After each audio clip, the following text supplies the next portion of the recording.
The Achaemenid Empire, founded by Cyrus the Great in the mid-6th century BC, was the first Persian empire, and is renowned for its monumental architecture, advanced bureaucracy, and the creation of the royal road for efficient communication across its vast territories.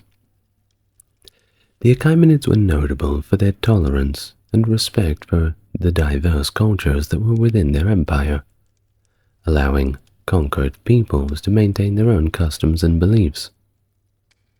It was this approach that fostered a sense of unity and relative stability throughout the empire, at least in the good times. Regardless, their contributions to art, governance, and engineering left a lasting legacy that influenced subsequent empires in the region and overall laid a foundation to the acts of Persian culture that persisted long after the empire's fall to Alexander the Great. Hi, how are you? And welcome to the channel. If you're coming back, it's great to have you with me again. And if you're new here, well, you're in the right place. That is, if you want to relax and learn something new. Well, if you'd like to support the channel, as always, links to Patreon are in the description. And to help YouTube push my video out to more people, it's probably a good idea to click that like button. Did you do it? Thanks in advance. And now, without any further ado, let's talk about the culture and some of the more specific aspects of the Achaemenid culture that was not covered in my chronological video. Indeed, that's what you get when you have a strictly chronological form. Some things are talked about in more detail than others. We've talked about in our Achaemenids video the rulers and the wars, the rise and fall. But what happened in between? What about the day-to-day life of someone in the Achaemenid Empire?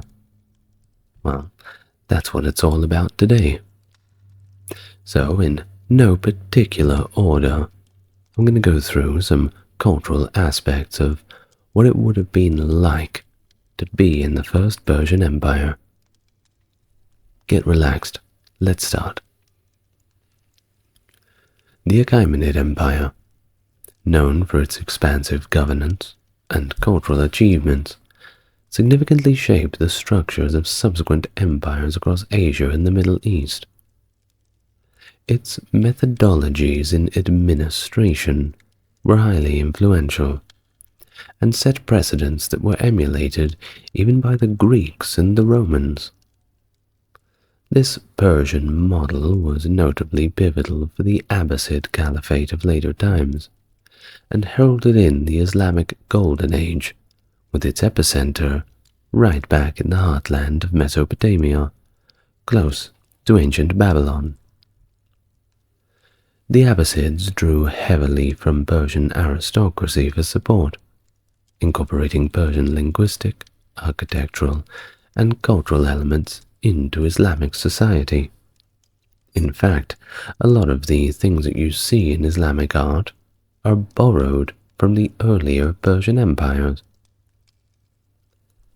The Achaemenid legacy, as great as it is also recognized for its role as being a key player in the Greco-Persian Wars, and its benevolent act of emancipating Jewish exiles in Babylon. While this indicates its broad cultural and social impact, along with, of course, religious implications. Take a look in the Old Testament. You'll find the Achaemenids there too. The exchange between Achaemenid Persia and the Athenian Greeks highlights another significant aspect of cultural reciprocity. Moreover, the empire contributed to the dissemination of the great philosophy and religion, Zoroastrianism. Still around today, by the way. It's a religion that has deeply influenced the cultural and historical identity of Iran. It might surprise you that in modern-day Iran there are still many Zoroastrians who are free to practice their religion as they see fit. They even have their own temples, fire temples to be specific, dotted all over Iran, especially in Tehran and Isfahan. Now, many historians have highlighted the lasting influence of Achaemenid governance practices on Abbasid society and beyond, characterizing it as a reintegration of Achaemenid systems within Islamic governance. So, let's talk about that for a moment. The Persianate culture, through the Abbasid period carried forward by Turkic origin empires, for example, the Seljuk Turks, Ottomans, Safavid, and even the Mughal empires, have left their own great mark on the vast region, extending Iranian civilization to the fringes of Europe and even throughout Southeast Asia. It's of particular note that the second advent of Islam, through Iranian Islam, which played a dominant role in shaping the Islamic world and spreading Persianate culture, establishing it as a cornerstone of Islamic civilization across Central Asia, Turkey, and even India. The traditions of the Achaemenid dynasty, amalgamated together to set a precedent in the ancient world for its unique model of governance, which allowed for the integration of diverse cultures, languages, and traditions within a single system. This empire, likened to the vast realms of Germany and the dominions under Napoleon, was not just a collection of conquered lands, but it became a sophisticated federation of states, each with its own distinct identity and autonomy. Now, let's be fair. The central authority did have to enforce its own general laws across the empire. But it did, credit where it's due, preserve and, in some cases, foster the individual characteristics of each nation, from their legal systems all the way up to their social customs, regardless of what the Persian upper classes thought of them. Now, one thing we may say, and once again credit where it's due, my aforementioned fire temples in modern-day Iran, the tolerance of allowing these practices to continue are something that it is an extension of the older Achaemenid tolerance culture. Indeed, it's rather surprising to hear that Iran is allowing what definitely looks from the outside to be a pagan religion to operate so freely within its country. But then again, if we want to ask what the situation is, perhaps we should ask the Iranians themselves, as they would probably know a lot more than our Western media organizations would like to tell us. Now, this method of rule, this blanket tolerance, was emblematic of the empire's ethos, comparable to light that simultaneously illuminates and gives life, allowing each subject nation to flourish under their own terms, of course beneath the benevolent oversight of the Persian kings. And such an approach not only maintained peace and order across the vast distances in the empire, but it also enriched a group of empire that was most of a mosaic of cultures, languages, and traditions. All in all, a vibrant and dynamic civilization that does not get the credit it deserves. The Achaemenid era, in particular, certainly marked a golden age of Persian influence, setting its cultural, artistic, religious, and administrative innovations far beyond its own borders, eastward and westward. The achievements in creating an efficient administrative system, a network of roads, and a sense of security, prosperity, and even belonging for its own people were something unparalleled and not seen, or at least attempted to be replicated, until the height of the Roman Empire. Now, with the introduction out of the way, let's talk a little more about the culture of the Achaemenids. First, let's take a look at the language and writing. For if we want to understand how our people were, we should perhaps try and hear it in their own tongue. Of course, I'm not going to be speaking any Achaemenid language, so I'm sorry if you're looking forward to that. But we will talk a little bit about their script and their language in general. Now, during Cyrus II and Darius I's rule, with the political center in Susa, Elamite was actually predominant as the chancellery's language, and we know this by the administrative documents from the Persepolis, fortification and treasury, and there's plenty of them.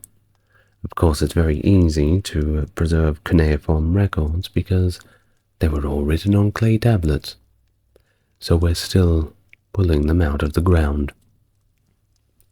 These documents, though, in particular, shed light on the empire's operational aspects, and it suggests that while Elamite was pivotal in Susa, for example, one of the largest cities, its application as a governmental standard across the empire was not universal. Think about how Latin was the standard in the early church days and within administration for government, same as Greek in certain parts, but people still spoke their own languages. So, in many inscriptions, Elamite translations actually sat next to the Old Persian and Akkadian versions, which indicate its secondary role. And as a matter of fact, as far as we know now through the records we've found, post 458 BC, the use of Elamite pretty much fades away. You just don't see it anymore. Now, the empire's expansion into Mesopotamia, that's the land between the two rivers, the Tigris and Euphrates, brought Aramaic to the forefront as the medium for interregional written communication, addressing the linguistic diversity within the empire's territories. The adoption of official Aramaic, as it was called, or Imperial Aramaic, played another critical role in the Achaemenids' ability to maintain cohesion across their expansive realm. Although the exact status as Aramaic as an official language, well, that's still up for debate. All in all, Aramaic's influence did persist long after the empire's decline. Spoiler alert, I know. But its script and vocabulary was foundational to the Pahlavi writing system of later times. Now, Old Persian, featured on certain seals and artistic artifacts, is predominantly seen in western Iran's Achaemenid inscriptions, indicating its usage in that region. Nonetheless, by Artaxerxes II's era, the imperfect grammar and orthography in inscriptions suggest scribes were somewhat distanced from the language, relying heavily on older texts for reproductions. Additionally, Greek actually served as a significant bureaucratic tool within the Achaemenid administration, highlighting its widespread use despite the empire's extensive Greek interactions and conquests. Remarkably, despite all of these interactions, old Iranian sources do not reflect Greek linguistic influence. But, there is evidence that we've found of Greeks that were living and working in Iran, or Persia, sure. And they participated in projects, for example, Darius's palace at Susa is one example I can think of off the top of my head, and they left behind a lot of Greek inscriptions and documents to prove this. So there is that. Now, moving on from written language, let's get into some of the more day-to-day culture. Get out of the office, so as it seems. And we'll start with a little bit on religion. I mean, it's a cultural cornerstone, right? So let's start from there. Worship of Mithra was widespread across the Achaemenid Empire. His temples and symbols were ubiquitous, influencing personal names and dedications of numerous festivals to him, which were, of course, big events that everybody showed up to. This devotion shows the profound integration of that Mithraic worship within the general fabric of society, influencing all of those little parts. Now, the Achaemenid Empire was indeed, as aforementioned, noted for its religious tolerance, an attribute considered very exceptional for its time. And this tolerance was exemplified by Cyrus the Great's release of the Jewish people from Babylonian captivity, allowing them to simply return home, and he even facilitated the restoration of their sacred sites. So Cyrus the Great is seen as a little bit of a saint to the Jewish people. But it was Zoroastrianism. That was the big one. Its expansion into southwestern Iran during this era of the Achaemenid Empire marked a massive cultural development, with the religion being embraced by even the ruling class, all the way down to the humble farmer. And it effectively is synonymous with this Persian identity. The formalization of the traditional Iranian pantheon, alongside the introduction of Zoroastrian free will concepts, underscored the religion's influence. Now, if you want to learn more about that, I do have a full video on Zoroastrianism, and I talked a little bit about it in my general video on the Achaemenid Empire. So, take your pick.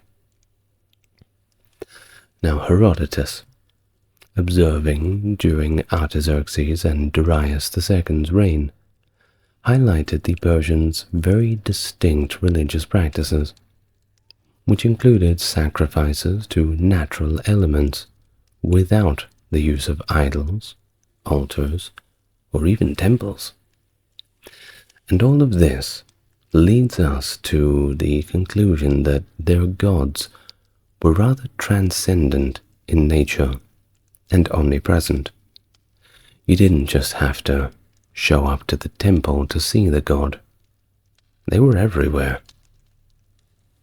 This practice, of course, diverged from Greek customs, which anthropomorphized deities. Excuse me.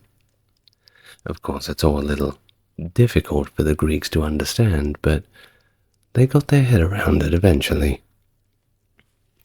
Now, the latter adoption of Urania worship from Arabian and Assyrian cultures indicated another openness to religious influences, and the syncretic nature of Persian religious practices in general. Now, despite Herodotus's account indicating an absence of divine images, Berosus, writing later, credits Artaxerxes II with introducing cult statues across the empire. And this suggests another evolution, perhaps not in the religion itself, as the gods were omnipresent, but there was a change in the expression, a change in the art that surrounded religion. And dare I say that art coming out of religion is probably the best looking art. But, of course, everything is subjective. But of course, couldn't all be religious ceremony, right? The Persians enjoyed a bit of a party as well, and quite often. Now, as noted by Herodotus, the Persians celebrated significant banquets for birthdays that concluded reportedly with numerous desserts, a custom that differed from the Greek dining traditions, of course. Additionally, Herodotus recorded that Persians consumed abundant amounts of wine, copious even, and uniquely incorporated it into their decision-making process thusly. They would discuss vital matters while completely intoxicated, and then, the following day, when they were in somewhat a better mental state, they would determine the viability of the decisions that are made. Now, let's talk about the role of women and where they fit into this. After all, they're half the population. In the Achaemenid Empire, the societal status and roles of women, of course, varied across the different cultures and regions, which is just another way of emphasizing this vast diversity of the empire. There wasn't a single Achaemenid people. Therefore, everyone's positions are going to be different. Now, this portrayal of Persian women, particularly those from Persia proper, has often been shaped by a lot of biblical and mythological references, as well as descriptions from ancient Greek sources, which may or may not fully capture the complexities and nuances of their lives. However, the archaeological Persepolis fortification tablets offer a more direct glimpse into the lives of women connected to the royal court in Persepolis, ranging from royal figures all the way down to female laborers. Within the Persian court, there was a clear hierarchy among the royal women, and this hierarchy, of course, placed the king's mother at the pinnacle.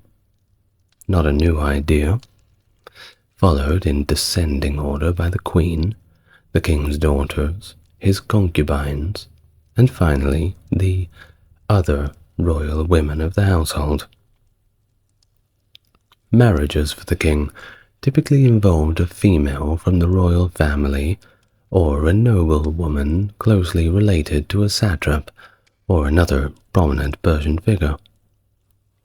While marriages between relatives were permitted, there isn't much substantial evidence supporting the practice of close familial marriages, for example, between full siblings, brother and sister. Now, contrary to the Greek accounts depicting the king surrounded by hundreds of concubines in a secluded harem, archaeological findings do not corroborate the existence of a harem, or even the practice at all of isolating women from male company at the Persian court. In fact, what we do know is that royal women not only shared meals with the king, but they also accompanied him on travels, and even possibly participated in royal hunts and banquets. The queen, in particular, is known to have held her own audiences, and managed her personal affairs independently. Of course, that suggests a level of autonomy and public presence that isn't really associated with the seclusion implied by the concept of a harem. So I think that we can perhaps chalk that up to a bit of imagination on Herodotus's part, as he's often keen to do. Now, the women in the Achaemenid Empire, especially those of royal and aristocratic status, were educated in skills such as archery and horsemanship, indicating that they were really not confined to these private spaces. These women often managed vast estates, and even their own businesses, employing numerous servants and professionals, and appeared in public alongside their husbands. This visibility often extended to social events like hunting expeditions and feasts, where the presence of women was customary until certain points in the festivals where it was the boys' time. Now, while no woman, that we know of at least, ever assumed the role of monarch or regent in the Achaemenid Empire, queens consort like Atossa and Parysatis wielded significant influence over state affairs. Now, the reason why I say that we know of is because a lot of the times when we look at Egyptian and other Bronze Age cultures, when there was a ruler that people didn't like, they would simply do their best to erase them from the pages of history. So, perhaps there may have been, but it seems terribly unlikely. Well, the formal administration and religious services do appear to have excluded women entirely from the official positions. Nevertheless, archaeological evidence from Persepolis reveals that some women were actively employed as free laborers working side by side with men. Some even led their own work gangs and received higher wages than their male counterparts.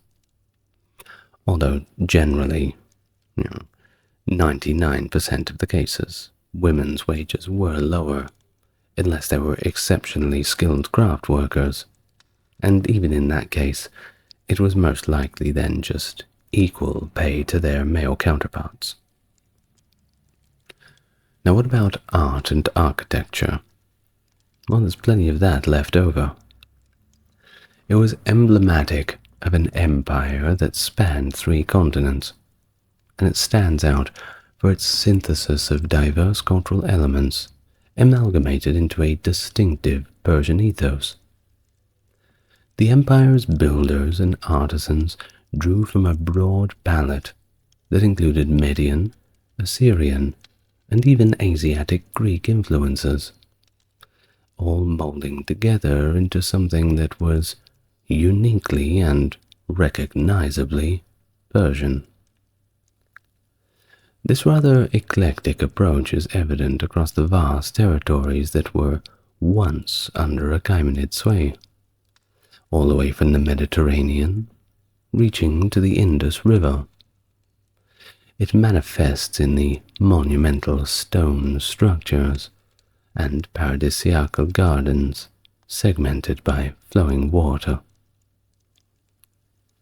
Of course, the Achaemenids were certainly known for their ambitious architectural projects, which included their sprawling cities, majestic temples and palaces, and of course solemn mausoleums, like the tomb of Cyrus the Great. The essence of their architectural innovation lay not just in the scale and grandeur, but in the harmonious integration of varied elements that still allowed for a Persian identity to shine through. Achaemenid art, likewise, demonstrated its own profound capacity for integration and innovation. It's seen in the intricate frieze reliefs, the exquisite metalwork of items like the Oxus treasure, the ornate decoration of palaces, the use of glazed brick masonry, and the perfection of crafts such as carpentry and masonry itself.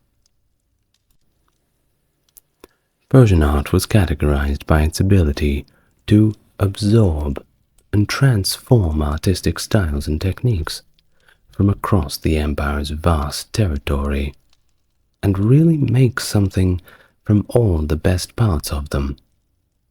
Definitely unique.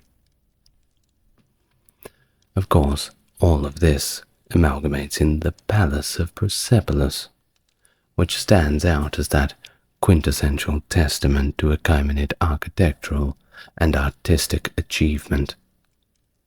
Its grandeur and detailed craftsmanship underscore the empire's architectural ambition, along with its artistic finesse.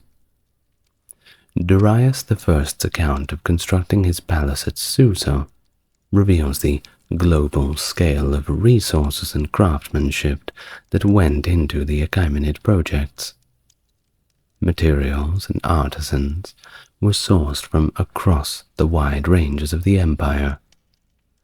Timbers from Gandhara and Carmania, gold from Bactria and Sardis, precious stones like lapis lazuli and carnelian from Sogdiana, silver and ebony from Egypt, turquoise from Chorosmia, and decorations from Ionia, with ivory sourced from Ethiopia, Sind, and Arachosia. The workforce, well, they were just as diverse as the materials, with stone cutters coming all the way from Ionia and Sardis, goldsmiths coming from Media and Egypt, and woodworkers from Sardinian and Egypt, Babylonians for brickwork, and Medes and Egyptians for all those little wall adornments that just made it that extra bit special. That little mint leaf on the side, the sprinkle of basil on top of the spaghetti. Okay, stop being silly. Now, the tradition of monumental tomb construction, that was another significant aspect of Achaemenid architectural practice rather, and it reflects both the grandeur but also personalized aspects of imperial ideology.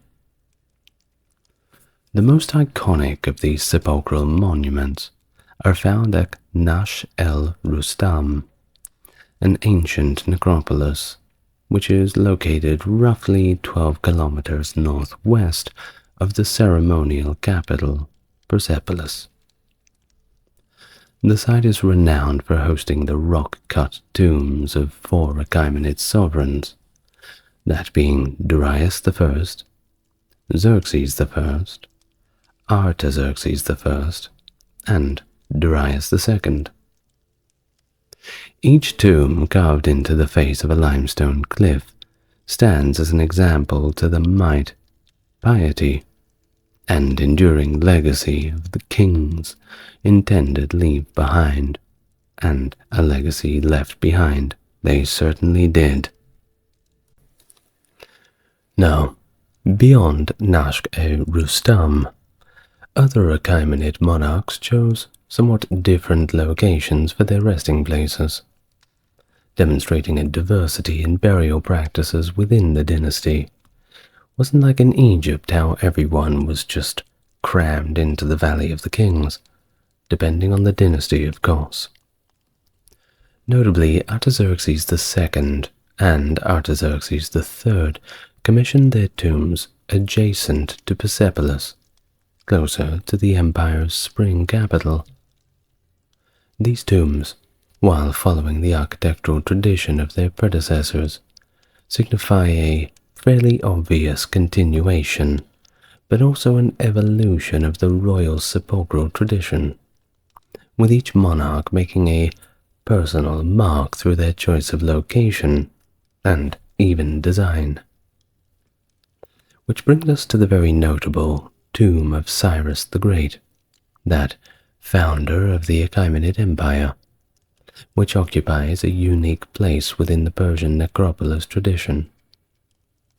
Located in Passagarde, Cyrus's tomb is distinguished by its simplicity and solemnity. At least, it certainly does in contrast to those elaborate rock-cut facades of Nasht el-Rustam.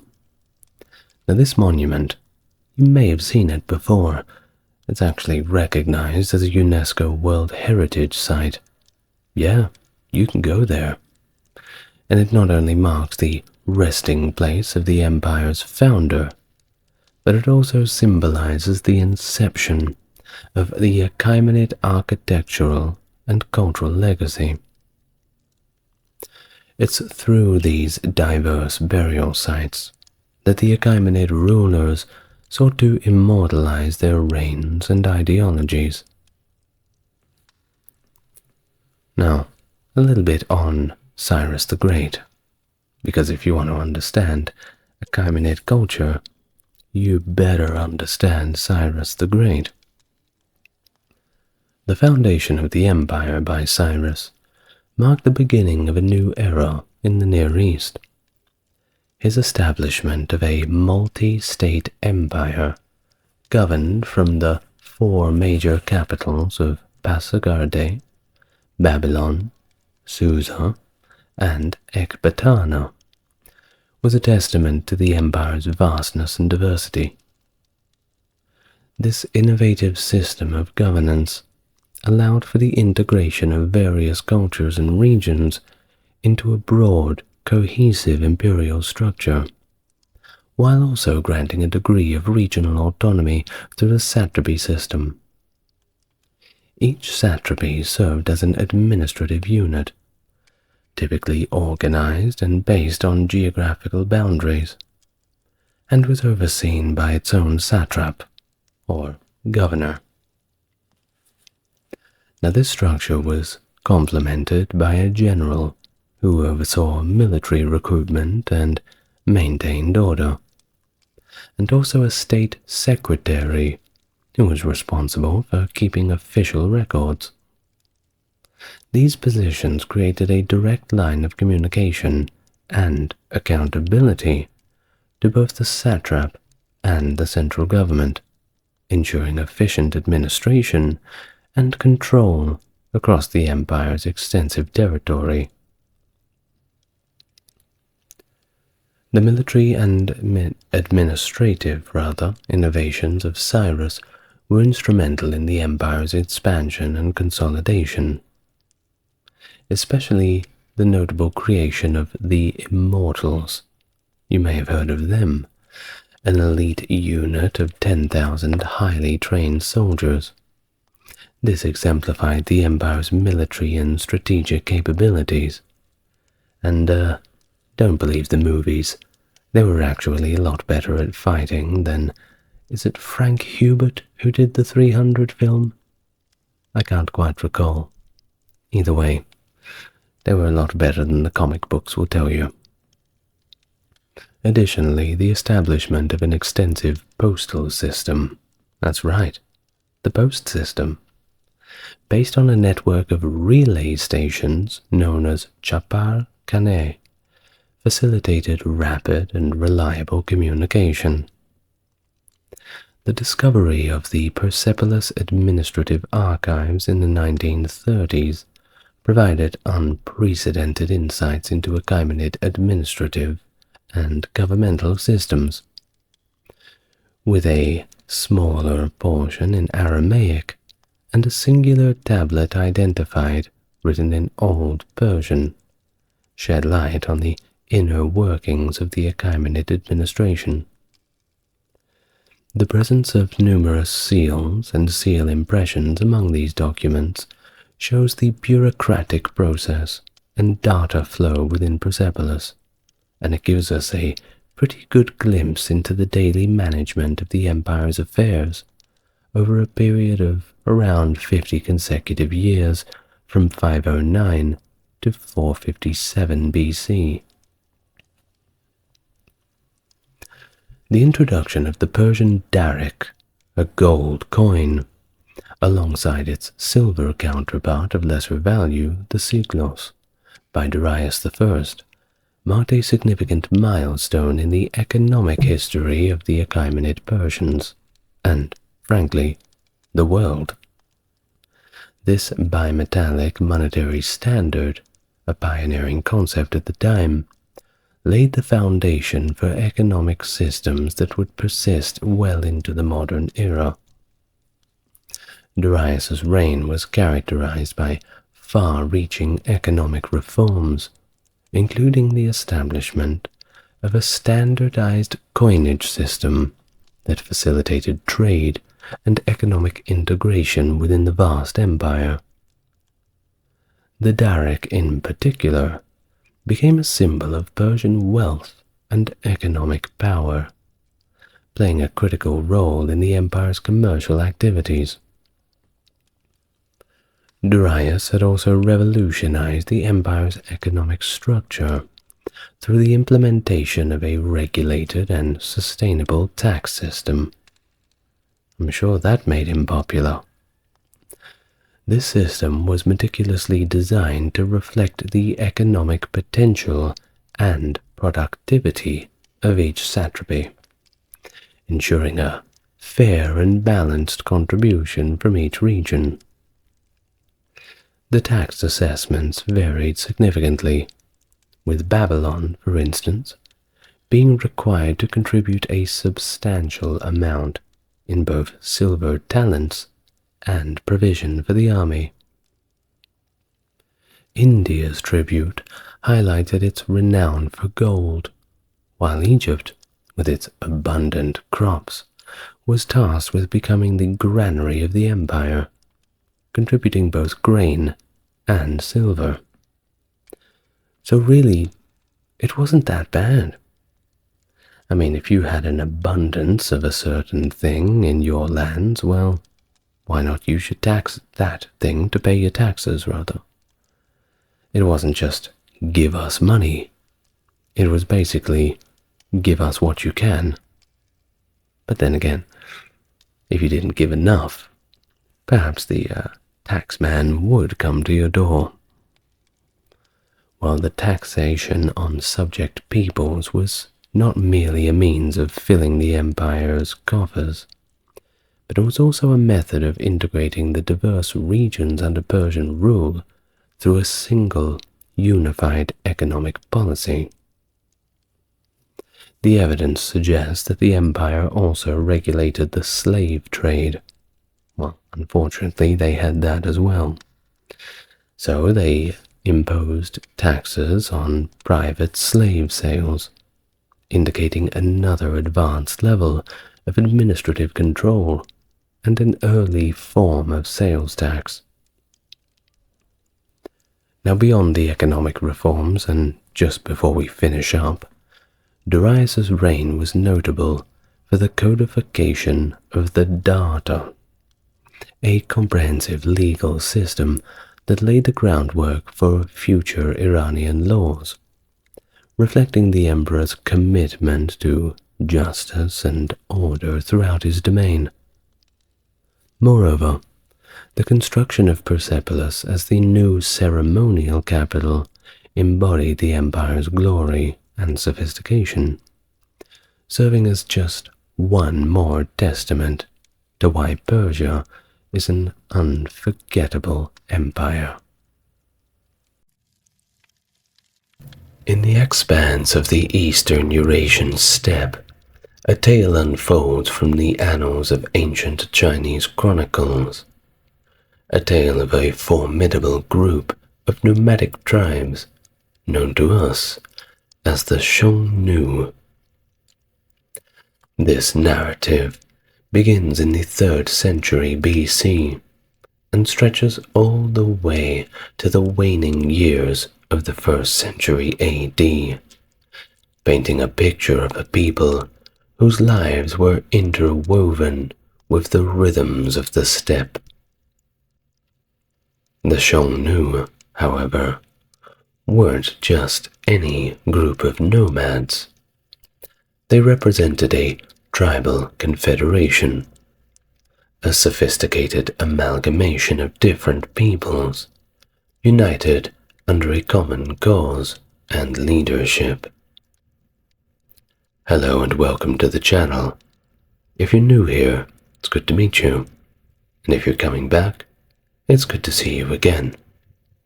If you'd like to support the channel, all of my videos are available ad-free on the Patreon. We also have a merch store. At the moment, it's a little limited, but you might want to go have a look. Otherwise, bump me up in the algorithm with a like, a comment, and a subscribe. Without further ado, let's begin today's topic, all about the Xiongnu.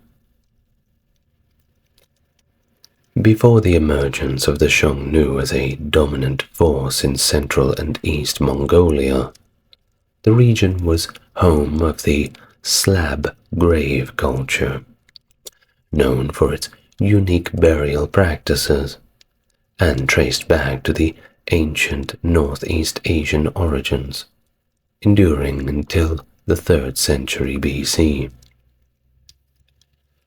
Genetic analyses have pointed out that the people of the slab grave culture were the direct forebears of the Xiongnu.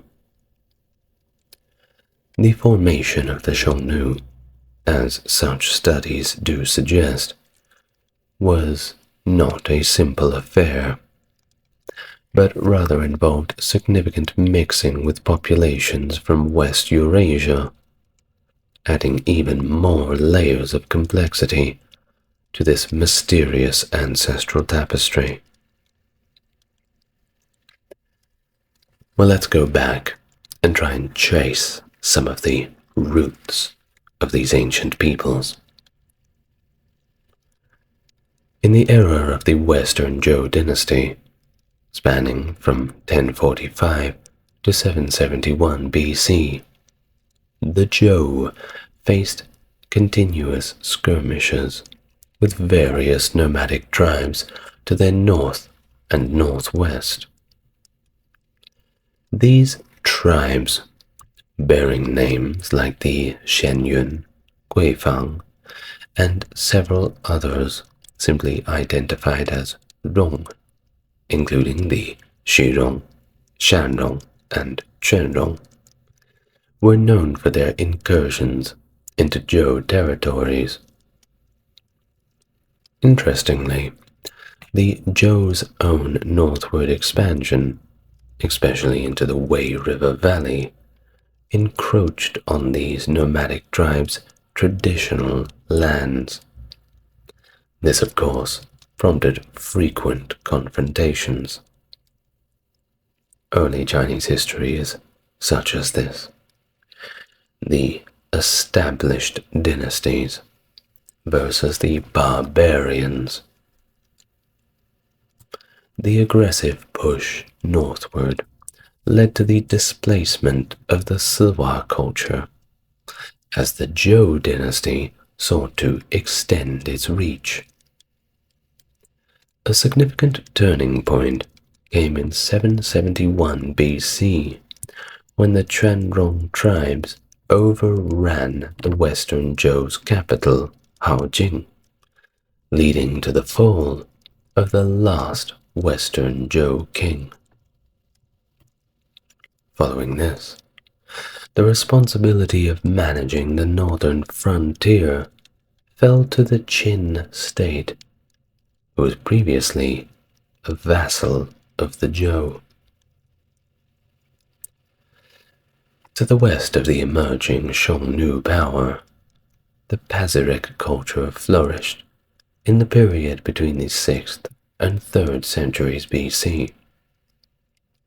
This culture, associated with the Scythians, is known through artifacts and mummified remains found in the Siberian permafrost, specifically in the Altai Mountains, Kazakhstan, and nearby areas of Mongolia. South of where the Xiongnu would rise, the Ordos culture developed within the Ordos Loop, that's modern-day Inner Mongolia, China, from the 6th to the 2nd centuries BC. By the way, when we say Inner Mongolia, there are, as it seems, two Mongolias, the country of Mongolia and the province of Mongolia, which is in northern China. Well, this culture of uncertain ethno-linguistic origins is speculated to represent the easternmost settlement of Indo-European speakers. During the 2nd century BC, the expansion of the Xiongnu led to the displacement of the Yuezhi people, forcing them to migrate to Central and Southern Asia, thereby reshaping the ethnic and cultural identity of the region. In the annals of ancient China, the grand historian Sima Qian crafted a meticulous narrative within his magnum opus titled The Records of the Grand Historian, around 100 BC. Among its many accounts lies a comprehensive portrayal of the Xiongnu, tracing their lineage back to Chun Wei, who himself hailed from the esteemed lineage of Lord Xia, better known as Yu the Great. Yu the Great, by the way, was the somewhat mythological figure credited with stemming a lot of the flood problems in the Chinese antiquity. Whether or not he's a real person, well, that's still debated. Sima Qian made a clear demarcation between the settled Huaxia people, commonly referred to as the Han, and the nomadic Xiongnu, painting them as starkly contrasting entities.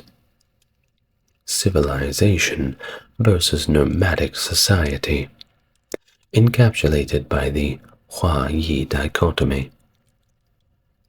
He noted the early presence of the Xiongnu northwest of Wild Goose Gate and Dai Commanderies before 265 BC, just prior, by the way, to the Zhao-Xiongnu War, although some scholars argue that earlier references to the Xiongnu may have been anachronistically substituted with the term Hu people. The Xiongnu were often distinguished from other nomadic groups, such as the Hu people, yet Chinese sources do sometimes lump them together. Sima Qian's own writings seem to reflect this inconsistency, as he alternatively considered the Donghu or the Xiongnu as representative of the Hu proper. Ancient China frequently encountered nomadic peoples like the Xianyun and the Xirong. These groups were later speculated in Chinese historiography to potentially be the ancestors of the Xiongnu. The interactions between these nomads and the Chinese were often marked by military conflicts, with the Shang and Zhou dynasties frequently subjugating and enslaving the nomads during their many periods of expansion.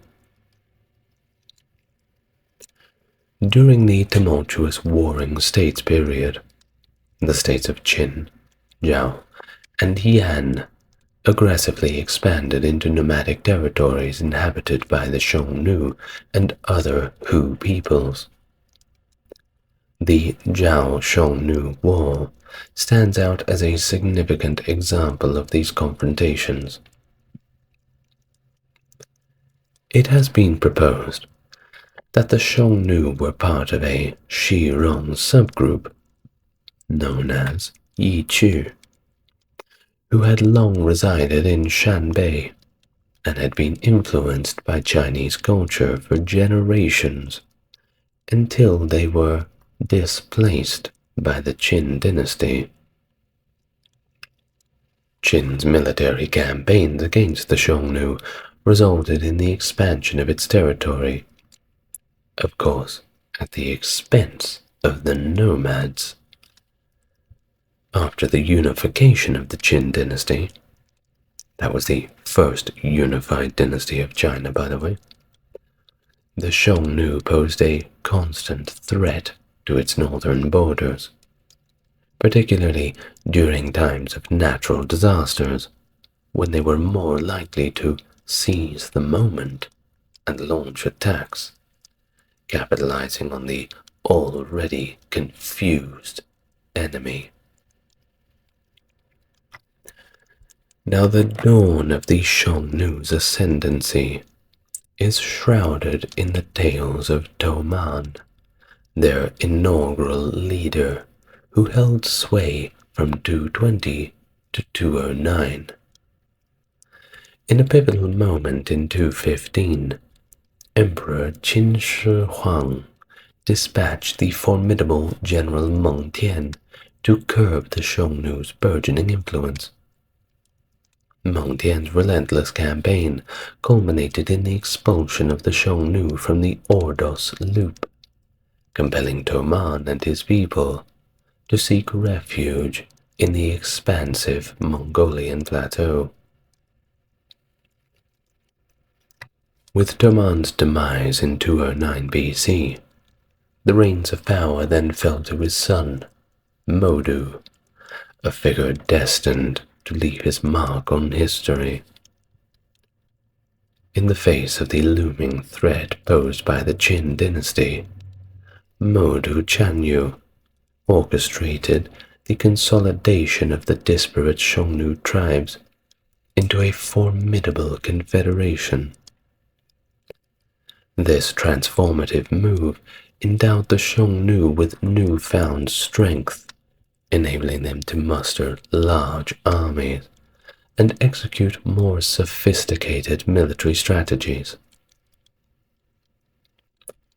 The tides of fortune shifted dramatically in 207 with the collapse of the Qin dynasty, paving the way for the ascendance of the Western Han dynasty in 202 BC.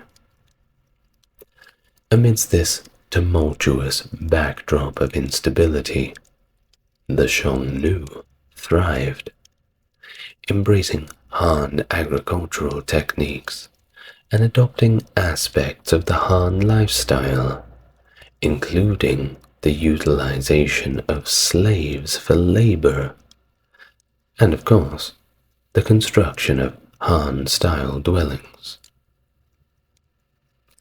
Buoyed by internal cohesion, Modu Chanyu embarked on a relentless campaign of expansion, extending the boundaries of the Xiongnu Empire in every direction. To the north, he vanquished neighboring nomadic peoples such as the Dingling of southern Siberia, and subdued the Donghu of eastern Mongolia and Manchuria. Notably, he avenged the previous humiliations by reclaiming the Xiongnu's ancestral lands along the Yellow River, wrested from them by the Qin general Meng Tian many moons before. Under Mogu's sagacious leadership, the Xiongnu's might grew to such proportions that they posed a formidable threat to the Han dynasty. In a stunning display of military powers, Modu besieged Emperor Gaozu with a colossal army at Putang Fortress in 200 BC, very nearly toppling the fledgling Han Empire. However, a negotiated settlement ultimately averted the catastrophe, with Gaozu consenting to cede northern territories and pay tribute to the Xiongnu in exchange for peace. The Xiongnu's sphere of influence continued to expand unabated, culminating in the expulsion of the Yuezhi from the Hexi corridor in 176 BC. This bold assertion of dominance solidified the Xiongnu's presence in the western regions and reaffirmed their status as the preeminent nomadic power on the periphery of the Han Empire. By the time of Modu's passing in 174, the Xiongnu had firmly established themselves as the foremost among the nomadic peoples bordering the Han Empire. Their prowess was lauded furthermore in the books of the Han, epitomized by their discerning respect for diplomatic protocol, as demonstrated during encounters with Han envoys, a testament to their burgeoning influence on the political stage. It wasn't all just about the fighting. One must choose his battles.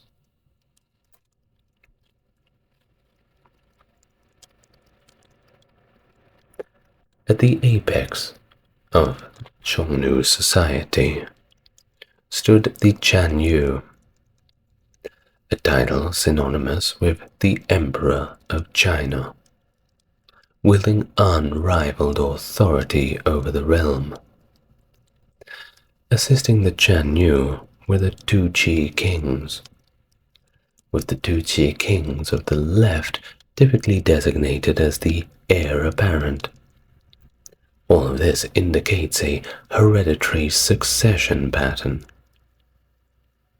Below this upper echelon were various officials, paired in left and right positions, including the Guli, army commanders, great governors, Danghu and the Gudu. These officials oversaw different aspects of governance and military affairs, forming a hierarchical structure reminiscent of a disciplined army. Following the reign of Modu, subsequent leaders implemented a dualistic system of governance, dividing the Xiongnu territory into left and right branches. The Chanyu presided over the central domain, akin to the emperor's authority in China. Longcheng, nestled amidst the Qinghai Mountains, emerged as a focal point of Xiongnu power, serving as the annual meeting ground and de facto capital. To the north of Shanxi, the Tuqi king of the left administered territories stretching northward from Beijing, while the Tuqi king of the right held sway over the Ordos Loop region, extending into modern-day Gansu province. However, as the Xiongnu faced displacement northward into present-day Mongolia, their political landscape underwent shifts and adaptations to accommodate their ever-evolving circumstances. Among the frigid winter of 200 BC, the tension between the Han and the Xiongnu reached a boiling point, as Emperor Gaozu of Han personally led his forces against Modu Chanyu's encroaching dominion. However, the Battle of Baidong turned into a harrowing ordeal for Gaozu, as he found himself ensnared in an ambush orchestrated by swift Xiongnu cavalry. Cut off from his supplies and reinforcements for a grueling 7 days, the emperor narrowly evaded capture, escaping with his life but not without suffering a significant blow to his military prestige. At this point, recognizing the futility of prolonged military confrontations, the Han dynasty sought alternative means to placate the Xiongnu menace. Enter the He-Qin marriage alliances, a diplomatic gambit involving the exchange of Han princesses, who were actually often just commoner women falsely labeled as royalty, to Xiongnu leaders in a bid to curtail border raids. Alongside these matrimonial overtures, lavish gifts were dispatched to appease the Xiongnu, signaling a shift towards a more conciliatory approach. After a pivotal defeat at Pingcheng in 200 BC, Emperor Gaozu abandoned militaristic endeavors in favor of negotiation. In 198, Liu Jing was dispatched to broker this peace, culminating in the aforementioned He-Qin Agreement. Now, this landmark treaty established the framework for Sino-Xiongnu relations over the ensuing 6 decades, marked by periodic renewals and escalating tribute payments to the Xiongnu. Now, while the Xiongnu reaped substantial rewards from these arrangements, the Han dynasty, of course, found them costly and ineffectual, with marriage treaties often viewed as humiliating concessions. The audacious exploits of Lao Shang Chanyu underscored the fragility of this peace, as incursions deep into Han territory persisted despite the diplomacy. Notably, marriage alliances were not confined solely to Xiongnu royalty, did you know? As defections and intermarriages between Han officials and the Xiongnu began to become increasingly commonplace. These unions served as both diplomatic gestures and strategic alliances, blurring the lines between Han and Xiongnu loyalties. Well, all in all, the legacy of these entanglements endured beyond the collapse of the Han dynasty, as subsequent dynasties grappled with similar challenges of diplomacy and alliance building with the nomadic neighbors. The interwoven tapestry of the Han-Xiongnu relations reverberated across the centuries. The Han dynasty readied for war when Emperor Wu sent Jiang Qian westward to forge an alliance with the Yuezhi against the Xiongnu. They'd had enough. Although Jiang's mission had failed, his reports spurred the Han to prepare for a large-scale attack via the northern Silk Road. The official break with the Xiongnu did not come until around 133 BC, following a failed ambush. Full-scale war then erupted in 129, with Han cavalry launching a surprise ambush. Over the next years, Han generals reclaimed territories, forcing the Xiongnu court to flee north of the Gobi Desert.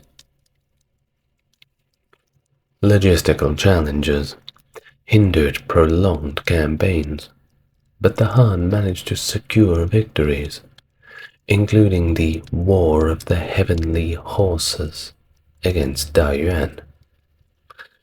The Chinese always have quite cool names for their wars, by the way. This expanded Han control over strategic regions and weakened the Xiongnu's hold, making them no longer a significant threat, at least for now. Ban Chao later led successful campaigns against Xiongnu remnants harassing the Silk Road caravans, earning accolades for his service to the Han. Despite this, the Xiongnu's influence in western regions resurged after his death, with subsequent emperors not venturing as far west until the later Tang dynasty. Now, upon the demise of Achaemenid, the throne could not pass to his brother if his son was not of age, akin to the Gaelic tapestry system. This succession practice often ensured an adult male ruler, yet it certainly managed to sow the seeds of discord in later generations when multiple lineages vied for power. In 60 BC, after the 12th Jianyu's passing, Woyan Chudi, his cousin's grandson, seized power, stirring discontent by appointing his own loyalists. This move antagonized many, leading to rebellion by the 12th Jianyu's son in 58. Woyan Chudi's isolated position culminated in him taking his own life, leaving the rebel son, Hu Han-ye, to ascend as the 14th Jianyu. A power struggle, of course, ensued, with Woyan Chudi's faction installing his brother Tu Chi as Jianyu in 58. Subsequently, multiple contenders emerged, resulting in conflicts and shifting allegiances. By 53 BC, Hu Han-ye sought Chinese support against his rival Zhi, who eventually met his demise in 36 while attempting to carve out a new realm near Lake Balkhash. In 53 BC, Hu Han-ye chose to align with Han China, entering into tributary relations. The terms required the Jianyu or his representatives to visit the Han capital, send a hostage prince, and present tribute to the emperor, marking a shift from a brotherly state to an outer vassal status. Now, despite this, the Xiongnu maintained political sovereignty and territorial integrity, with the Great Wall still acting as a boundary.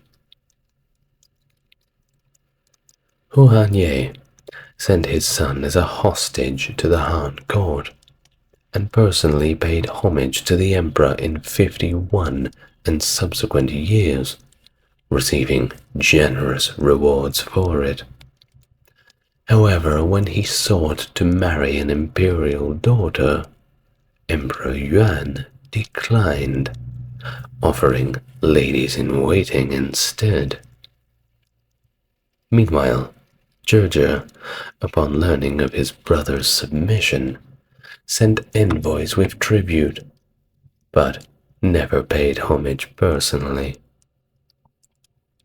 In 36 BC, Chen Tang defeated Zhi in battle, securing his head as a trophy. Tributary relations ceased during the reign of Hu Dui-er Shi from 18 AD to 48. due to political upheavals. Seizing the opportunity, the Xiongnu regained control over the western regions and neighboring peoples. Shi even contemplated reversing the tributary system in 24 AD, but he didn't get that far. Emperor Guangwu adopted a policy of appeasement towards the rising power of the Xiongnu under Shi. And despite Shi's aspirations to emulate his ancestor Modu, he faced challenges in establishing firm authority due to growing regionalism within the Xiongnu ranks. In a departure from traditional succession norms, Shi designated his son Punu as his heir, leading to dissent from the Richu king of the right, who actually had a stronger claim. This dispute led to the succession of 8 Xiongnu tribes under that Richu king of the right leadership in 48 AD, forming the southern Xiongnu. So now you see the Xiongnu were cut in half. Meanwhile, Punu's realm, known as the northern Xiongnu, centered around the Orkhon region. Punu, also titled the Northern Chanyu, exerted military pressure on the southern Xiongnu. I'm sure that the Han people would have been quite happy to see the Xiongnu fighting each other instead. In 49 AD, Han governor Ziyong, along with the Wu Huan and Xianbei, launched an attack on the northern Xiongnu, resulting in significant defeats for them. Subsequent battles against the Xianbei and the Han further weakened the northern Xiongnu, with the Chanyu fleeing northwest with his followers. Around 155 AD, the Xianbei decisively defeated and subdued the northern Xiongnu. The remnants of the northern Chanyu's tribe settled in Yueban near Kucha, subjugating the Wusan, while others fled towards Kangju in Transsaxania, eventually evolving into the Heptathalites according to historical accounts. In 50 AD, facing natural disasters and internal strife, the southern Xiongnu submitted to Han China, leading to tighter control through a tribute system.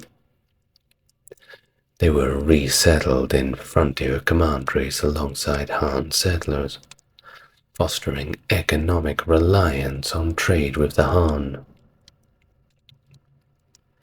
Tensions between Han settlers and nomadic lifestyles led to rebellion in 94 AD, joined by Anguo Chanyu. Later, during the late 2nd century AD, the southern Xiongnu became embroiled in Han court rebellions. In 188, the Chanyu was murdered for agreeing to aid Han suppression efforts, leading to even more succession turmoil. In 215 to 216 AD, warlord Cao Cao detained Hua Chuchuan Chanyu and divided his followers, aiming to prevent rebellion and using them as cavalry auxiliaries. The Xiongnu aristocracy adopted the surname Liu for prestige, claiming relation to the Han Imperial clan. Afterward, the southern Xiongnu were partitioned into local tribes under Han surveillance, retaining political organization and later playing significant roles in Chinese politics during the 16 Kingdoms era. Amidst unrest and internal conflicts, the southern Xiongnu in Shanxi sought to regain their power. Initially unified under Liu Bao, they were later divided back into 5 factions by the Cao Wei and Western Jin courts. However, during the early Jin period, the Xiongnu intensified their revolts and even managed to breach the Great Wall. The turning point came in 304, during the War of the Eight Princes, which weakened Jin's authority in northern China. Liu Yuan, son of Liu Bao and a Jin general, seized the opportunity and allied with the Xiongnu. Deceiving his prince, Liu Yuan joined the Xiongnu and was acclaimed as the Grand Chanyu. Subsequently, he proclaimed himself the King of Han, framing his rule as a continuation of the Han dynasty. Liu Yuan welcomed Han Chinese and non-Xiongnu tribes to serve under him, and in 308, he was generally seen among these as the new emperor. The Western Jin dynasty, struggling with internal strife and natural disasters, failed to contain this new Han threat, especially after Liu Cong's rise to power. In 311, the Jin army suffered a devastating defeat against Han forces, leading to the sack of Luoyang and the capture of Emperor Huai in the disaster of Yongjia. Subsequently, the Jin restoration in Chang'an was crushed by Han forces, humiliating both Emperor Huai and Emperor Min. After the fall of Chang'an, remnants of the Jin dynasty survived in the south as the Eastern Jin dynasty. However, it wasn't all smooth sailing. Internal conflicts plagued the Han dynasty under Liu Cong's rule. His reign saw discord among his ministers, leading to factionalism and executions. Shouldn't have looked at him funny, Moreover, Liu Cong failed to contain Shi Le, a powerful general who controlled the eastern regions. Liu Cong's death in 318 sparked a coup led by Jin Zhun, resulting in the massacre of the emperor and much of his aristocracy. The coup was eventually quelled by a combination force led by Liu Cong's cousin Liu Yao and Shi Le himself. During Jin Zhun's rebellion, surviving Han loyalists rallied around Liu Yao, proclaiming him as the new emperor.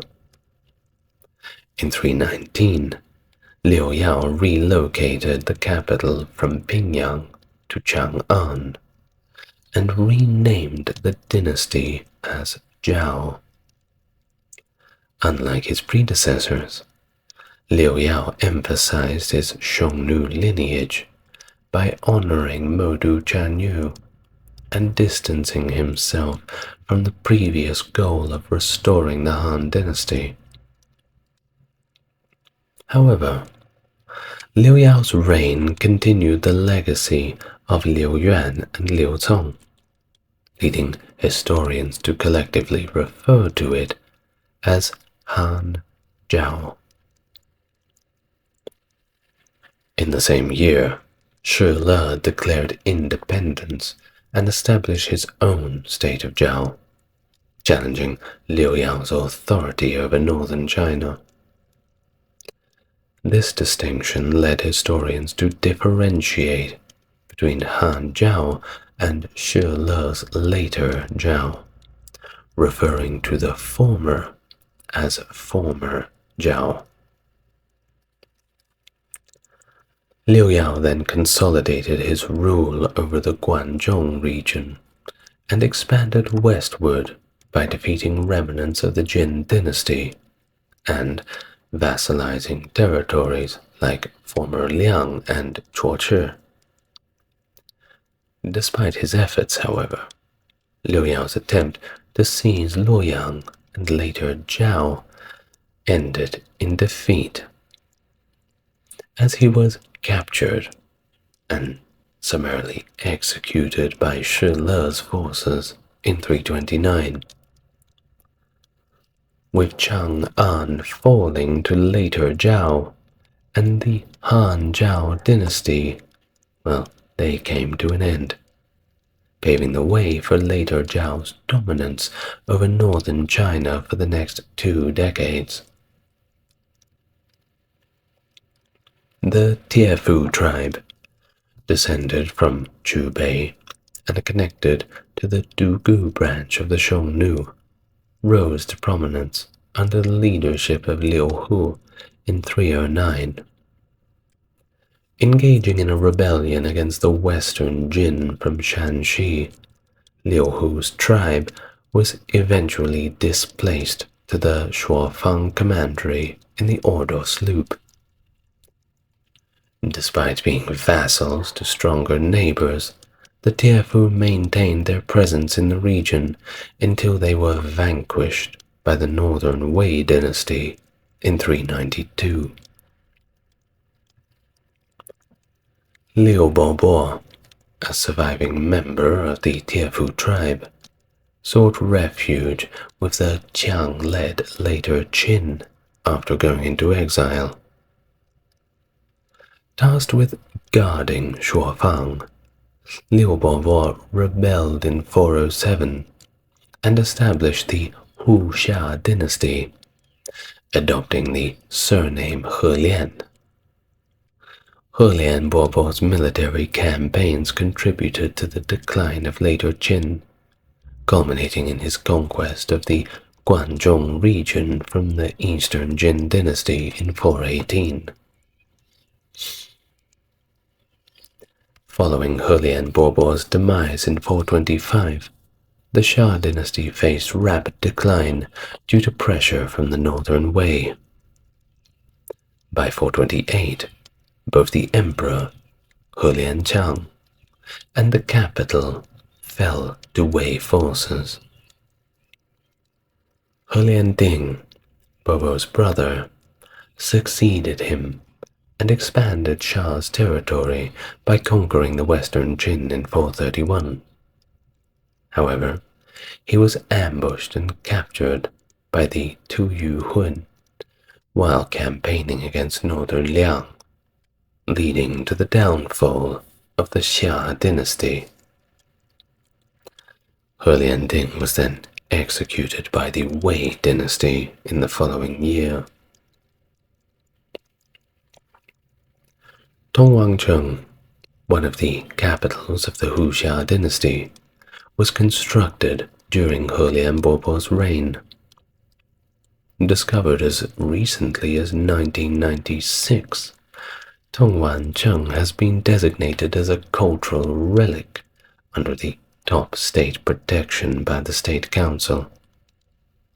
Efforts to restore its historical significance, including repairing the Yong'an platform and the 31-meter tall turret, are still underway. The Juchu clan, a branch of the Xiongnu, resided in Gansu and belonged to the Lu Shuihu ethnic group, which was a mixture of various ethnicities, including Xiongnu, Yuezhi, Chang, and others along the Lu River in present-day Jiangye, Gansu. In 397, the Jiuqu clan supported the rebellion led by Han Chinese governor Duan Ye against the later Liang, establishing the northern Liang. Jiuqu Mengxun, their leader, overthrew Duan Ye in 401, and the Jiuqu clan ruled over northern Liang for most of its existence. Following the destruction of the western Liang in 421, the northern Liang gained control over the Hexi corridor and access to western regions. However, with the northern Wei dynasty encroaching on their borders after the demise of the western Qin and Huxia states, the northern Liang submitted as a vassal to both the Wei and the Liu Song dynasty in the south. Ultimately, the Jiuqu's clan's power was extinguished by the northern Wei in 439, marking the demise of their state as the last of the 16 kingdoms. Despite this, their remnants resettled in the city of Gaochang in 442, before facing destruction by the Rouran in 460. And with that, the history of the Xiongnu fades away, and we've reached the end of our video for today. In the ancient Greek world, slavery was the norm, just as it was in other societies of the same era. Slaves were primarily employed in agricultural sectors, but their roles extended to working quarries, mines, and serving within households. There is a nuanced understanding in modern scholarship between chattel slavery, where the slaves were seen as merely property rather than part of society, and those who were bound to land, such as Thessaly's Penestae or Sparta's Helots. These groups resembled medieval serfs, adding value to the lands they were tied to, unlike chattel slaves who were completely at the mercy of their owners, who could trade, sell, or even rent them out as they would with personal property. Hello everybody and welcome to the video. If it's your first time here, it's good to have you, and if you're returning, it's great to see you again. Today our topic is slavery in ancient Greece. So, without any further ado, get comfortable, relax a little, and we can begin. Now, first of all, we must say that studying slavery in ancient Greece presents unique challenges for historians. The records are sporadic and largely incomplete, with Athens being the primary focus of surviving accounts. There is a lack of comprehensive texts dedicated to slavery, and legal texts only mention slavery insofar as it was a source of income. Additionally, Greek literature often resorts to stereotypes, and the visual depictions fail to distinguish clearly between slaves and free craftsmen.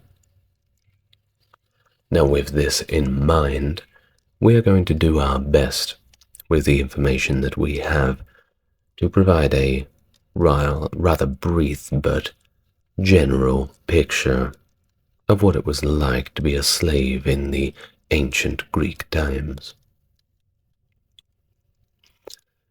In the intricate tapestry of ancient Greek language, a multitude of terms were used to denote the concept of slavery, each bringing its own shades of meaning and contributing to a complex textual landscape.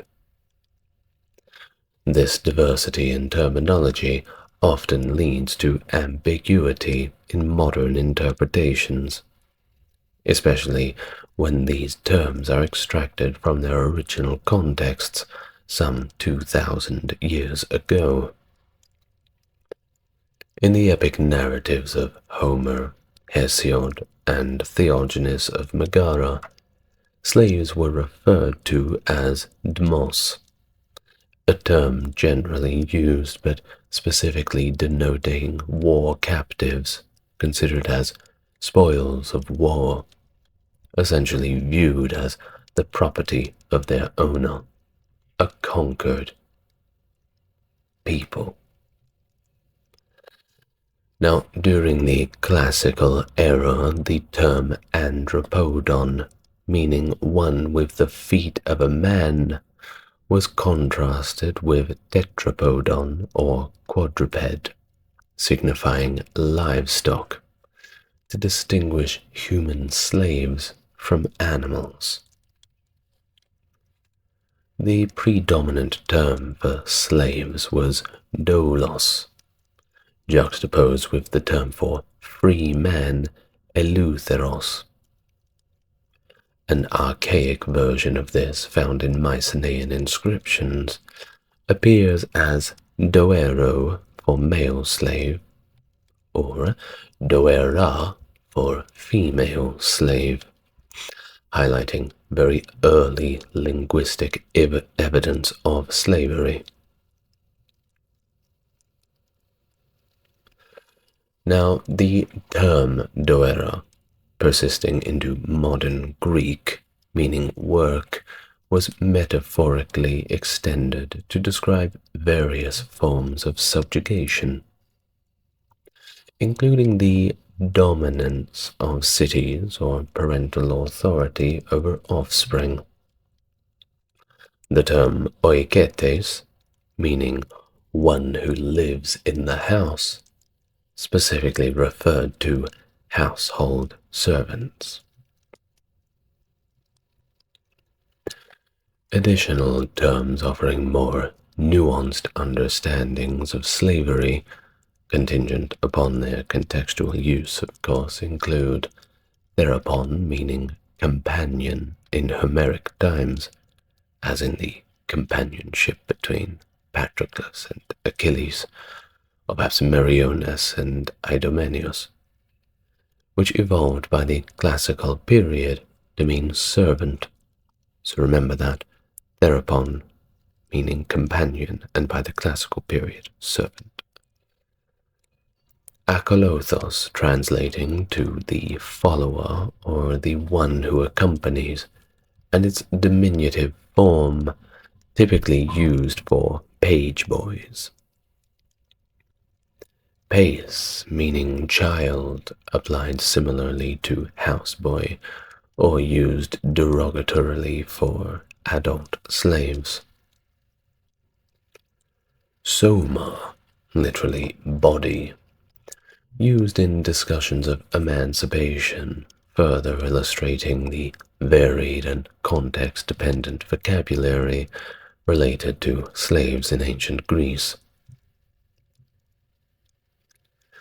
Now, Mycenaean society, which is really going back to the old times, in this society, slavery was seen as simply a fundamental aspect of the culture of a whole, as revealed by numerous tablets found in Pylos, which distinguish between the two types of slaves, slaves of the people and the slaves of God, with the latter likely serving Poseidon. These divine slaves were unique, often mentioned by name and possessing their own land. Their status nearly akin to that of free individuals, but just not quite there. The origins of their servitude to the deity remain a mystery. Evidence suggests that many slaves, particularly those without divine association, originated from places like Cythera, Chios, Lemnos, or even as far as Halicarnassus, likely captured through acts of piracy.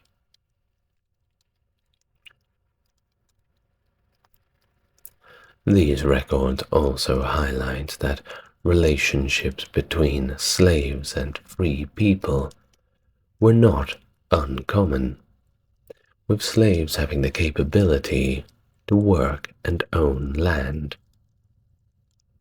The primary social distinction in Mycenaean times was not between the free and enslaved, but rather their affiliation with the palace.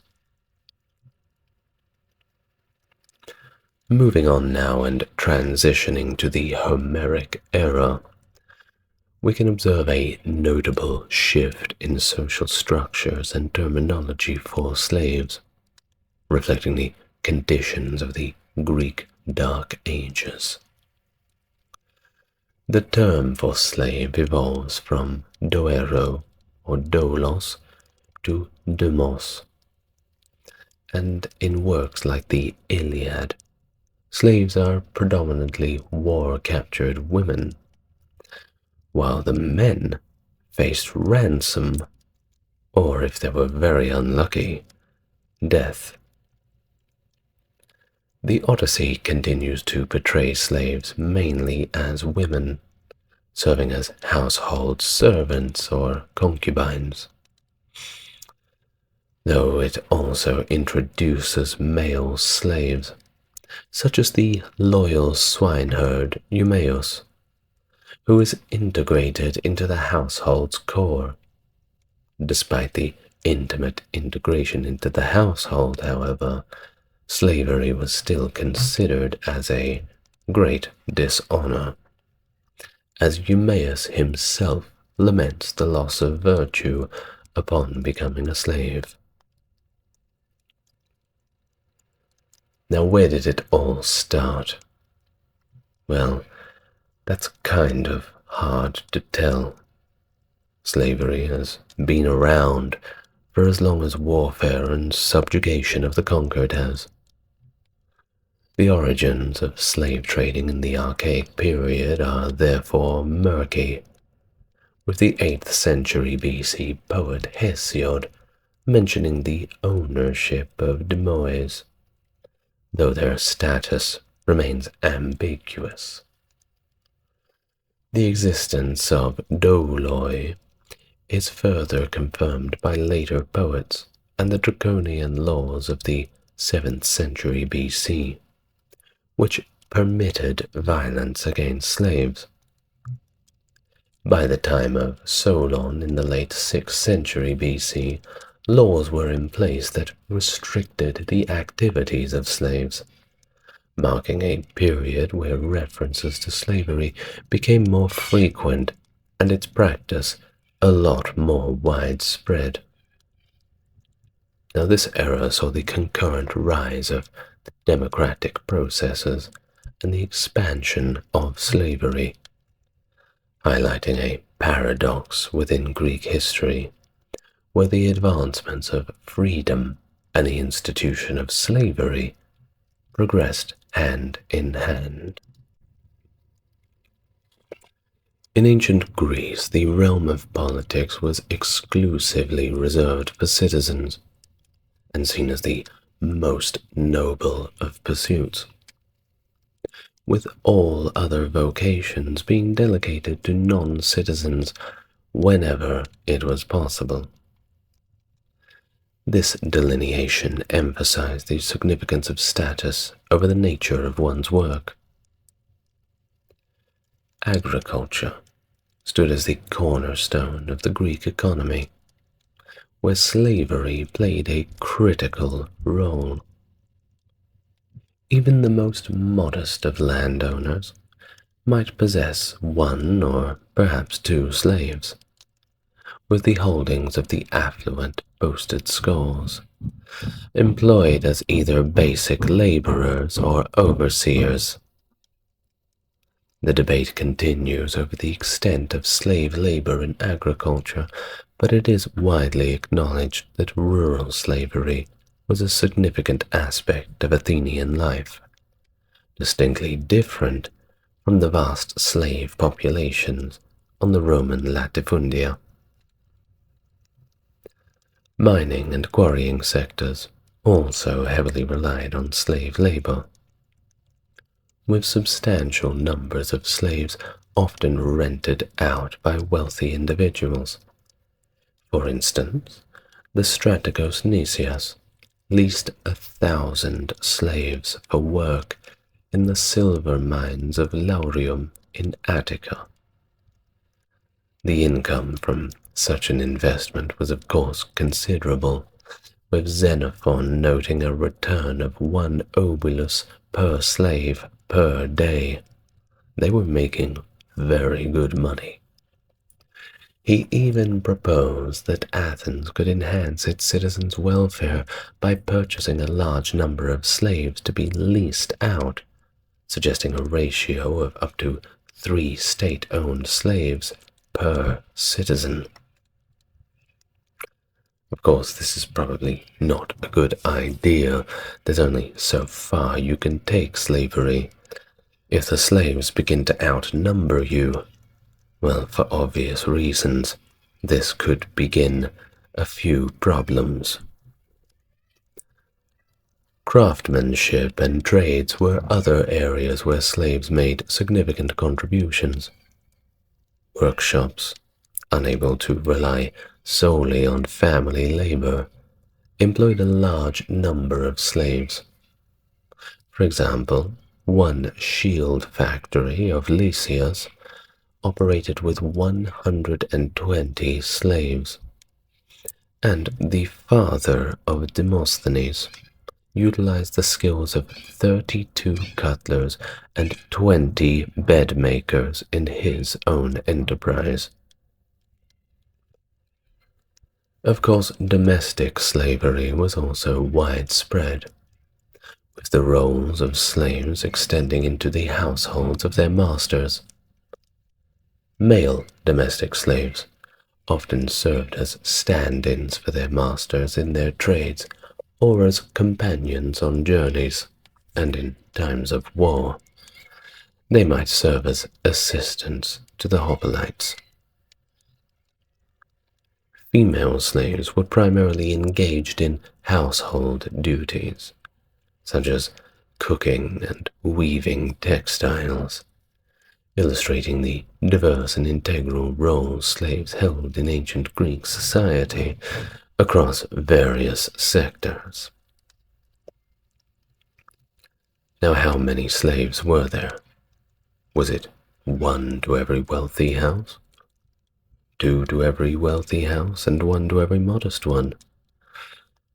Well, it's a little difficult to say. Quantifying the slave population in ancient Greece is challenging due to the absence of precise consensus and the fluctuating definitions of slavery across the different periods. Athens, however, is widely recognized for having the largest concentration of slaves, with estimates suggesting up to 80,000 slaves in the 5th and 6th centuries BC, averaging 3 to 4 slaves per household. Thucydides notes a significant event in the 5th century BC, where 20,000 slaves, mostly artisans, deserted during the Decelea War.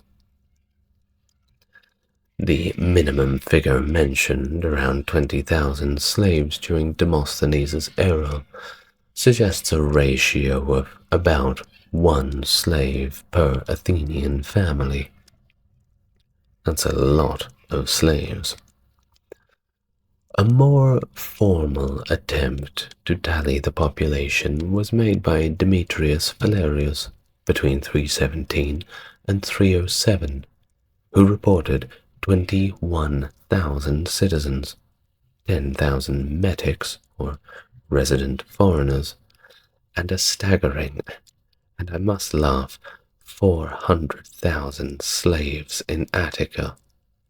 It is of course no laughing matter, but my God, to have that many slaves to that many citizens, it is really ridiculous.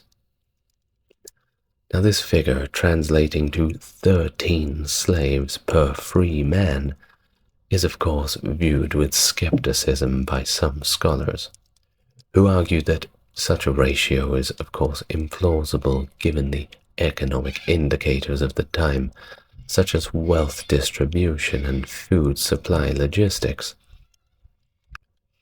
400,000. Absolutely hectic.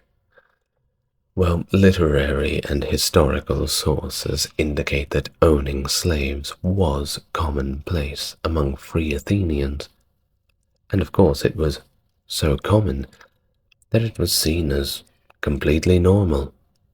It was simply a part of life to go down to the market, pick yourself up a shiny, brand new slave. Aristophanes' depiction of impoverished peasants with several slaves, and Aristotle's definition of a household including both freed men and slaves, underscore this norm. The absence of slave ownership marked an individual as more or less impoverished, as illustrated by a crippled man in Lysias's speech pleading for a pension because he couldn't afford a slave for assistance. Comparatively, the vast slave-holding seen among the wealthiest Romans were quite rare in Greece. Instances like Mnason, a contemporary of Aristotle with 1,000 slaves, were exceptional. Even Plato, considered wealthy, owned only 5 slaves at his death. Only 5. Can you believe it? Ownership of up to 50 slaves was deemed indicative of significant wealth. So you see that the more slaves you had, well, it was a status symbol. It makes me think that perhaps you'd rather be with a person who owns quite a few slaves. Perhaps you could blend into the background and maybe not do too much work. Or perhaps if you were to abscond in the night, they may not notice your absence. Something to think about. Well, outside of Athens, Thucydides highlights Chios for having the highest proportional number of slaves, suggesting that the phenomenon of slavery was widespread, but varied throughout ancient Greece. This diversity in slave ownership underscores the complexity and centrality of slavery within the social and economic fabric of ancient Greek societies. So, how do you get them? How do we get so many slaves? Well, you see, the acquisition of slaves stemmed from 4 primary sources: warfare, piracy, banditry, and international trade, each contributing to the slave population in different measures across various periods and regions. Let's go through a few of them. Now, first up, of course, is warfare, a significant source of slaves. The victors in battle had the right to enslave the defeated. a practice that, while not systematic, was certainly widespread. For instance, here's an example. Thucydides documents the enslavement of 7,000 inhabitants of Hyccara in Sicily, who were sold for 120 talents in Catania.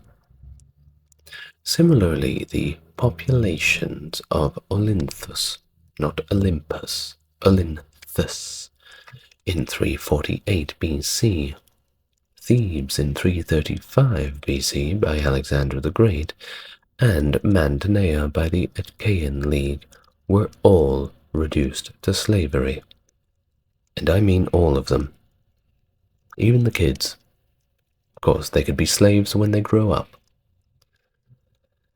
The enslavement of entire cities could, of course, be contentious, leading to some cities and generals to reject the practice or negotiate accords to prohibit it, or at least reel it back a little bit. Piracy and banditry also offered a continual supply of slaves. Pirates and bandits captured individuals and sold them if ransoms were not paid, or there was nobody to contact for the ransom, of course.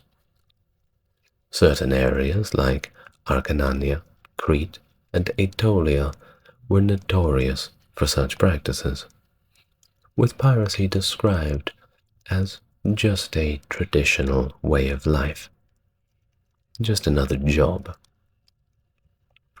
The role of piracy in slave trading expanded with the Roman Republic's demand for slaves, leading to intensified piracy until the Romans curtailed it in the 1st century BC. Slave raids, a form of banditry, were especially prevalent in places like Thrace and the eastern Aegean, where locals were captured and sold through slave markets, which became the primary source of slaves from the 6th century BC onwards. The slave trade involved the exchange of slaves between kingdoms and states, with significant trading centers like Ephesus, Byzantium, and Tanais. Slaves were often war captives or victims of the aforementioned localized piracy, but some were very unfortunately sold into slavery by their own families. Imagine that. Well, evidence of the slave trade includes the specific nationalities present within the slave population, the use of ethnically descriptive names for slaves in comedies, and the strategic avoidance of concentrating too many slaves of a single nationality in one place to prevent revolts. They continued that tradition on for a very long time. You don't want them communicating, don't you? You just want them talking. The value of slaves varied based on their skills and the market demand, with prices reflecting both the abilities of the slaves and the market conditions of the time. Think supply and demand. Buyers at slave markets were also protected by guarantees against latent defects, allowing for the annulment of a sale if a slave was found to be crippled and this had not been disclosed. The spectrum of enslavement encompassed a vast array of statuses, from full citizenship to outright chattel slavery, including intermediate categories like the Penaste or the Helots in Sparta, disenfranchised citizens, freedmen, bastards, and metics, resident aliens. The common denominator among these varied statuses was the lack of civic rights, painting a complex picture of social stratification. Now, one expert in the field, Moses Finley, has outlined specific criteria to differentiate degrees of enslavement, focusing on various rights and possibilities, such as owning property, authority and power over others, legal rights and obligations, familial rights, the potential for social mobility, religious duties, and military obligations. These criteria highlight the nuanced differences between the many levels of societal standings within ancient Greece. Now back to Athens. Athenian slaves, considered property of their masters or the state as a whole, had their lives dictated by their owners. Their owners, of course, had the authority to sell, rent, or even give them freedom. Despite the ability to form familial bonds, these relations held no legal recognition, leaving families vulnerable to separation at the master's whim. The judicial system offered slaves fewer rights than citizens, obviously, with their testimonies often admissible only under torture, a reflection of their loyalty to their masters. So if your master was charged with something, you would be brought in, and they would not believe you because, of course, you wouldn't tell the truth. You would lie to protect your master. So the next step would be to put you on the rack, or whatever other torture device they would have. Now, despite this harsh reality, certain protections existed, depending on the time, albeit indirectly, such as the ability for a master to sue for damages if a slave was mistreated, or the public's right to prosecute a master for excessive cruelty, aimed more at curbing societal violence than protecting a slave. Therefore, the Greeks maintained complex laws regarding the treatment of slaves, including the prohibition of their execution without a trial, reflecting a societal concern for maintaining order and preventing the escalation of crimes that could harm the community as a whole. Regardless if it was a slave or not, you didn't want to hear somebody screaming and being beaten. Well, that could put down the value of the neighborhood, of course. Nobody wants that, regardless of who it's being done to. Slaves were integrated into their master's household and participated in civic and family cults, enjoying certain protections like the right to claim asylum in temples, highlighting a degree of humane treatment not universally afforded to slaves in other ancient cultures, of which we will get to in upcoming videos. We'll look forward to that, don't you? While slaves were generally barred from owning property, some managed to operate businesses or even save money. What for? Well, to buy their freedom, of course. Well, this illustrates a level of economic agency. Athens, notably, had laws protecting slaves from indiscriminate violence, and even allowed them to fight alongside freed men in critical battles, recognizing their contribution to the city-state's defense. Sexual relations and obligations for slaves were strictly regulated, with severe punishments for transgressions, underscoring the control masters and the state exerted over the most personal and intimate aspects of the slaves' lives. Nonetheless, instances of compassion and justice, such as the liberation of slaves from exploitative conditions, coexisted alongside the harsher realities of their status.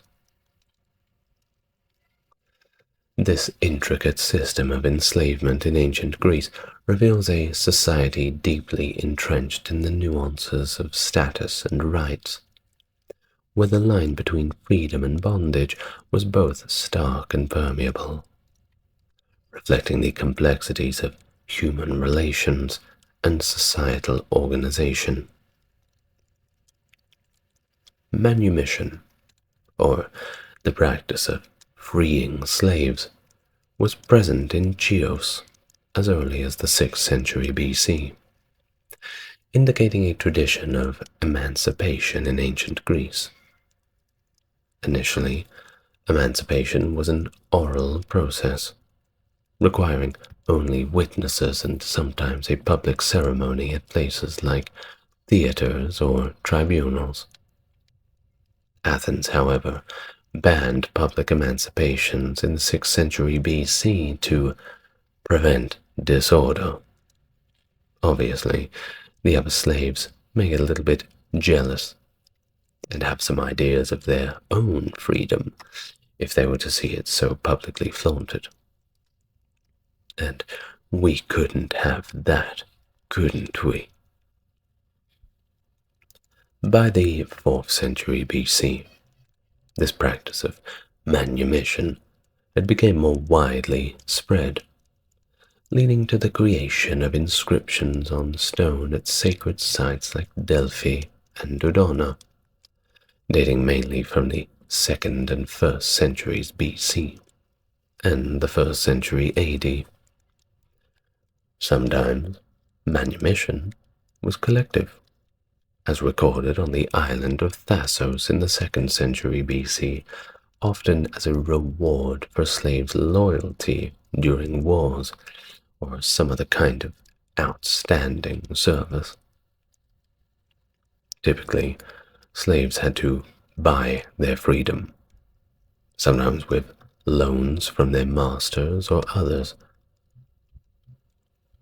Emancipations often had religious aspects, with slaves sold to deities to guarantee their freedom, though civil emancipations through magistrates were also quite common.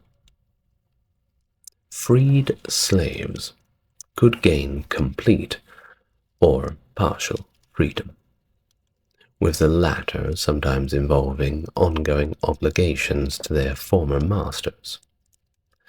However, if a freed slave was sued by their former master and found innocent, they could in this way achieve complete freedom. Well, even if they did, despite gaining their freedom, emancipated slaves did not enjoy the full rights of born citizens, and were hitherto subject to various obligations, akin to the status of metics or resident foreigners, highlighting the complex nature of social mobility and freedom in ancient Greece. Now, understanding the life of Greek slaves presents us with a lot of different challenges, with their existence often described through the lens of labor, discipline, and sustenance. Aristotle advocated for a more humane treatment of slaves, akin to raising children, suggesting that slaves could comprehend and respond better to reason than to force alone.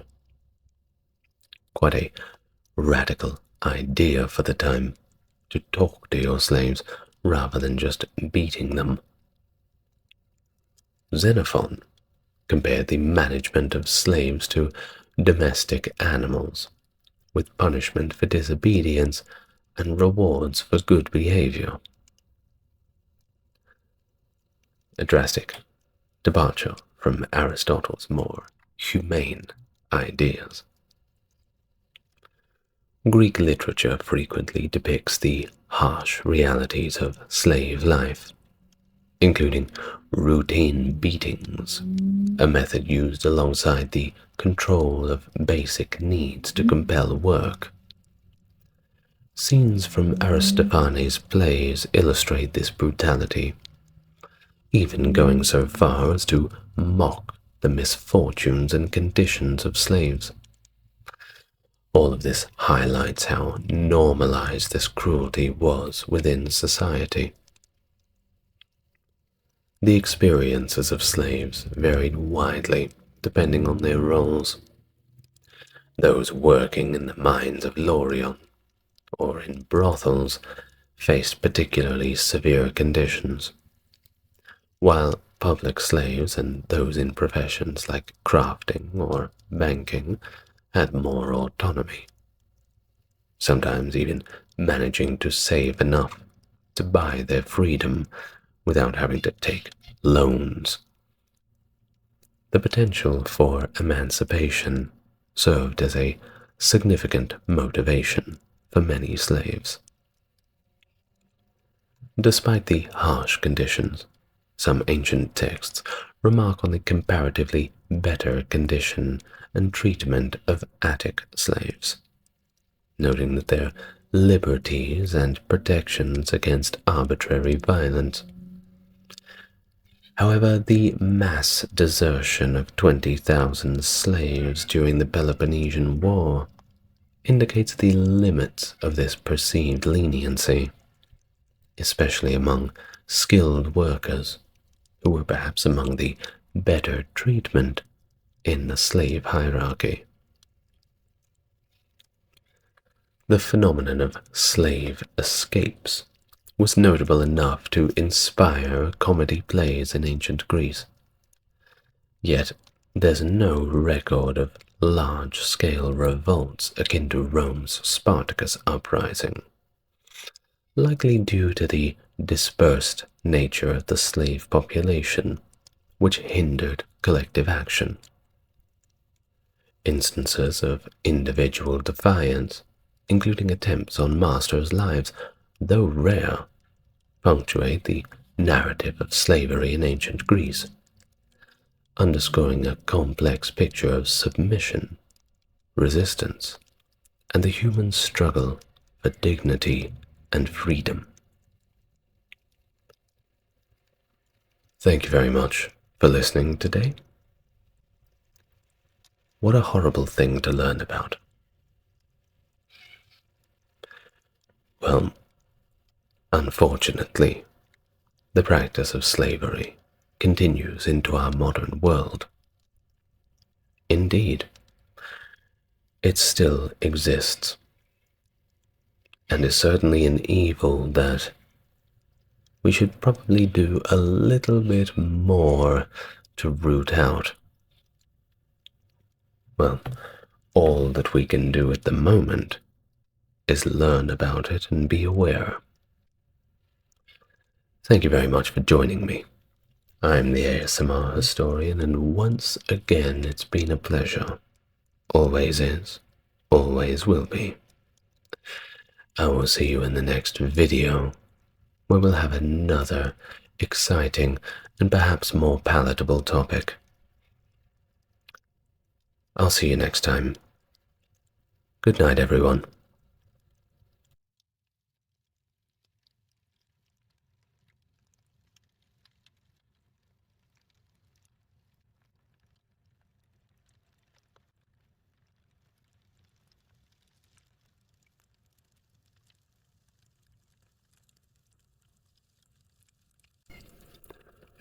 Slavery in ancient Rome was a multifaceted institution deeply ingrained in society and the economy. The labor force comprised of a spectrum of roles, from unskilled workers to educated professionals, all held in bondage under the pervasive system of ownership. while those toiling in fields, mines, and mills faced grueling conditions and limited prospects. A privileged class of skilled slaves held positions as artisans, educators, and even administrators, among other more clean roles. The prospect of manumission, or freedom, was a defining aspect of Roman slavery, offering a pathway to citizenship and integration into society. Hello everyone and welcome back. Today I'm going to talk a little about slavery in ancient Rome. There is a few videos coming up on this topic, considering how deep and multifaceted it is, so I advise you to keep a lookout for them. Well, without further ado, let us begin. In the Roman world, distinctions between free labor and slavery were all a little bit blurry, with both groups often performing very similar tasks. Elite Romans, particularly landowners, viewed both slavery and wage labor as means of securing a workforce, emphasizing ownership and control over individuals. Under Roman law, slaves were treated as property, devoid of legal rights, subject to the whims of their owners. Brutal forms of punishment, including corporal chastisement and even summary execution, were unfortunately commonplace, highlighting the precarious existence of those held in bondage. Also, just before we continue on a topic like this, I don't want anybody in the comments saying how terrible the Romans were. Somebody said something in the comments the other day. He said, "We must be detached academics." And I absolutely adore those two words, detached academic. We can't be here with our modern morality, with everything we know now, judging the ancient people. So, now that that is the way, let's continue in a detached fashion. The origins of Roman slavery varied, encompassing war captives, kidnapped individuals, and those born into servitude. Military conquests provided a steady influx of slaves, and there were plenty of conquests, while piracy and just outright abduction posed risks to free individuals all across the Mediterranean. Despite legal measures to curb debt slavery, economic hardship drove some to unwillingly enter contractual servitude. The slave trade, largely unregulated and lucrative, thrived within the expansive borders of the Roman Empire. Slavery transcended racial and ethnic boundaries in ancient Rome, with individuals from diverse backgrounds susceptible to enslavement. Communities across the empire, including Jews and Christians, participated in the institution equally. Even modest households commonly possessed a small number of slaves, illustrating the widespread nature of the institution across Roman society. While slave rebellions, epitomized by Spartacus's uprising in the Third Servile War, video on that as well, occurred sporadically, Individual escape was a more persistent form of resistance in the Imperial era. Fugitive slave hunting emerged as a primary method of maintaining control, reflecting more of the pervasive enforcement of slavery within the society. Moral discussions surrounding slavery focused on the treatment of slaves. Unfortunately, abolitionist sentiments were virtually non-existent. Inscriptions, art, and writings provide glimpses into the perspectives of slaves and freed persons, offering insights into their lived experiences. Despite efforts to understand the complexities of Roman slavery, a definitive portrayal remains quite elusive, due to the diversity of roles and statuses among slaves and freed men.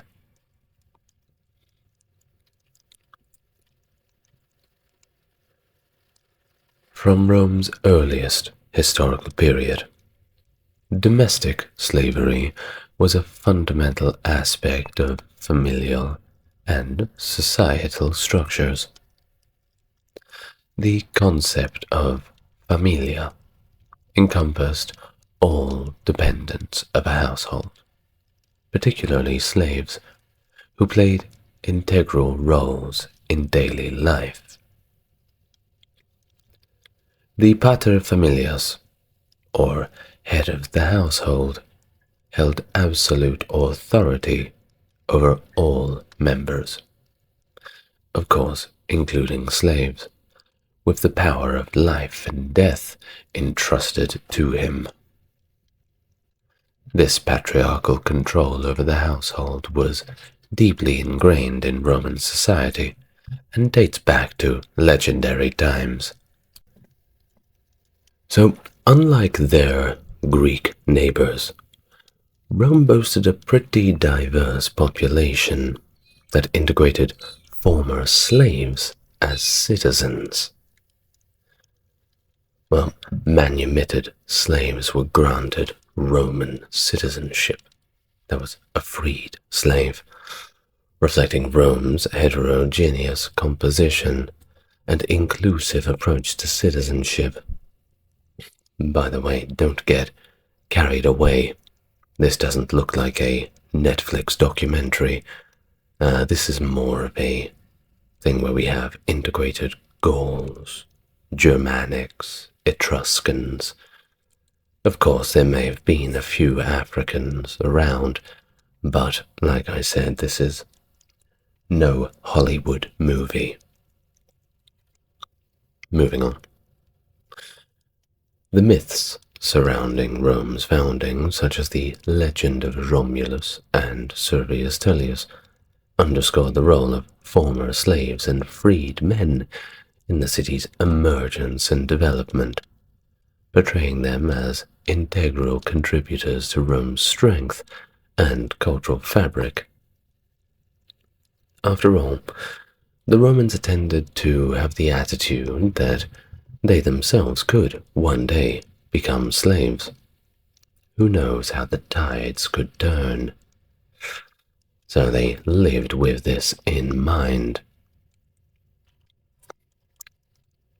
Legal and religious frameworks pertaining to slavery emerged in Rome's earliest institutions, evident in the 12 Tables.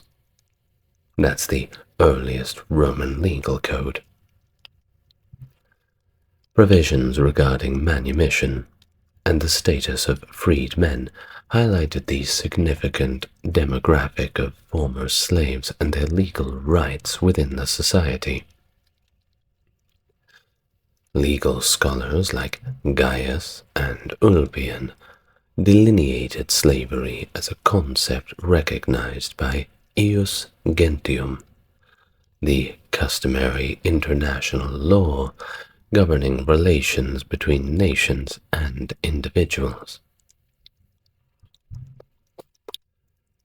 The practice of slavery in Rome was intertwined with warfare, of course, where victorious nations had what was effectively the right to enslave defeated populations. No such Geneva Convention in those days. Defensive wars, such as those fought against the Etruscans, that's the Italians of the day, mainly in Tuscany. Remember that Rome was a city-state first, before it was a republic or an empire. These wars fought against the Etruscans also contributed to the influx of slaves, meeting the growing demand for labor in agriculture and, of course, other sectors. Well, you wouldn't want to be working the fields all day, but it's slightly better than being in the mine, or being in the quarry, or who knows what other terrible jobs you could be stuck with. Rome gradually evolved into what we may say is a slave society, particularly following the Punic Wars. That was when they were fighting Carthage, the other empire. Well, we use that term broadly. Perhaps the empire that never was. Well, this war in particular saw a dramatic increase in the number of enslaved individuals. Of course, the Romans won that war. And when they did, well, there were a lot more Carthaginians and their subjects in Rome, just not in the positions that they wanted to be in. By the 2nd century AD, slavery had become deeply entrenched in Roman society, and I mean very deeply, with the majority of the free citizens of Rome having ancestors who were once slaves. The possibility of manumission offered a pathway to freedom for some, but slavery remained a pervasive institution, shaping the social and economic landscape of ancient Rome. Yes, you had this opportunity of freedom, but it was a very dim light at the end of a very long and very dark tunnel. Good luck finding your way all the way to the end of that. Most people were better off just trying to run away.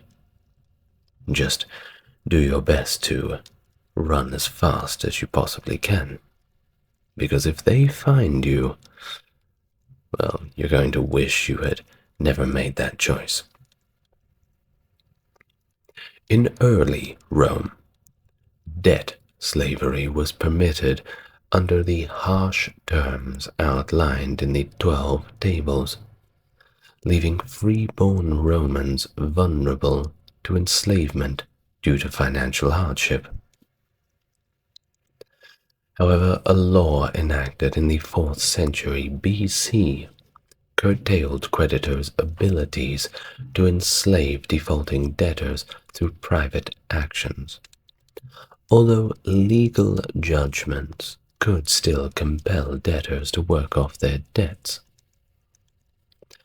Primary lawful means of enslaving a freeborn citizen recognized during the Republican era was through military defeat and capture under the ius gentium. Now back to the Punic War, because it's very important if we want to talk about the impact of slaves on Rome. During the Second Punic War, there were three all up. Carthaginian leader Hannibal Barca enslaved numerous war captives, presenting a significant challenge to Rome. Remember, the Romans themselves could become slaves too, if they were the ones on the receiving end of a defeat. Following defeats at battles such as Lake Trasimene and Cannae, which were complete disasters for the Romans, Hannibal sought to ransom the prisoners of war. But the Roman Senate, after quite heavy deliberation, decided to simply not pay the ransom. Instead, they sent a message emphasizing the importance of victory or death in battle. I'm sure the Roman soldiers were a little bit crestfallen upon receiving this news. Consequently, these captives remained enslaved, with some sold to Greeks, until their eventual recovery by Flaminius during the Second Macedonian War. This conflict, while increasing the number of slaves in Roman society, also exposed a significant portion of Roman citizens to the risk of enslavement. You give a little, you get a little. Throughout the later Republic and into the Imperial period, thousands of Roman soldiers, citizens, and their slaves in the eastern territories fell captive to powers like the Parthians and the Sasanian Empire. The defeat of Marcus Crassus at the Battle of Carrhae in 53 BC resulted in the capture of 10,000 survivors by the Parthians, who marched them to Margiana in Bactria. That's all the way out in Afghanistan sort of area. Well, what happened to them? Unfortunately, their fate is unknown. So, perhaps you'd like to imagine what would happen to a Roman slave being taken by the Bactrians. Don't give yourself nightmares. Despite the loss of Roman military standards at Carrhae being a point of concern for the Roman authorities, there was considerably less official attention given to the liberation of Roman prisoners. Poets like Horace, writing decades after the battle, depicted these captives as married to barbarian women and serving in the Parthian army, reflecting their dishonored status and the challenges of restoring them to Rome. But remember, this may be complete bollocks, and the reason why is because a poet like Horace may have had an intent to make the Senate look a little less mean, a little less cruel, for not doing their best to take these prisoners back. You imagine if you are the wife of a Roman soldier who is being captured, and you're begging the Senate to pay the ransom. The Senate cannot or refuses to pay. You start petitioning. Bring my husband home. He's the best husband. He's great. Well, perhaps somebody cooks up a story. Actually, your husband has already remarried. He's with this new barbarian woman, and he's even fighting for the enemy. Do you really want him back? Well, perhaps people were tricked, but this is just my own personal conjecture. We don't really have any sources that it was a lie, but one can imagine how it may have been politically motivated. Moving on. Valerian made history among the emperors, not in the way that he wanted to. You see, he made history by being the first Roman emperor to be captured after his defeat by Shapur I at the Battle of Edessa in AD 260.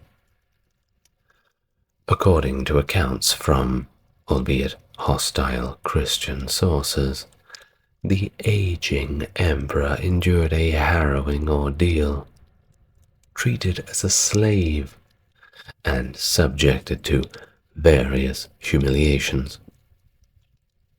Inscriptions and reliefs found at the Zoroastrian site of Naqsh-e-Rostam in southwest Iran commemorate Shapur's victories over the Romans, depicting emperors in subjugation and Roman legionaries paying tribute. Shapur's inscriptions proudly note that the Roman captives he enslaved hailed from all corners of the empire.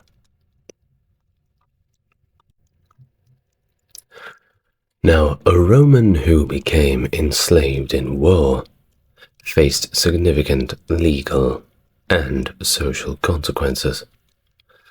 Losing his citizen rights at home, he forfeited his right to own property, dissolved his marriage, and if he held the position of head of a household, his legal authority over his dependents was all but suspended.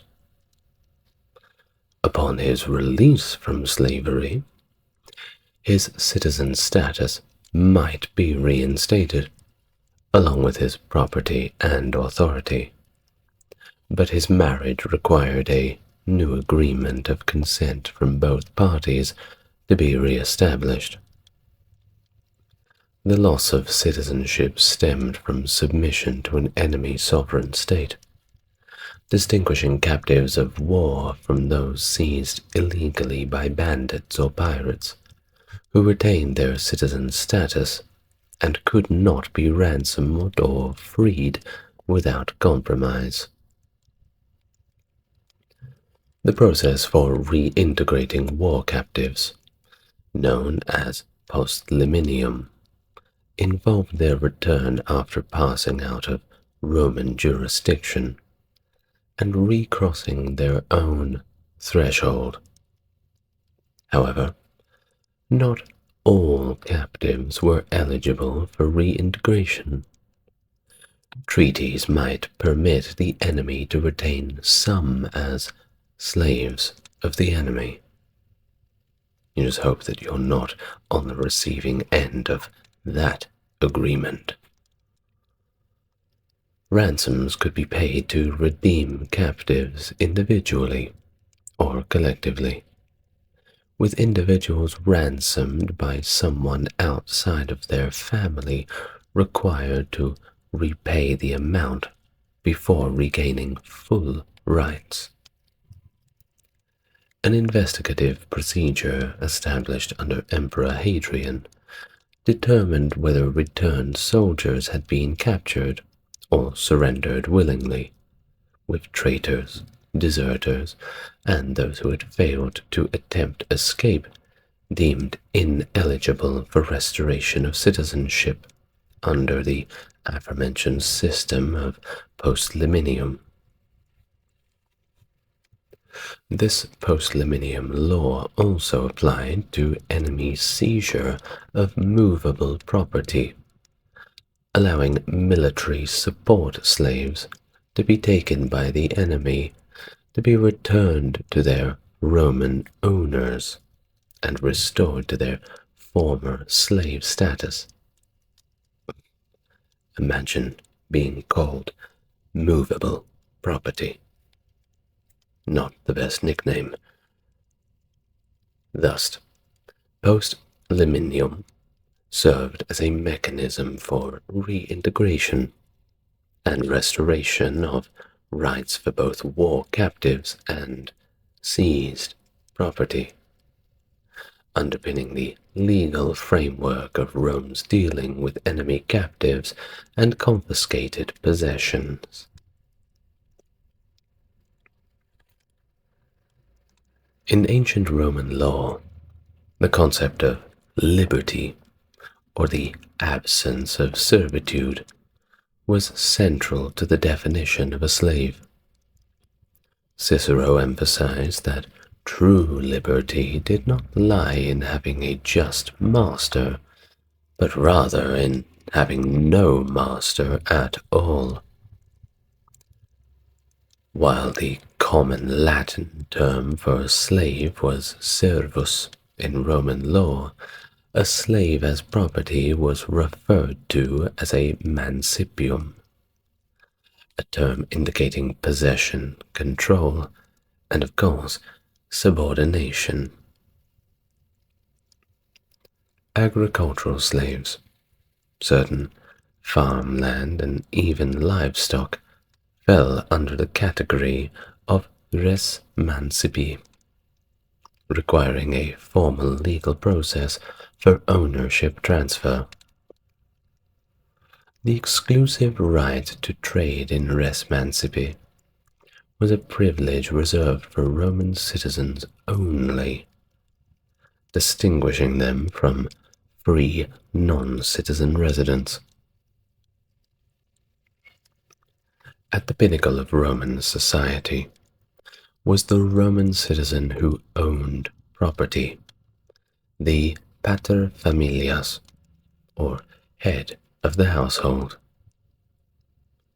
Within the domus, or household, the pater familias wielded significant power as the master, exercising control over both his free family members and the slaves of the household. This authority, known as vitae necis potestas, granted him the power of life and death over all members of the household, except his wife. Despite some legal protections, slaves lacked legal personhood and were essentially perpetual minors. They could not enter into contracts, initiate lawsuits, or provide testimony in court unless under torture. While some legal reforms in the Imperial period aimed to mitigate the harsh treatment of slaves, such as penalties for unjust killings, and the right to complain against mistreatment, slaves still faced significant limitations and, of course, significant abuses.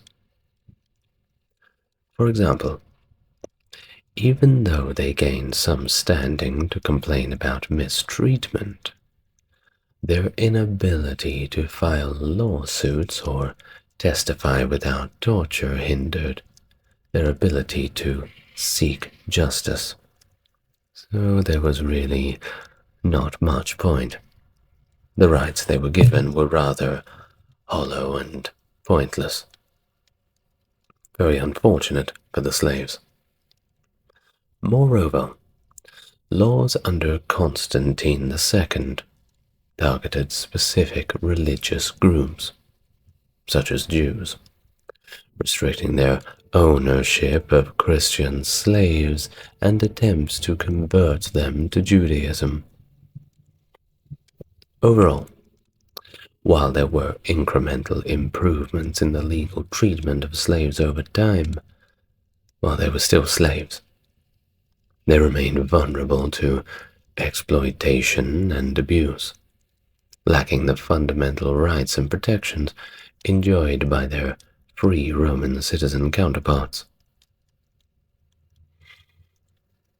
In Roman law, slaves were devoid of kinship ties and legal personhood, unable to enter into recognized forms of marriage or exercise patriarchal authority. Now, despite these limitations, slaves born into a household or those in privileged positions, could form enduring unions known as contubernia, which were similar to marriages, but they could do this only within the same household. So if there was another slave in the household that had caught your eye, well, perhaps you could enter a union. Think about what a commitment ceremony is, as opposed to a marriage. It's kind of just pledging a little bit underneath what an actual marriage is in the eyes of the law. Now, while these unions were not legally recognized, these relationships often involved the rearing of children and were sometimes approved by the slave's owner, with the intention of marrying upon manumission. The master held the legal right to separate or sell family members, but evidence suggests that larger households and rural estates sometimes supported the formation of family units within slave populations. Roman jurists generally favored keeping slave families intact, and protections for them were incorporated into Roman law. Masters often included slave families in estate bequests, with provision for their continued unity even after the master's death. Augustus implemented laws regarding marriage and sexual morality, permitting legal unions between freed women and freeborn men of lower rank, and legitimizing their offspring. Freed women were obliged to marry their manumitting owners, becoming both their wives and clients. And while they could not divorce without their patron's consent, Roman women, including freed women, could initiate divorce under other circumstances. Now, despite being legally considered as property, Roman slaves could be allowed to hold and manage property, known as peculium, which they could use as if it was their own. This practice likely originated in agricultural settings, where slaves were given small parcels of land to cultivate for their sustenance. Over time, peculium evolved to include monetary allowances and profits from business activities conducted by slaves. It served as a means of encouraging agency among slaves and fostering an amount of self-sufficiency.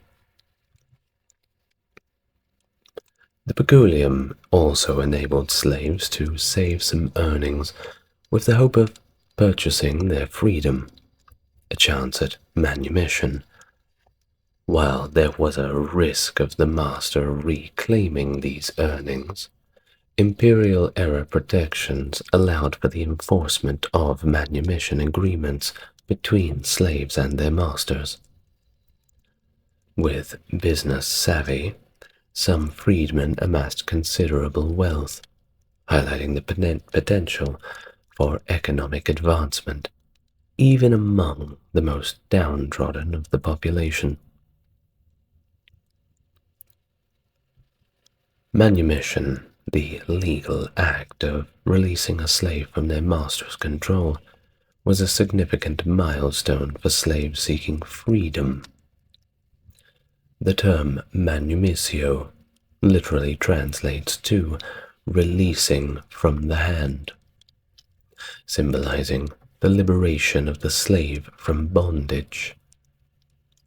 Similarly, the release of a minor child from their father's legal authority, known as emancipatio, paralleled the processes of manumission for slaves.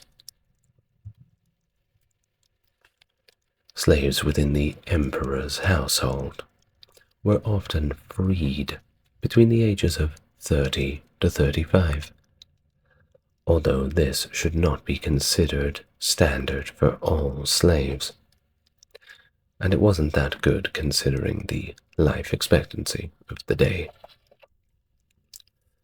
Young women of reproductive age also had a much higher chance of being manumitted, enabling them to marry and have legitimate children. However, manumission was not solely determined by age or length of service.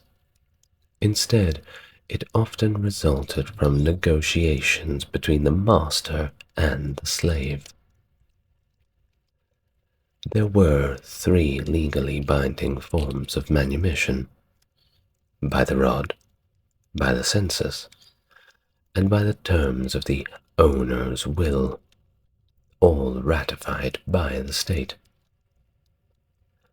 Manumission by the rod involved a fictitious trial before a magistrate, where a Roman citizen declared the slave free, and the magistrate confirmed it. Manumission by the census occurred when a slave was entered into the official roll of citizens during census taking. And finally, manumission by the owner's will could be conditional, such as requiring service or payment before or after the freedom. Informal manumission also occurred through methods such as a letter of intent or proclamation among friends. However, during the Republic, informal manumission did not grant citizenship, though Augustus later clarified the status of informally freed slaves. Laws like the Lex Fufia Caninia and subsequent legislation regulated manumission, limiting the number of slaves that could be freed through a master's will and setting age restrictions on manumission.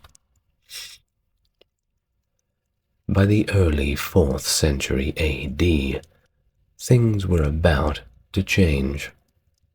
As Christianity spread in the Roman Empire, slaves could be freed through a church ritual officiated by a bishop or priest. Constantine I issued edicts authorizing manumission within churches, allowing clergy to free their slaves with naught but a simple declaration. Subsequent laws, such as the Novella 142 of Justinian, further empowered bishops to grant freedom over slaves. Once legally manumitted by a Roman citizen, a male slave gained not only passive freedom from ownership, but also active political freedom, known as libertas, which included the right to vote. This transformed the slave into a libertus in relation to their former master, who then became their patron. Freedmen and patrons had reciprocal obligations within the traditional patronage system, and freedmen could also establish connections with other patrons. The legal responsibilities of freedmen were outlined in various laws and edicts. For instance, an edict in 118 BC specified that if a freedman were only legally responsible for services or projects agreed upon or sworn to in advance, and they could not be compelled to pay money. Furthermore, the Lex Alia Sentia of AD 4 allowed a patron to take his freedom to court for failing to fulfill the agreed-upon obligations. But the penalties did not include re-enslavement. As a social class, freed slaves were known as libertini, although latter writers used the term libertus and libertinus interchangeably.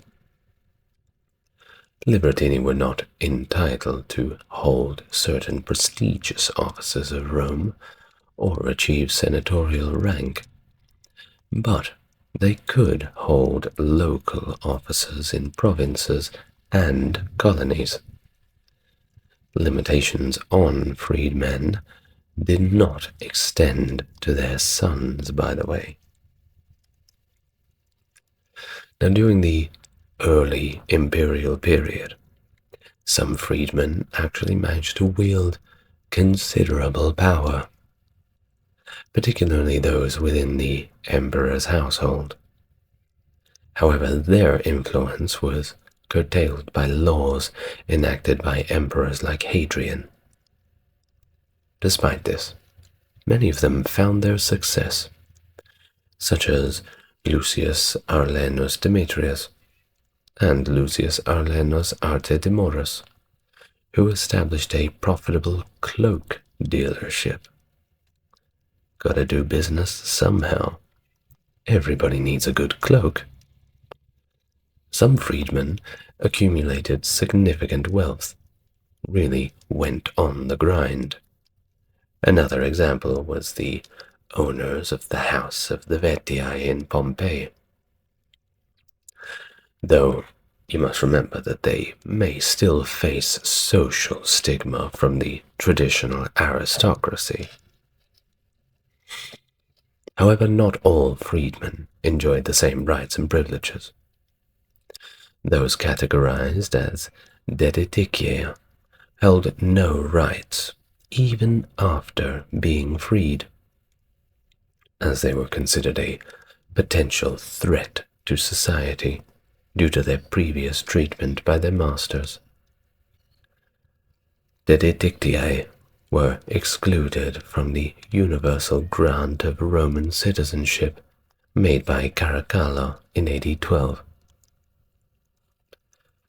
Well, what do you think?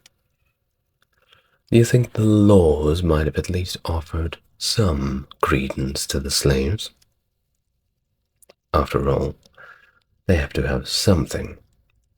One could perhaps argue that slavery in Roman times was a lot more humane than the slavery of the transatlantic slave trade.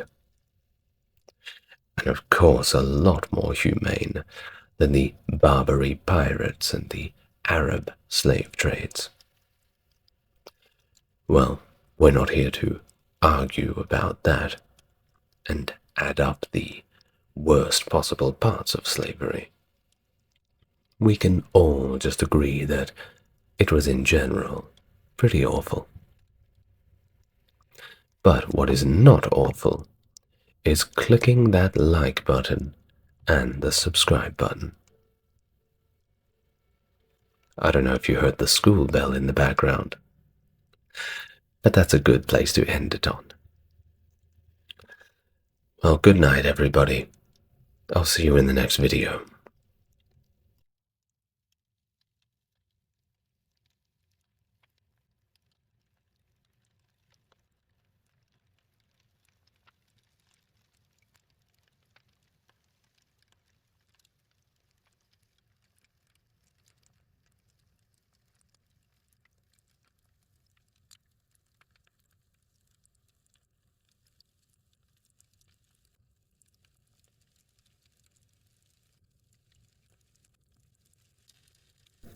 During the period of Roman imperial expansion, the Roman economy underwent significant transformations due to the increase in wealth among the elite and the substantial growth of slavery.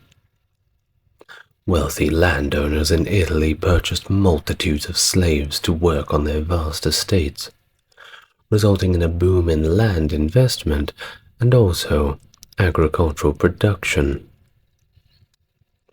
According to some, Rome's military conquests and the influx of vast wealth and slaves into Italy had effects comparable to widespread and rapid technological innovation. Hello everyone and welcome. If it's your first time to the channel, it's good to meet you. And if you're coming back, it's a pleasure to have you back here with me.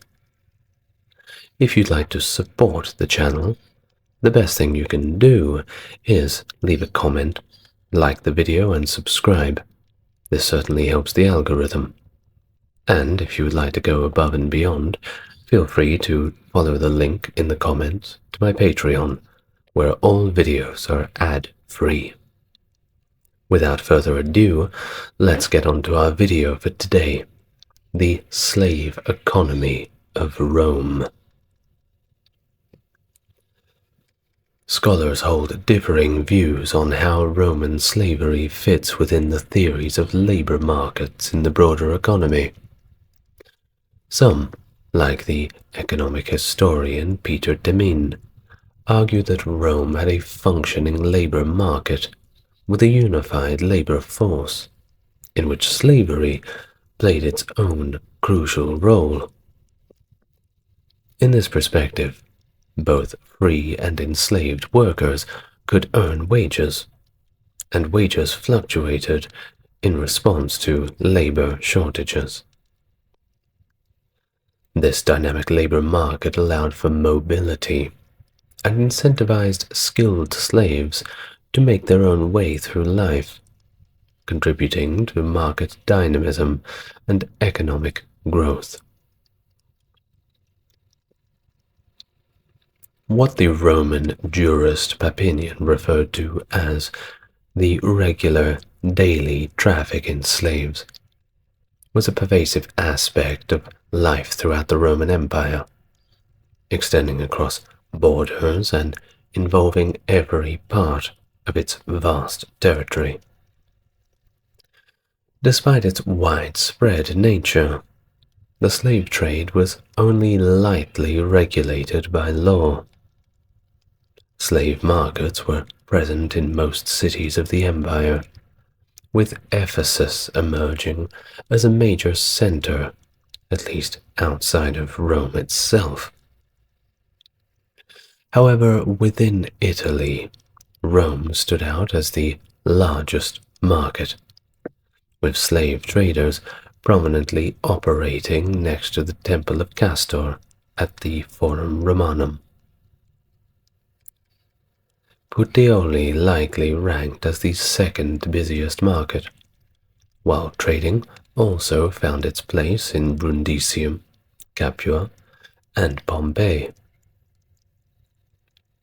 Aquileia, situated across the Alps, served also as an important hub for importing slaves into Italy. Most likely, slaves run in Gallic conquests and perhaps kidnapped Germanic peoples. The rise and subsequent fall of Delos serves as a poignant illustration of the volatility and disruptions inherent in the slave trade during the Roman era. In the eastern Mediterranean, the policing efforts of the Ptolemaic Kingdom of Egypt and Rhodes had managed to somewhat curtail piratical kidnapping and illegal slave trading. However, Rome's burgeoning trade activity and expanding dominance in the region, especially following their victories against Carthage in the Punic Wars, brought about significant changes. While Rhodes had long maintained its reputation as a bastion of law and order, the arrival of Italian entrepreneurs, if we may call them that, in the latter part of the 3rd century posed a challenge to its regulatory barriers.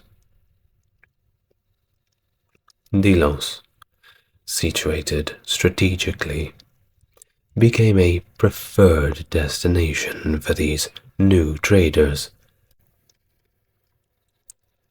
In 166 BC, the Romans dealt a severe blow to Rhodes by declaring Delos a free port, eliminating the need for merchants to pay customs taxes. Consequently, Delos experienced a surge in the piratical slave trade, with little scrutiny over the source or even the status of the captives. While exaggerated figures like Strabo's claim of 10,000 slaves traded daily may be hyperbolic, there is no denying that slaves became the primary commodity in Delos. Many of these slaves traded in Delos eventually found themselves working in the vast agricultural operations of Sicily's latifundia. These same slaves would later play pivotal roles in the slave rebellions of 135 and 104 BC. Can you really blame them? However, as Rome established more sophisticated training centers in the east, Delos lost its status as a free port. Subsequently, the city suffered devastating sackings during the Mithridatic Wars in 88 and in 69 BC, and it never really recovered. Other cities, such as Mytilene, possibly absorbed some of Delos's former trade. Possibly. Ultimately, Delos's slave economy, artificially inflated by Roman policies, faltered, contributing to the persistence of piracy in the region, which continued to plague Rome for centuries to come. The eastern regions of the Roman Empire served as significant sources of slaves, the prominent trade centers facilitating the exchange of human labor. Ephesus, situated in Lydia, Caria, Phrygia, Galatia, and Cappadocia, emerged as a hub for this trade. Legendary figures like Aesop, the Phrygian fabulist, were said to have been sold in Ephesus. Other cities like Pergamum and Achaemenid in Phrygia likely saw regular and substantial slave trading activities due to their prosperity. Apamea in Phrygia, according at least to the accounts of Strabo, rivaled Ephesus in trade importance, serving as a crucial hub for imports from Italy and Greece, and exporting slaves as its primary commodity. Although evidence is scant, markets likely existed in regions like Syria and Judea as well. Looking towards the North Aegean, Amphipolis stood out as a potential center for Thracian slave trading, as evidenced by a monumental memorial dedicated to a slave trader found in the area. Byzantium played its own role in the Black Sea slave trade, with slaves from Bithynia, Pontus, and Paphlagonia likely being traded in cities along the Propontis. These regions formed a complex network of slave markets, facilitating the flow of human chattel across borders and contributing significantly to the Roman economy. The discovery of Roman coin hoards dating back to the 60s BC in Dacia, that's modern-day Romania, by the way, has raised intriguing questions about the dynamics of the slave trade in the region. Scholars have interpreted this abundance of coin hoards as evidence that Pompey's successful efforts to suppress piracy led to an increase in the slave trade along the lower Danube basin to meet the growing demand. These hordes become less frequent in the 50s BC, coinciding with Julius Caesar's campaigns in Gaul, which provided a new source of slaves to the market. And they all came with their own funny little mustache. Just to lighten the mood for you a little bit there. However, they resurge in frequency during the 40s and 30s BC. Archaeological excavations into the 21st century have continued to uncover evidence of slave trafficking in parts of the Roman Empire where it had previously been undocumented. And you wouldn't believe where. All the way up to Roman London. That's right. Perhaps a little north of Hadrian's Wall, they were doing a few little raids and bringing back some exotic slaves. Imagine for a moment that you are a Briton, captured by the Romans, sold in London, taken all the way down to Italy, or even Byzantium. Perhaps you would even be taken so far as Alexandria. Who knows what rich Roman family could purchase you, or what fate awaits you. The trade of slaves from regions beyond the Roman borders was not uncommon.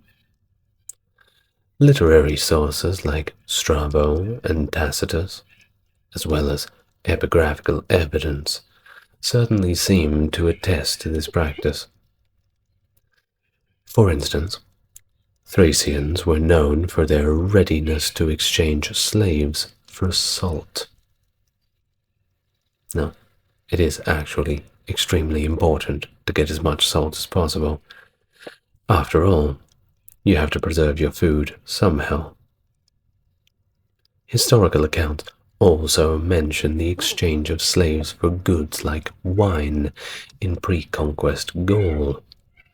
And if you haven't seen my video about pre-conquest Gaul, well, you probably don't know how much of a taste for wine the Gauls actually had, especially Italian wine. Apparently, it was their favorite.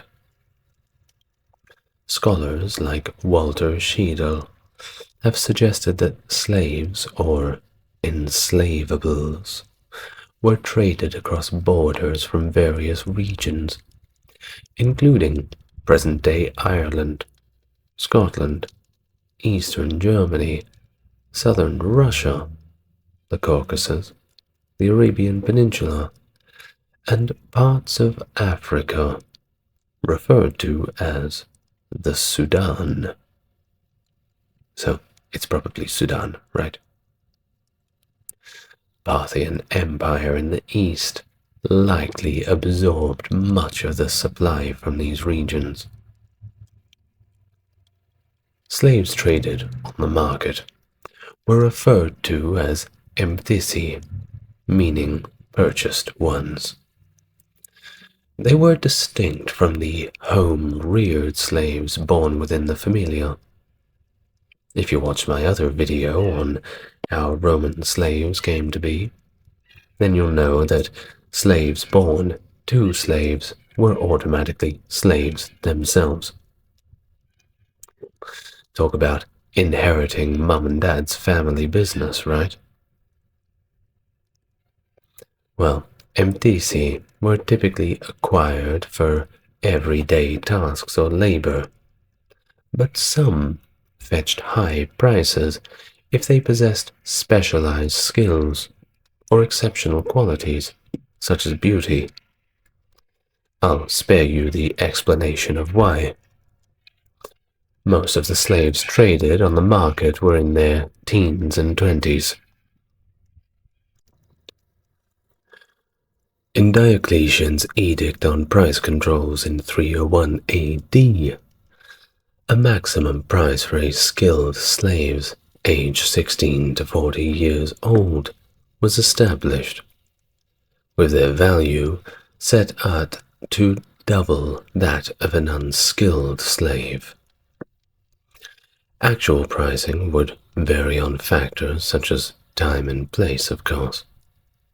Real pricing evidence is scarce, unfortunately, primarily known from papyri documents preserved in Roman Egypt, where the practice of slavery may not reflect conditions in Italy or the wider empire.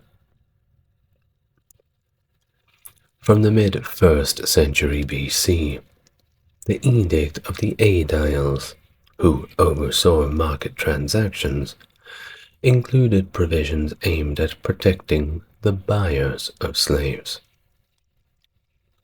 Sellers were required to disclose any diseases or any other defects at the time of sale. Information about the slave would be written on a tablet hung from their neck, or announced it by the auctioneer at the time of the sale. Prospective buyers were allowed to inspect the slave, ask questions, and even request them to be undressed to ensure there were no concealed defects. How humiliating. My God. Ugh. Special markings or signs might indicate the warranty status or the origins of the slave. A rare depiction of a slave auction on a funeral monument from the same period as the Edict of Diocletian shows a male slave standing on a pedestal-like structure, with an auctioneer and a potential buyer nearby. This monument, set up by a familia or former slaves, suggests either a depiction of their own history or a prideful portrayal of successful and honest business dealings. If defects were fraudulently concealed, a 6-month return policy required the dealer to take back the slave and issue a full refund, or at least offer a partial refund during an extended warranty of 12 months. Roman jurists carefully defined what constituted a defect, distinguishing between issues like missing teeth, which were not really considered defects, since healthy infants typically lacked teeth. Although slaves were legally considered property, they were not regarded as mere merchandise, and those who sold them were not classified as merchants or traders, but rather as sellers. The Latin word for slave trader was venalicius or venalicarius, derived from venalis, meaning something that can be bought, particularly as a substantive referring to a human being for sale. Another term was mango, with the plural mangones, not the fruit, by the way, although calling them mangoes sounds like some kind of in-joke insult. Perhaps we can call them mangoes from now on. Well, this word mangones is likely of Greek origin, and carried the connotations of a trickster or a dealer in bodies. Slave traders were often depicted as dishonest and engaged in deceptive practices, although moral judgments were typically focused on defrauding customers rather than the concern for the welfare of the slaves. Think about the stereotype of a used car salesman. I'm sure we've all met one of them. Remember the dad of Matilda? Danny DeVito, yeah. That sort of thing. We may think of that when we think of a Roman slave trader. So slimy. Ugh. While the senatorial class generally viewed commerce as beneath them, there was widespread rhetoric condemning slave traders in Latin literature. Notably, while slaves feature prominently in the comedies of Plautus, major characters who are slave traders are notably absent. The identities and social standing of professional slave traders are not extensively documented in ancient sources.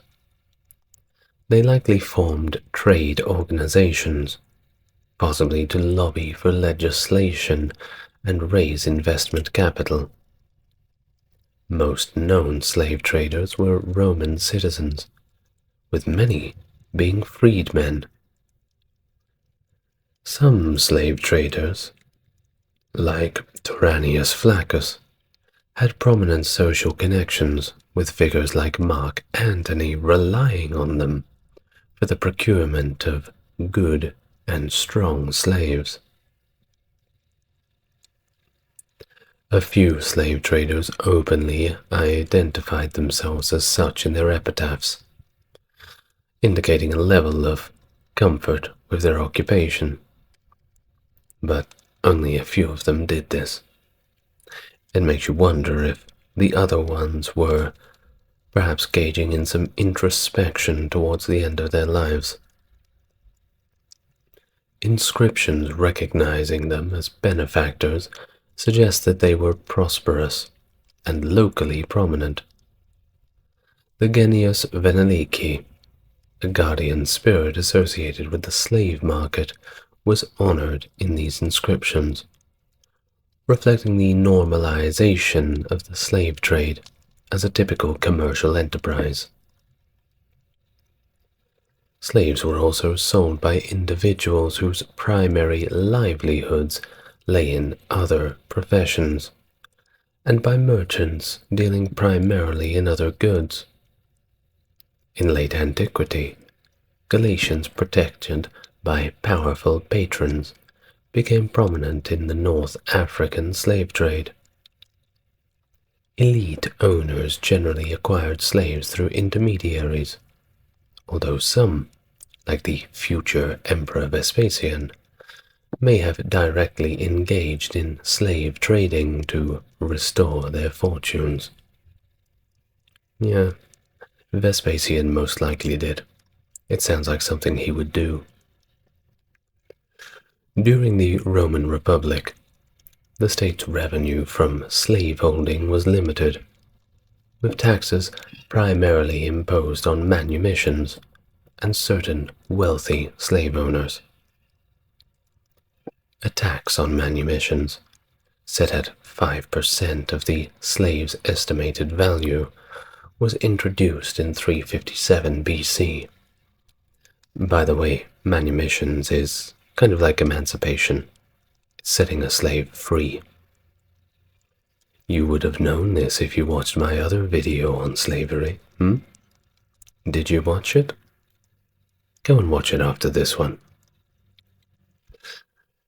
Additionally, in 183 BC, Cato the Elder imposed a sumptuary tax on slaves valued at 10,000 asses or more, calculated at a rate of 3 denarii per 1,000 asses, based on the assessed value 10 times the purchase price. However, an attempt to impose a tax on slave ownership by the triumvirs in 40 BC faced strong opposition and did not materialize. Frankly, most likely because most Roman citizens actually had slaves. It became that cheap to get them that it was very normal. In fact, if you only had one slave, well, you were seen as kind of lower class. The taxation of Roman citizens as purchasers of slaves began under Augustus, some 50 years later in AD 7, with the tax rate set at 2%. It's funny how if it doesn't pass in the first place, they just wait a little while, and when you're not looking, they up the taxes. Well, this tax was estimated to generate significant annual revenues, indicating a large volume of slave sales. Under Nero, the slave sales tax was increased again, and not just a little bit, it was doubled, from 2% all the way to 4%, albeit with misguided attempts to shift the burden to the seller. Of course, what does the seller do when his prices are raised? He passes it on to the consumer. So, yes, it was extremely misguided to do this. Tariffs on the import and export of slaves in Italy and across the empire were collected at harbor customs. For example, in AD 137, customs dues in Palmyra for teenage slaves amounted to 2 to 3% of their value. Similarly, at Zarai in Roman Numidia, the tariff for a slave was equivalent to that of a horse or a mule. How embarrassing. Interestingly, a law of the censures exempted the head of the household, the paterfamilias, from paying harbor tax in Sicily on slaves brought into Italy for direct employment within the household, reflecting a distinction between slaves integrated into household life and those acquired for profit. But then again, how were you meant to prove either way? You could just say that, oh no, he's not working in the fields. He's actually just doing the cooking. It's just a coincidence that he's 6'5" and full of muscle. But that's okay. I'm sure he'll make a good chef. Slaves in ancient Rome were employed for a wide array of occupations, falling into categories such as household service, urban crafts, imperial or public service, agriculture, and, if you were really unlucky, manual labor, like being thrown down into a mine or working on some terrible quarry. Both free and enslaved labor were utilized across these sectors, with the proportion varying depending on the task and the time period. Legal texts emphasize the protection of slaves' skills from misuse. For example, it was deemed inappropriate to assign tasks that didn't align with a slave's expertise, such as using a stage actor as a bath attendant, or sending a professional athlete to clean latrines. Labor, whether free or enslaved, was genuinely viewed as a form of submission in the ancient world, with wage earning often equated to slavery by the governing class. I'm sorry if you're listening on night shift. Hey, Weed Wizard, if you're out there listening on night shift, don't feel too bad, you're making money, okay? Love you, bro. Household slaves performed a multitude of roles, including barber, butler, cook, hairdresser, handmaid, even up to accountants, seamstresses, and physicians, perhaps even a teacher. But a slave like that is pretty expensive in the first place. Large households often had specialized roles, such as those dedicated to wardrobe upkeep, mirrors, or jewelry. Some wealthy households leased out specialists or allowed them to run their own shops as part of the peculium.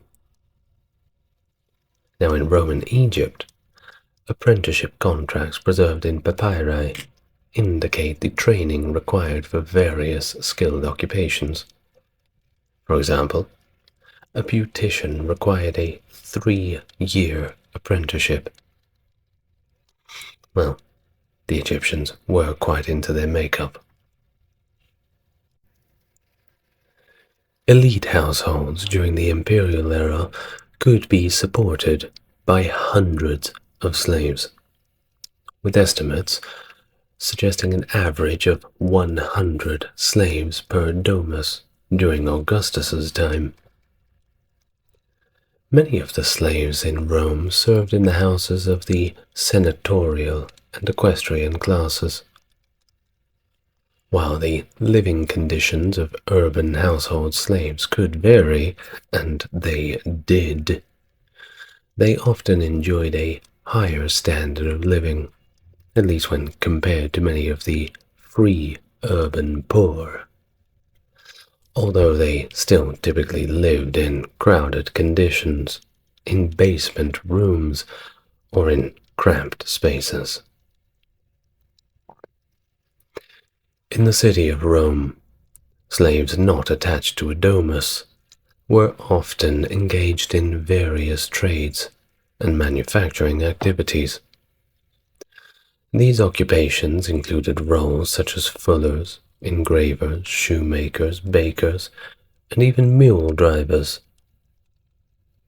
It's important to note that the Roman domus, by the way, sorry, I forgot to mention domus is household, wasn't solely a private residence in the modern sense. Business activities were commonly conducted within the domus, and some of the first-floor rooms facing the street might have been used as shops or rented out as commercial spaces. Tends to blur the line between household work and general urban labor, doesn't it? As the work done or goods may be done by enslaved labor from these storefronts, either way, it contributed to the city's economy. So remember when you're going through the port and they ask you, is this slave working in the house or is he working in a business? Well, technically, the house is the business. Well, if you're running a little bakery or some kind of takeaway shop, which they did have, by the way, in ancient Rome, lots of fast food available, then I suppose you could get away with blurring that definition. Until the end of the 2nd century BC, skilled labor in Italy, such as pottery design and manufacture, was carried out by free workers. However, by the Imperial era, as many as 90% of the workers in these areas may have been slaves, or at least former slaves. There is evidence also of training programs and apprenticeships for slaves, albeit briefly documented. Talented slaves could be identified at a young age and trained in the trades requiring artistry or certain expertise. For example, there are records of young slaves apprenticing as goldsmiths, or perhaps in the textile industry. Apprenticeship contracts from Roman Egypt, as we mentioned before, provide more detailed terms, including provisions for feeding, clothing, and even paying the apprentice. And believe it or not, they also were entitled to holidays and sick days. Believe it or not, they gave the slaves sick days. These contractual arrangements indicate that slaves on a skills track could have had opportunities, bargaining power, and relative social security comparable to, or even exceeding that of free but low-skilled workers who were scratching out a living at subsistence level. The success of freed men in Roman society may have motivated slave owners to invest in the training of skilled slaves, potentially leading to opportunities for the slaves to gain freedom and become successful members of society. Remember, as mentioned in my other slavery in ancient Rome video, if you had enough money as a slave, you could work your way out of it. That's right, you could buy your own freedom. That was the laws of manumission.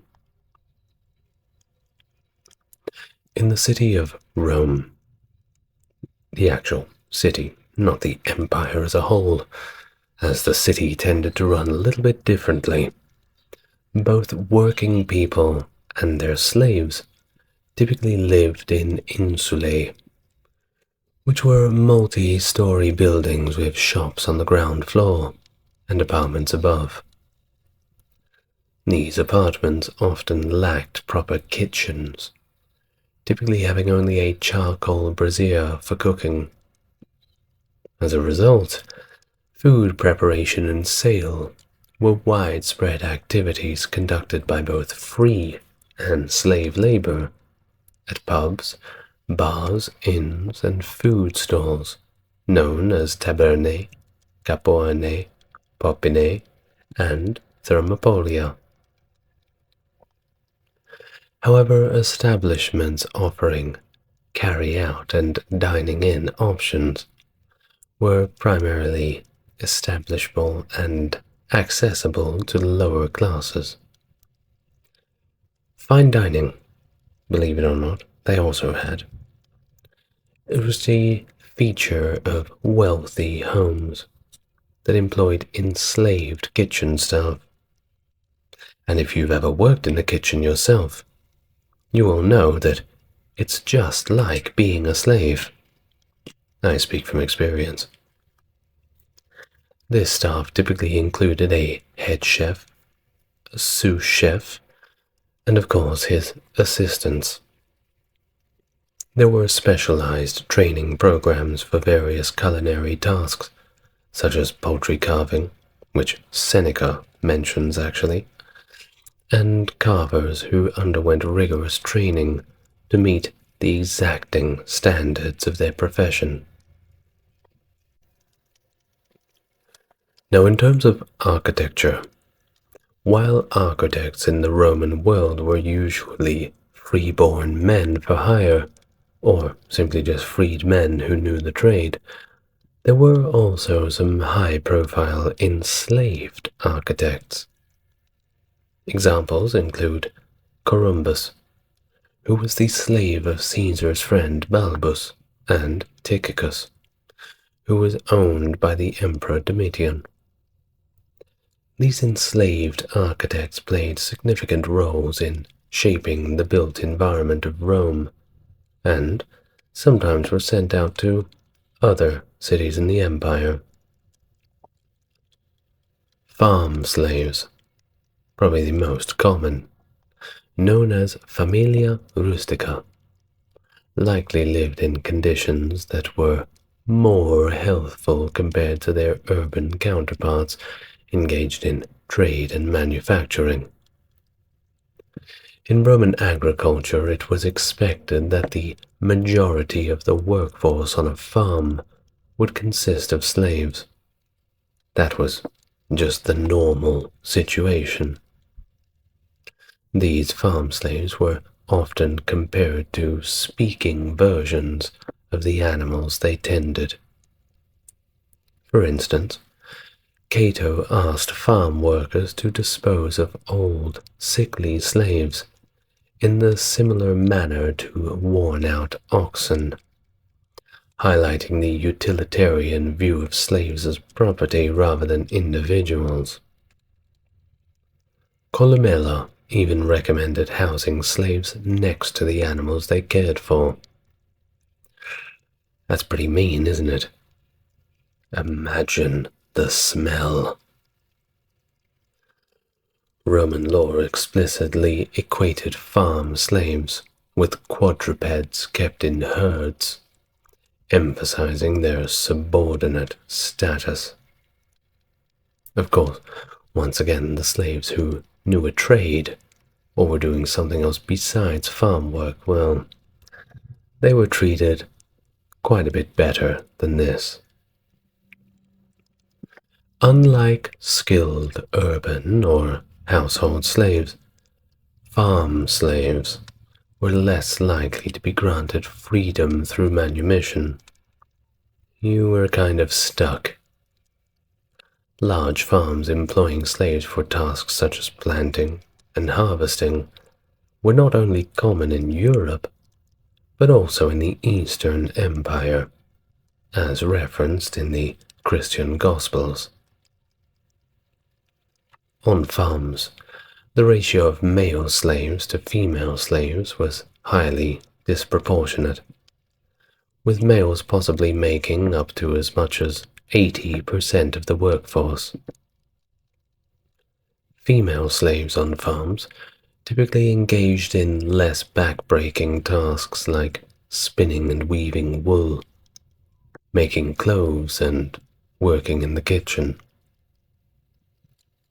The management of farm slaves was overseen by a villicus, who often held the status of a slave himself. A slave driver, basically, just like we see in the systems of the cotton plantations of the southern United States. Now, male slaves who demonstrated loyalty and leadership skills might be granted the privilege to form long-term relationships with female slaves, and even have children. This arrangement, known as contubernia, was especially desirable for the villicus, that slave driver who managed, quote-unquote, managed the farm slaves. I'm sure that many of the female slaves would be trying to partner up with him to get a bit of a better deal. Of course, you wouldn't be making your wife work too hard now, wouldn't you? From the Middle Republic onwards, unruly or unmanageable slaves on farms might be punished by confinement to an ergastulum, which was a work barracks where slaves subjected to chaining were kept. Columella suggested that every farm should have an ergastulum to maintain discipline among the slave workforce. That's right. If you got too out of line, you wouldn't be able to just go home and sleep at the end of the night. No, you would be chained up like some sort of hostage at a bandit camp. Not good. Not good at all. And good luck working on a poor night's sleep. In the Republican era, one of the punishments that slaves feared most was hard labor in chains at various operations such as mills, bakery, or work farms. An early example of this punishment occurred when escaped captives from the war with Hannibal were put in chains and sent to work in a quarry after they rebelled in 198 BC. That ought to teach 'em. In the Imperial era, citizens convicted of crimes were not sentenced to prison terms, but were instead sentenced to hard labor and sent to these horrible camps where they would work in mines, quarries, or mills. Those condemned to the mines, known as metallici, by the way, lost their citizenship, forfeited their property to the state, and became slaves as a legal penalty. They were not able to buy their freedom, be sold, or set free. They were expected to live and die in the mines. In the later empire, their status was indicated by a tattoo, which was placed on their forehead. Hard to cover that one up. Tens of thousands of convicts were sentenced to harsh conditions in mines and quarries, with Christians feeling particularly targeted by this punishment. The practice of condemning free inhabitants of the empire to conditions of slavery degraded the citizenship status of the lower classes. Women could also be sentenced to lighter work in the mines, but generally they would be sentenced to other duties, unless it was a particularly strong woman. She wasn't too much use carrying around all of the heavy loads of ore. Don't want to get cancelled. That's just the reality. Convict labor was also utilized in public works, quarrying, mining, and possibly in salt works. In the 3rd and 4th centuries, free people began to be sentenced to hard labor in factories that produced clothing for the military and imperial household. The use of convict labor may have compensated for a declining supply of war captives, and the cruelty of the punishment was meant to demonstrate the coercive power of the state. It all sounds pretty terrible, doesn't it? Well, my 46% of listeners who are from the United States, you may want to have a look at your own prison system.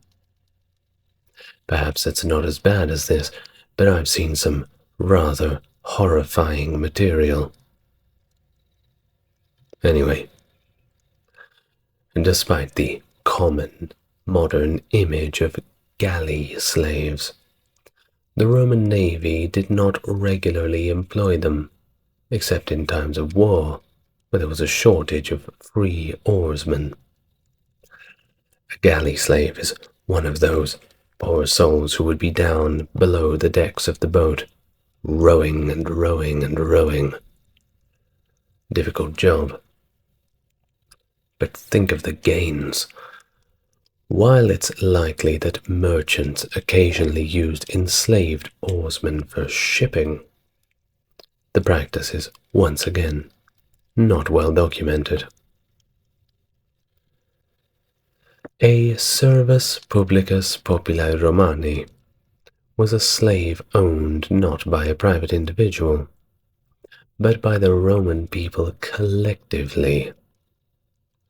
Now these were public slaves, and they worked in various capacities in temples, public buildings, and especially in the public treasury. Their duties ranged from general tasks such as serving the College of Pontiffs and Magistrates to more specialized roles like messengers, revenue collection, archives management, waterworks maintenance, firefighting, and other public works. Some highly skilled public slaves even performed office work, such as accounting and secretarial services. Do you think that's interesting? Now, despite being slaves, public slaves were often entrusted with managerial roles and had the opportunity to earn money for their own use. They received a yearly stipend from the treasury for their services. Moreover, public slaves held testamentary rights that even informally manumitted freedmen did not themselves possess. They could write a will and bequeath up to half of their estate, and they could also receive bequests from others. Due to their opportunities to prove their merit, public slaves had higher chances of manumission, compared to private slaves at least. During the Roman Republic, a public slave could be freed by a magistrate's declaration, with the prior authorization of the Senate, of course. In the Imperial era, freedom would be granted by the emperor. It's also worth noting that a public slave acquired their position independently, and it was not passed down to their children. While women did not serve in governmental positions, they were not themselves considered public slaves in the same privileged sense as a male servus publicus. However, women could temporarily come under the possession of the state as captives or confiscated property. If a woman was the quasi-marital partner of a public slave, she could share some of his privileges. Gladiators, entertainers like actors and dancers, and night walkers, as I call them, occupied a social limbo of infamia or disrepute in ancient Rome, regardless of whether they were enslaved or technically free. Like slaves, they lacked certain legal rights and protections, such as the ability to bring a case in court or hold public office. In a legal sense, infamia was an official loss of standing for a freeborn person as a result of their misconduct, which could be imposed by a censor or a praetor as a legal penalty. Individuals deemed infamies faced few legal protections, even if they were Roman citizens not subject to being traded as slaves. They were liable to corporal punishment, and often lived a life not much different from slaves within the same area of employment. However, they did have control over their income, and more freedom to make decisions about their living arrangements. The lack of legal standing for infames stemmed from the perceived morally suspect nature of their work, which involved catering to the desires of others for pleasure.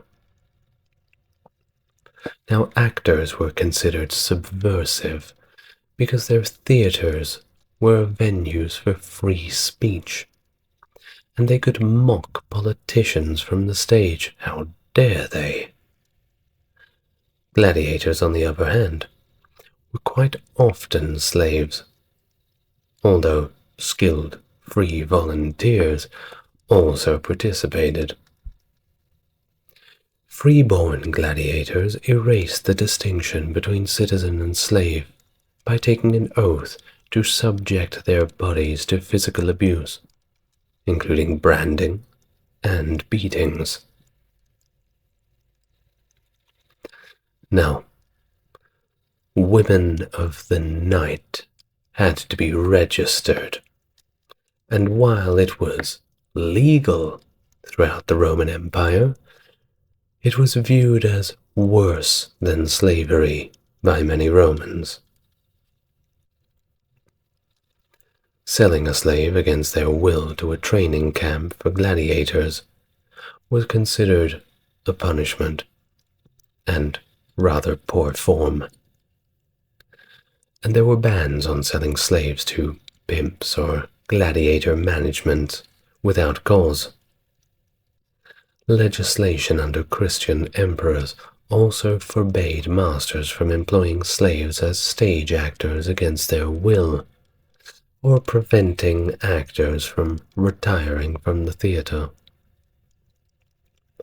The Christianization of Rome in the later days played a significant role in the eventual decline, or full-on abolition of traditional spectacles and games like gladiator matches and public theatrical performances, as the church simply didn't like it. Well, the arbiters of all that is okay for us common folk to see have decided against the public spectacle. Thank you for guiding us. Well, I've reached the end of my talk for this evening. What a horrible, gruesome topic. Think about it. With how many slaves the Romans had. Perhaps one of your ancestors was a slave too. As I said, they were getting slaves from Gaul, Britannia, Germania. Now I assume that quite a few of you have roots from those areas. I certainly do have my roots from Britannia. A long, long line of roots. Thanks again for listening. That's enough for me. I'm tired. Good night, everybody.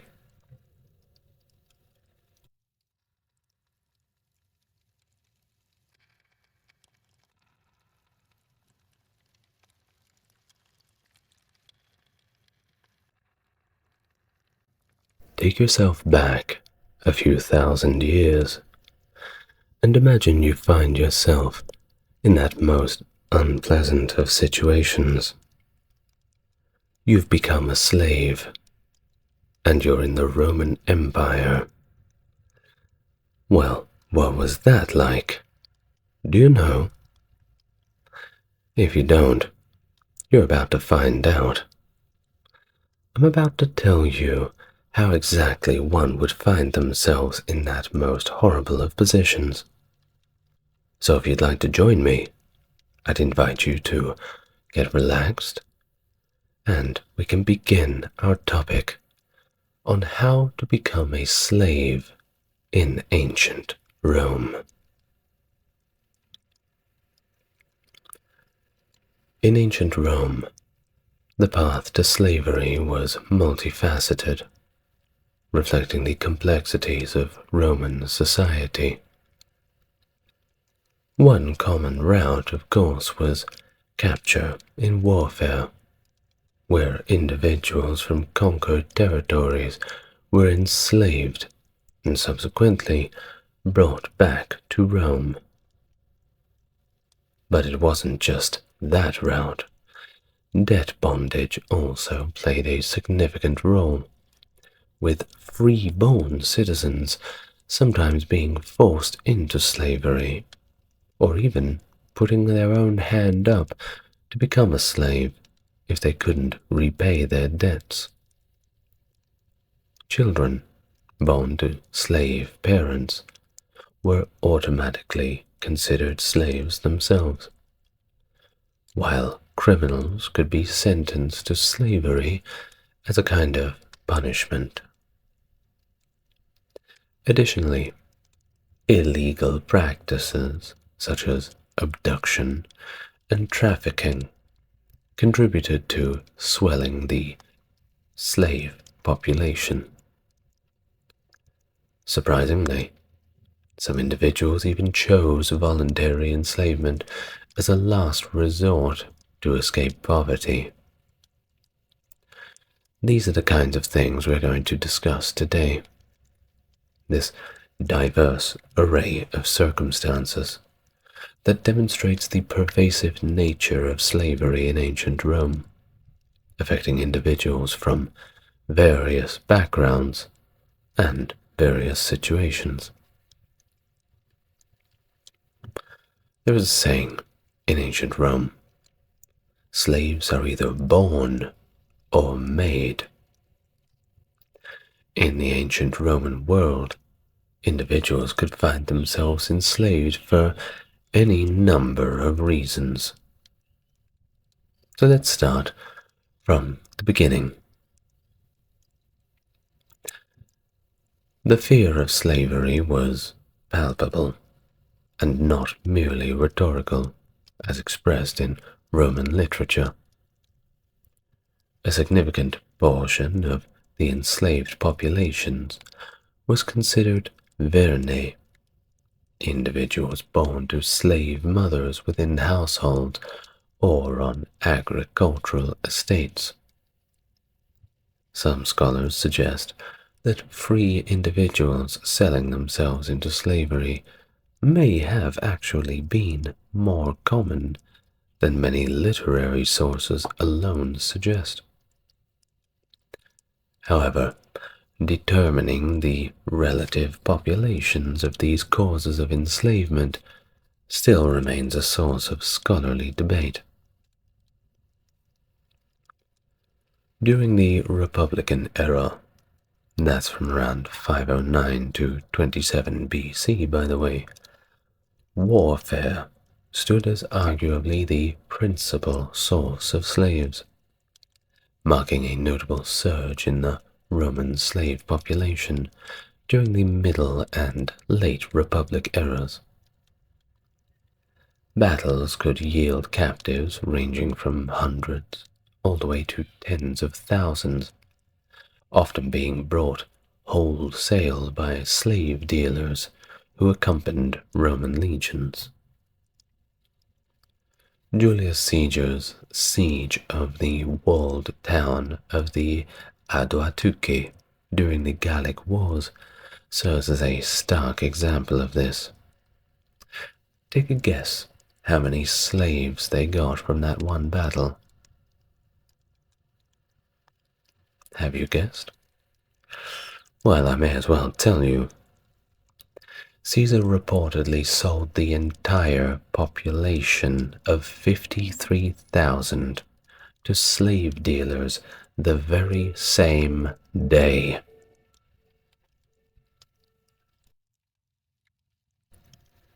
And I'm sure for a pretty nice profit as well. Not bad for a day's work. This trend persisted throughout the Imperial period, albeit with war captives gradually becoming less pivotal as a source of slavery, especially after the major campaigns of Augustus concluded. Despite this, the so-called Pax Romana, the Roman peace of the 1st and 2nd centuries, continued to yield slaves in notable quantities. The impact of warfare on specific regions is exemplified by the province of Judea during the Jewish-Roman Wars, that's from AD 66 to 135, which saw a significant influx of slaves. The Great Jewish Revolt of AD 66 to 70 alone led the enslavement of approximately 97,000 individuals, albeit this was over the course of those 4 to 5 years, with subsequent events such as the actions of the future Emperor Vespasian and his son Titus further contributing to the slave population. The aftermath of the Bar Kokhba revolt in AD 137 notably once again flooded the Roman market with over 100,000 slaves, resulting in a temporary oversupply and a significant drop in slave prices. This demonstrates how warfare not only fueled the Roman slave economy, but also influenced expansionist actions, with conquests like Britain, Mauritania, and Dacia potentially pursued for their manpower resources.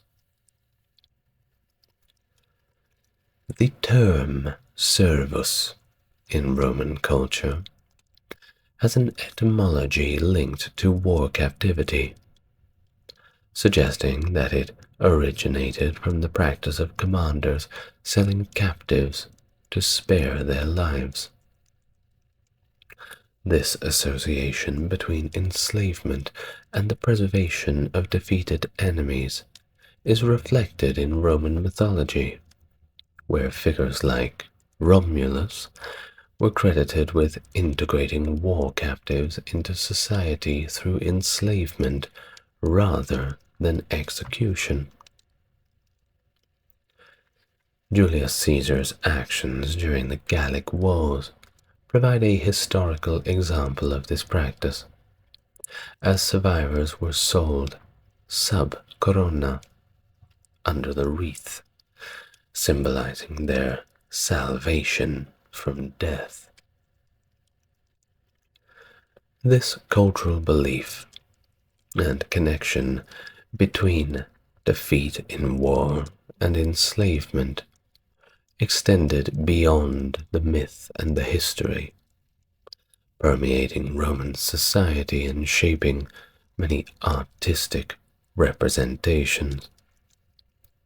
Imperial art often depicted captives, not only in official propaganda but also on household items, like pottery and figurines and lamps, reinforcing the notion that enslavement was a common consequence of military conquest and a symbol of power and triumph.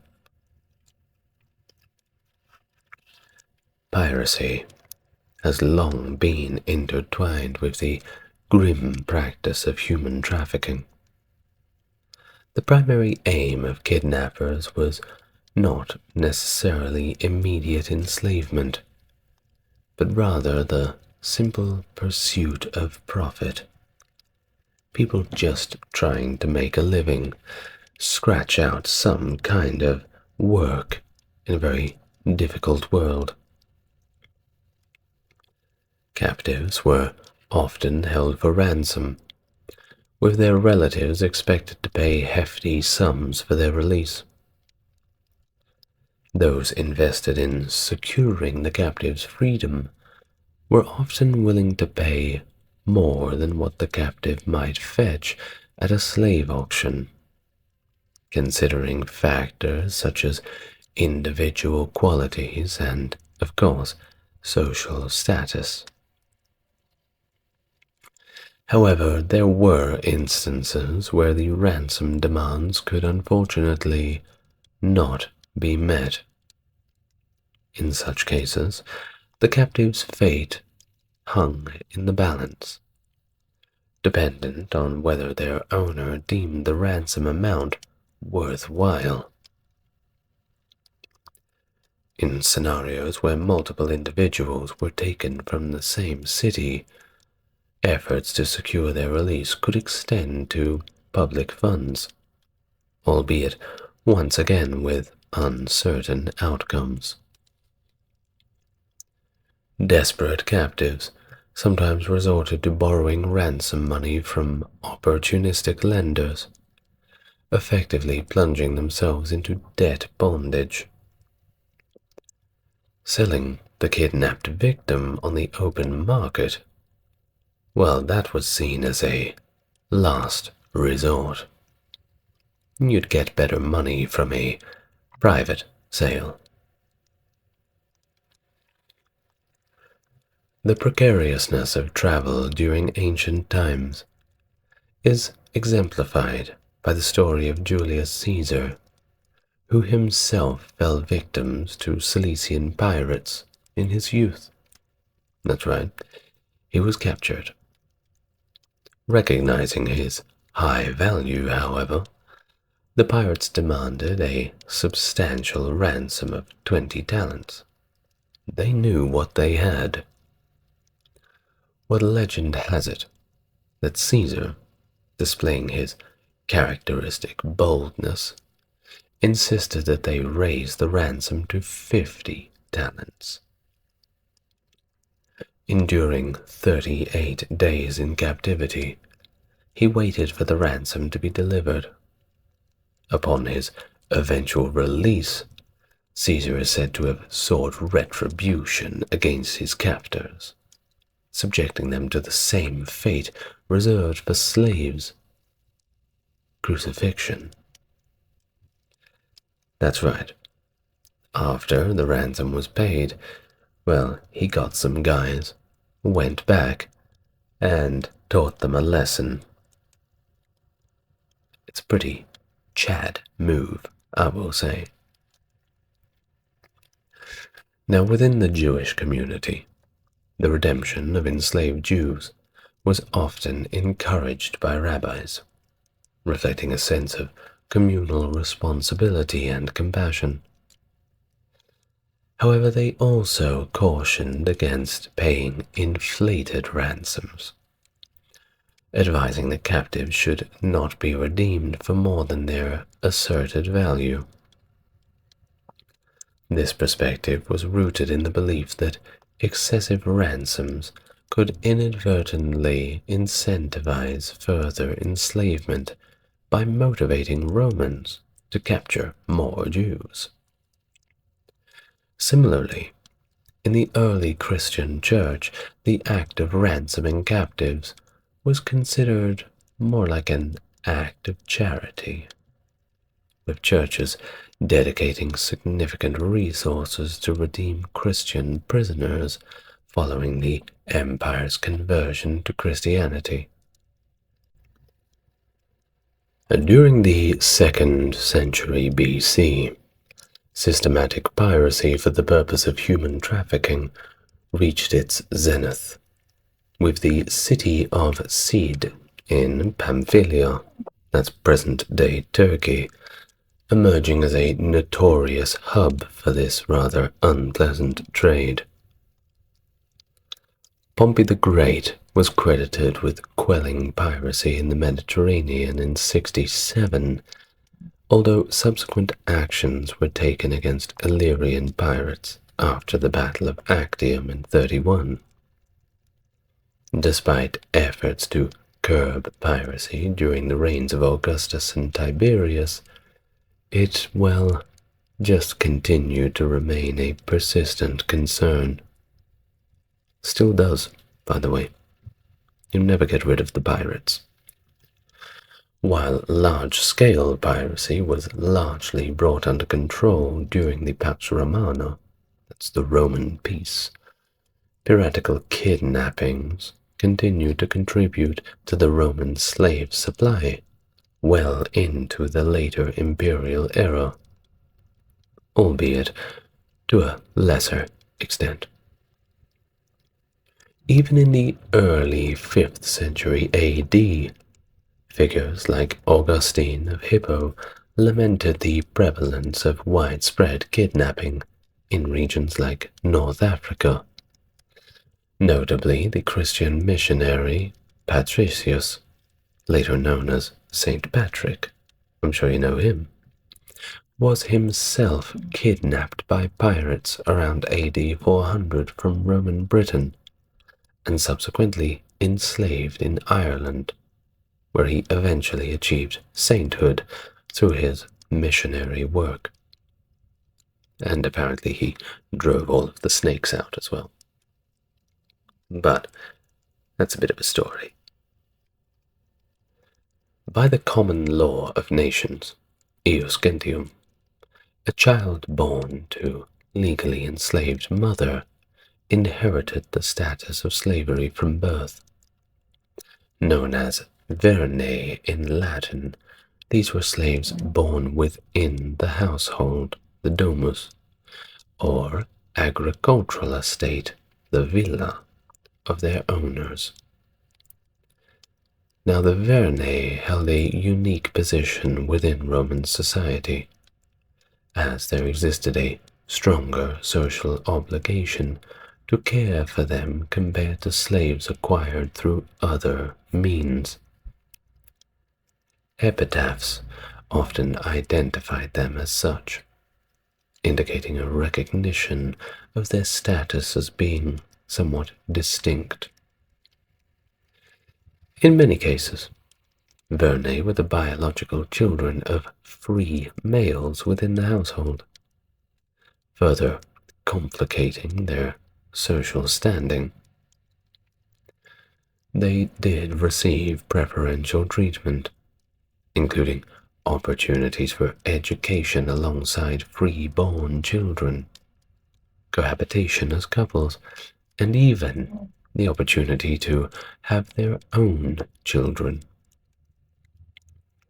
The prominence of vernae in literary sources suggests their valued role within Roman households, with many serving as intellectual slaves or teachers to the household's children.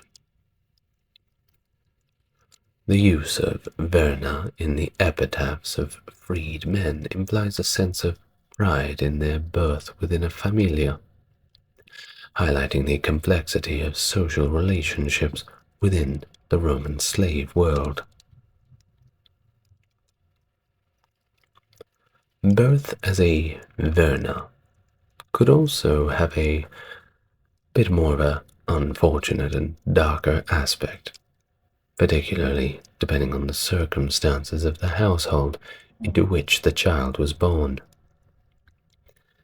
For example, vernae born to enslaved brothel workers, for instance, were often advertised in graffiti from Pompeii, sometimes with details such as a price or the specific services they provided. Shockingly, a significant percentage of vernae attested epigraphically at Pompeii, around 71%, are linked to sexual slavery, suggesting that their upbringing in brothels has viewed as a notable selling point.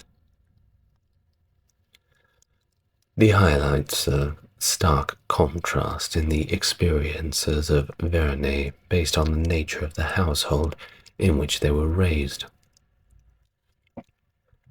Scholarly opinions vary regarding the demographics of slaves during the Imperial period, with some arguing that vernae consisted the majority or that domestic reproduction was the primary source of slaves. However, modern estimates are subject to interpretation, as they rely on often ambiguous data, including the total number of slaves in Roman society. Children brought into a household for fostering, without formal adoption, were known as alumni, which translates to those who have been nurtured. Despite often being cared for quite lovingly, alumni frequently had an ambiguous legal status. This term encompasses a variety of foster children, including orphans, poor relations, and apprentices, typically between the ages of 9 to around 14, and predominantly found in prosperous urbanized areas. Now, of the documented alumni, only about a quarter can be definitively identified as slaves, suggesting a diverse composition within the household. The role of enslaved alumni within the household appears to mirror that of Verney in terms of privileges and opportunities. The alumni often earned trust and became integral members of the familia, with those in servitude having a significant chance of eventual manumission. That's their freedom from slavery if you didn't watch the first video.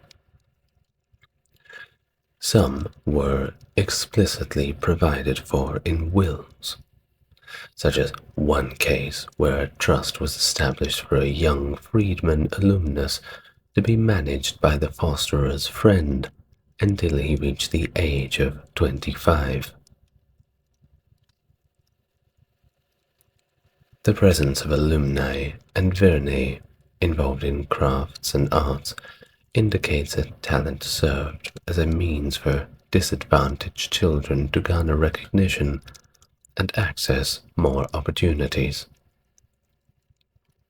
In families, whether technically free or enslaved, children as young as 5 years old could begin acquiring work habits. As they became developmentally capable of carrying out small and easy tasks. The transitional period from early childhood to functional childhood among the Romans typically occurred between the ages of 5 and 7, with the upper classes, of course, experiencing a more prolonged and sheltered infancy and childhood. Generally, 10 years old was the age at which child slaves were deemed to be useful enough to be traded as such. For families of some means, a child slave could be viewed as an investment. For instance, there are instances recording the juristic digest of a metalsmith purchasing a child slave, teaching them the trade, and then selling them at double the original price they paid. Both free and slave children were apprenticed for skilled work, with training typically commencing between the ages of 12 to 14, and lasting anywhere from 6 months to 6 years. Of course, that would depend on the occupation. Children apprenticed for various jobs, including textile production, metalworking, shorthand, music, and construction techniques.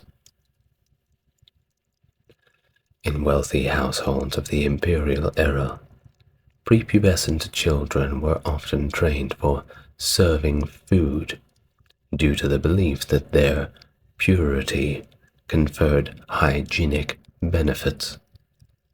Citation needed on that one.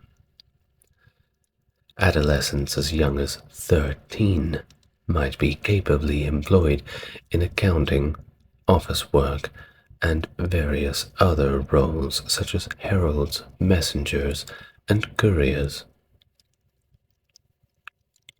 Child performers were also common, participating in performing arts troupes as dancers, singers, or gymnasts.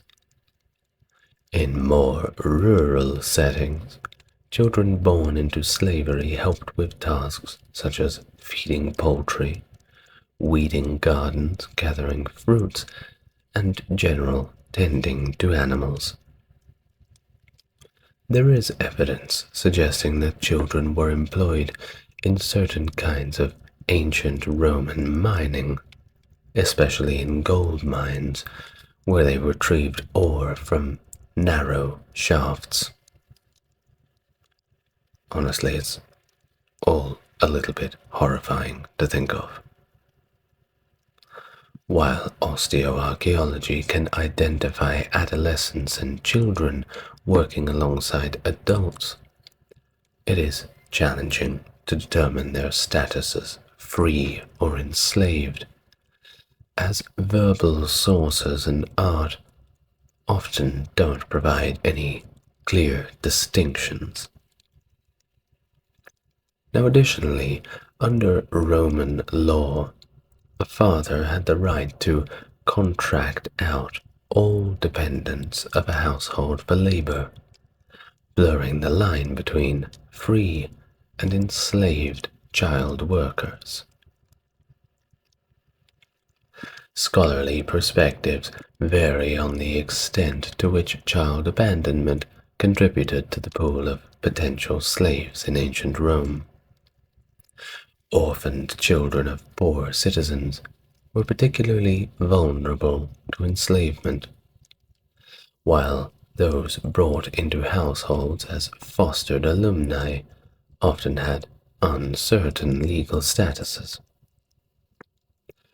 Tradesmen might foster abandoned children as alumni, providing them with the apprenticeships and potentially passing on their business with an expectation of care in their old age.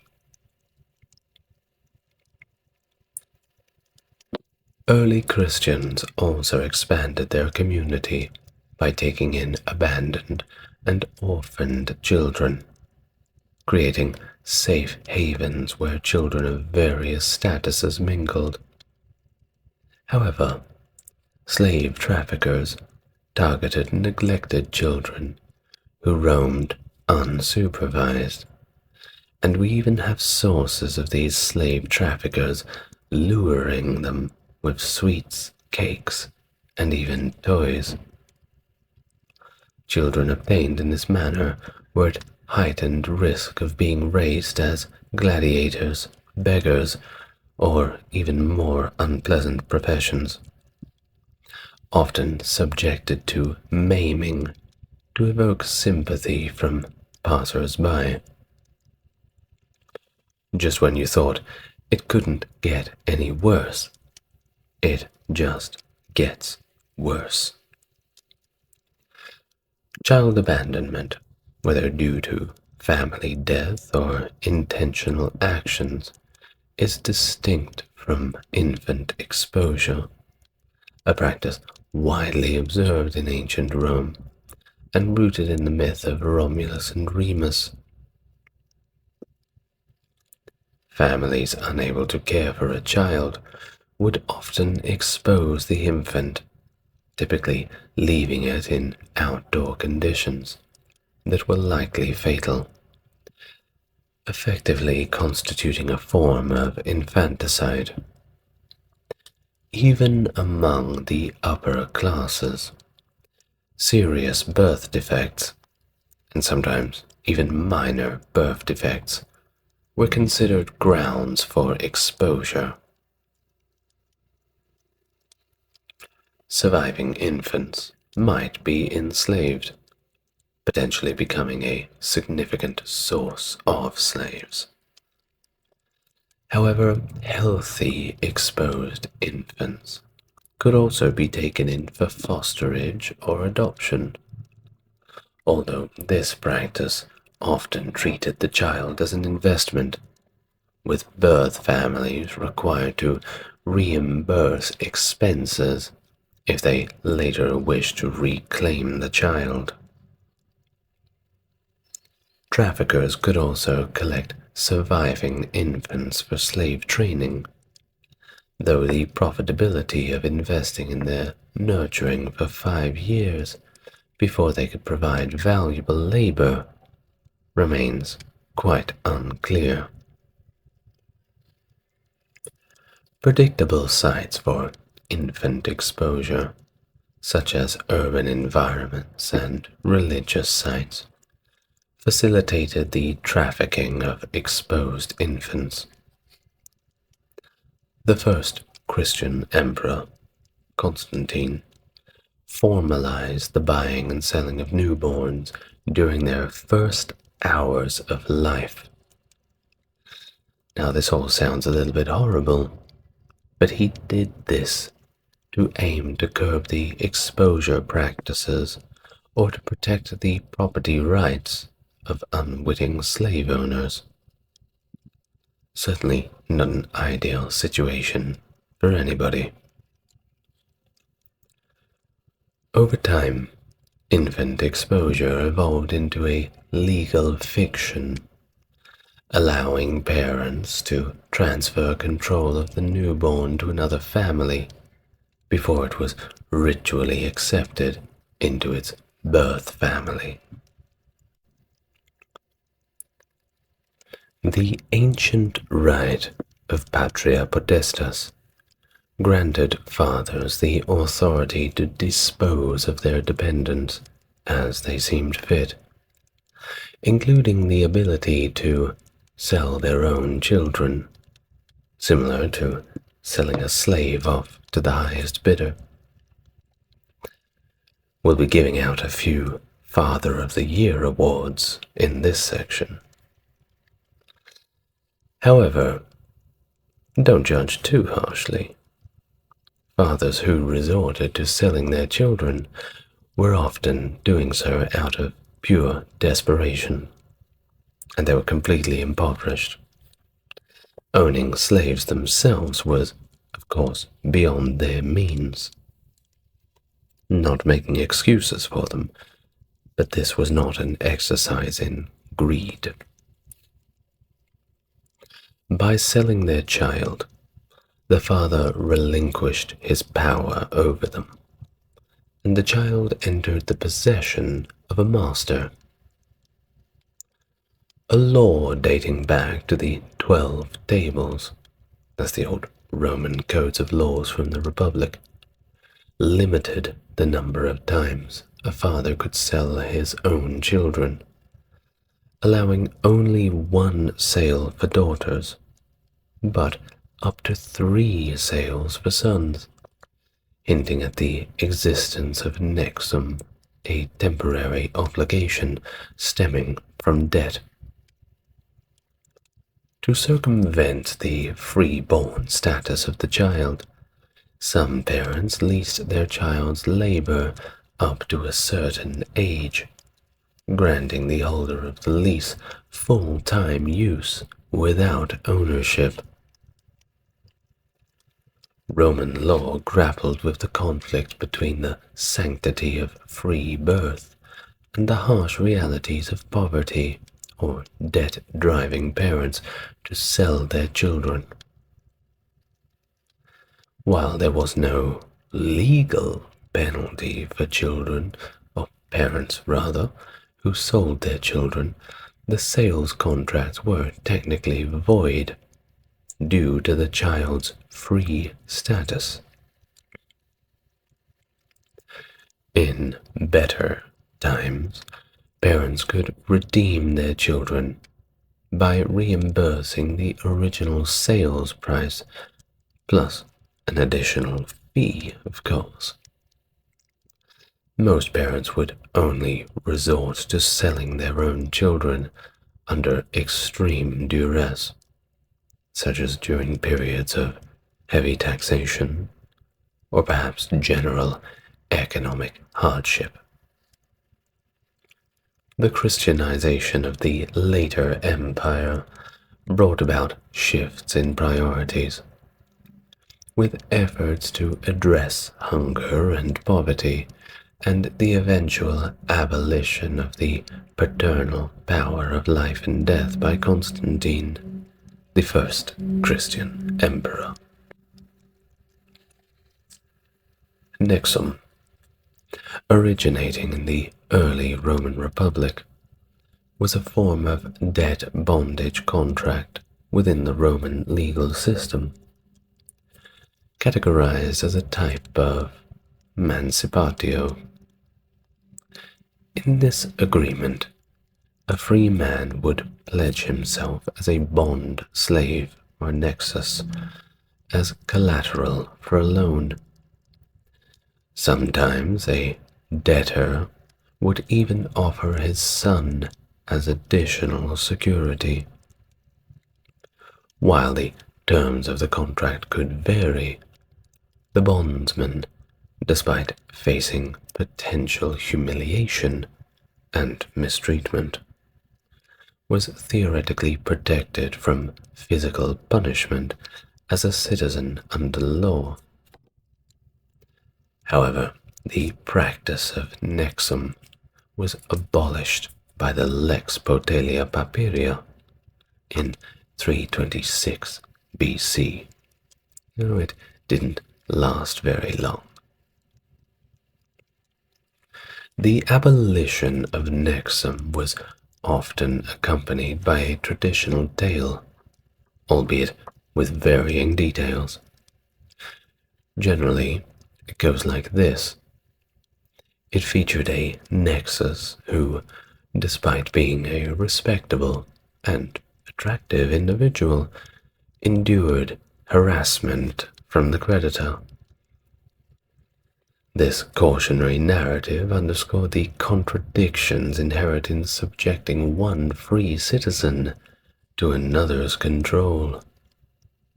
The legal response aimed to assert the citizen's right to liberty, distinguishing themselves from slaves and infames, those social outcasts.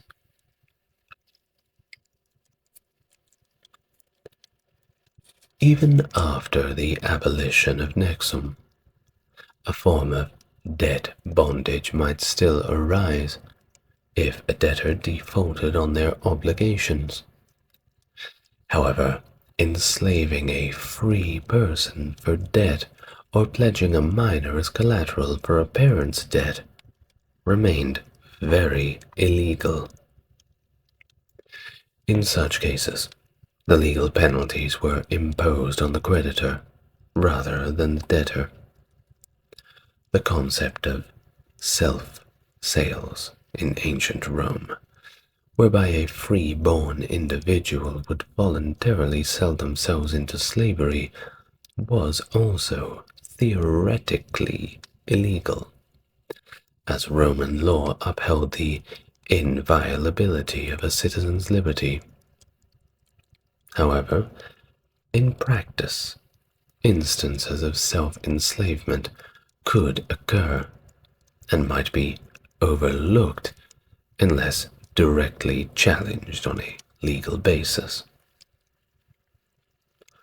While self-sales are not extensively documented in Roman literature, imperial legal sources indicate that they were recognized as a legitimate pathway to enslavement, alongside being captured in war or born to an enslaved mother. Instances of self-sales typically surfaced in court cases involving allegations of fraud. Fraud could be alleged if either the seller or the buyer knew that the individual being sold was free-born at the time of the transaction, especially if the person sold was under the age of 20. In such cases, if proven, of course, the enslaved person's liberty could be reclaimed. However, determining who had knowledge of the individual's freeborn status was often quite challenging.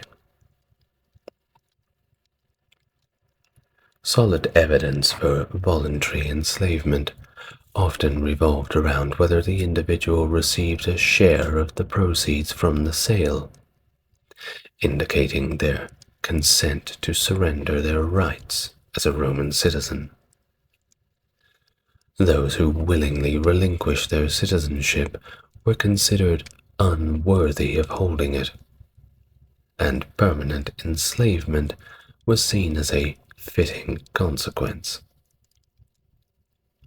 For instance, self-sale by a Roman soldier would be viewed as desertion, and the penalty for desertion is death. Cases of self-sale that reached the level of imperial appeal typically resulted in voiding the contract, even if the individual had consented to it originally. This was because private contracts could not supersede the state's interest in regulating citizenship, which of course carried tax obligations.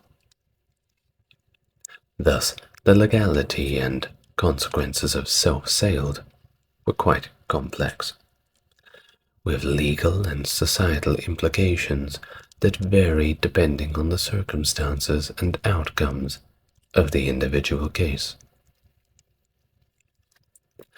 Well, there you have it. Some of the more gruesome details.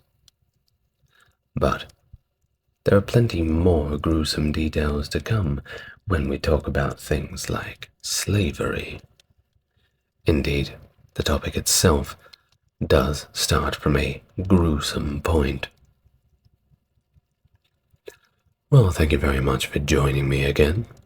It's once again been a pleasure to have you here. And if you've liked what you've heard, then hit that subscribe button. And leave your thoughts in the comments down below, if not only for the algorithm. I've been your host for this evening, and I will see you in the next video. Good night, everyone.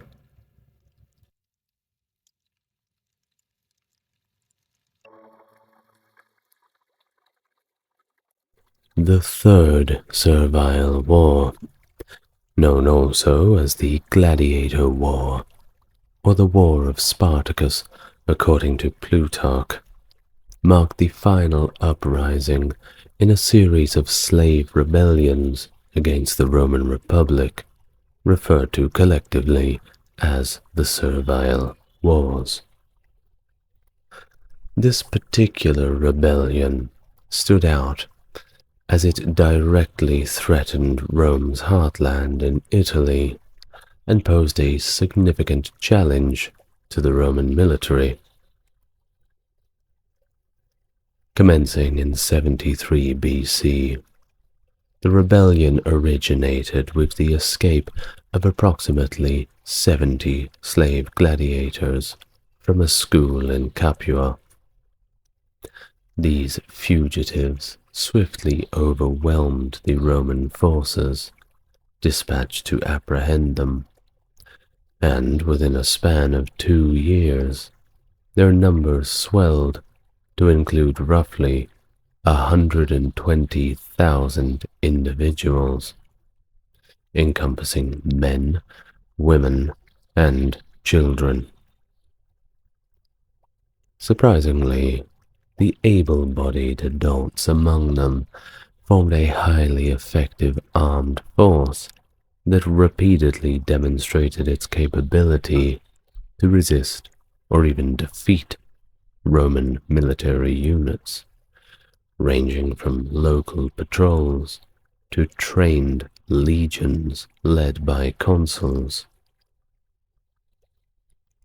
This formidable slave army roamed across Italy, raiding estates and towns with relative impunity, sometimes splitting into separate but interconnected bands under various leaders, among whom was the renowned former gladiator known as Spartacus.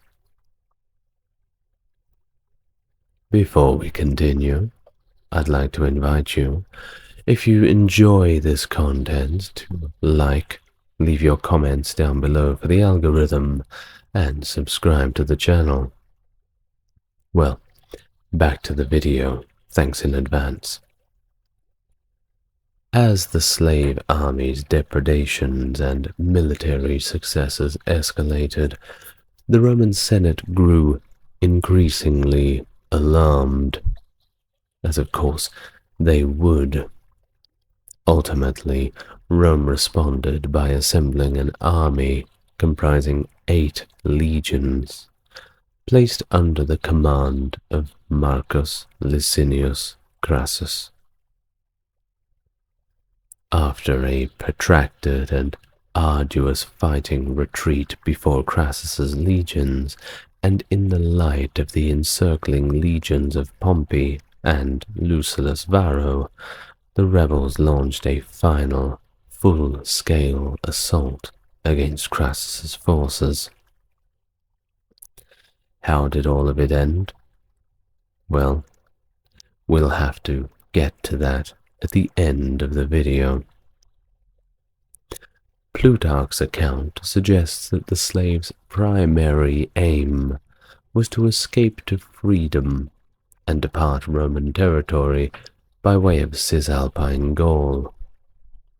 However, other sources, such as Appian and Florus, characterize the revolt as a civil war with the intention of capturing the city of Rome itself. Well, whichever way it was, the Third Servile War wielded significant and enduring ramifications for Rome's broader historical trajectory. Pompey and Crassus capitalized on their victories to advance their political ambitions, utilizing their public acclaim and the implied threat of their legions to sway the consular elections of 70 BC in their favor. A little bit of corruption going on, it would seem.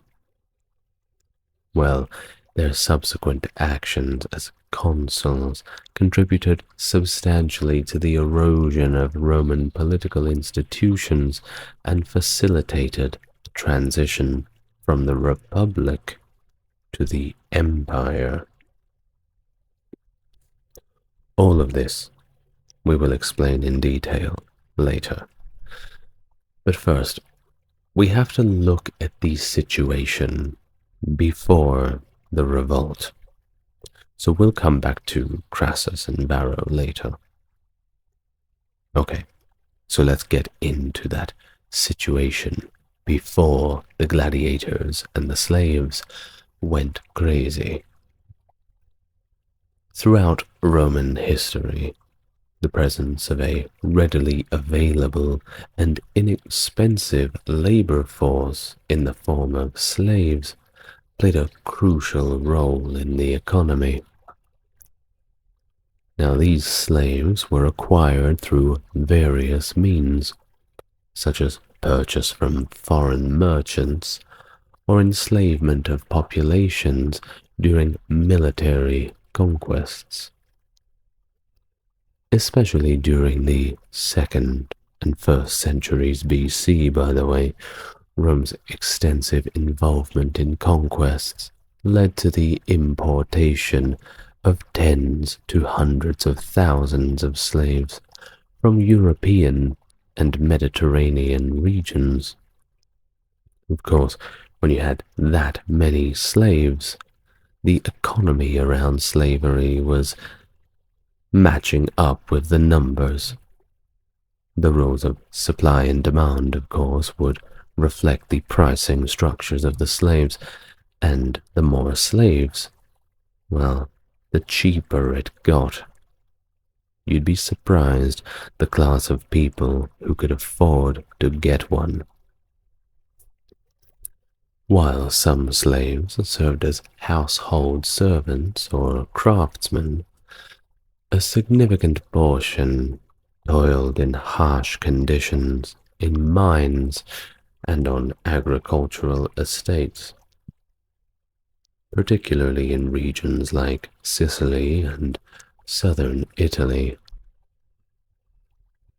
During the Roman Republican era, slaves were generally treated quite harshly and were considered property rather than individuals under the law.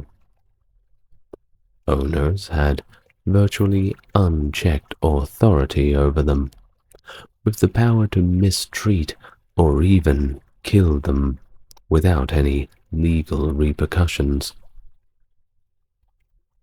The lowest grades of slaves, predominantly engaged in agriculture and mining labor, endured lives of grueling physical work. Now, just a quick note. As we had just mentioned, you could get away with treating your slave poorly, or even killing your own slaves. Now, this of course leads one to believe, well, I would rather go to a owner who was perhaps not of the best economic status. Perhaps my living conditions would be a lot simpler, but if he could only afford a single slave, then perhaps there is less chance that he would dispose of you in a cruel manner. After all, he would want a return on investment. The oppressive treatment and sheer magnitude of the slave population, of course, fueled occasional rebellions, and the Third Servile War was not the first, and definitely not the last. In Sicily, for instance, the First and Second Servile Wars erupted in 135 and 104 BC. In these conflicts, small bands of rebels found widespread support among fellow slaves eager to escape their oppressive conditions. While these uprisings posed significant challenges to Roman authority and required substantial military intervention to suppress, they were not perceived as existential threats to the Republic. After all, they're just slaves. How hard could they fight? Well, foreshadowing. They are about to find out how hard slaves can fight for their freedom. Spoiler alert. It's pretty damn hard. So the dynamics had completely shifted with this Third Servile War. The First and Second Servile War were confined to the outlying regions like Sicily, and they were generally stopped before they could get in the sight of anybody in the main province. But this uprising brought the specter of the slave revolt right to the heartland of Rome itself. So, let's get to the beginning. In the Roman Republic of the 1st century BC, gladiatorial spectacles held significant popularity as a form of entertainment. To meet the demand for combatants in these games, numerous training schools, known as ludi, were established across Italy. Not just in Rome either, all over the place. Where there was Roman citizens rather, there needed to be entertainment. And you know exactly what kind of entertainment the Romans enjoyed.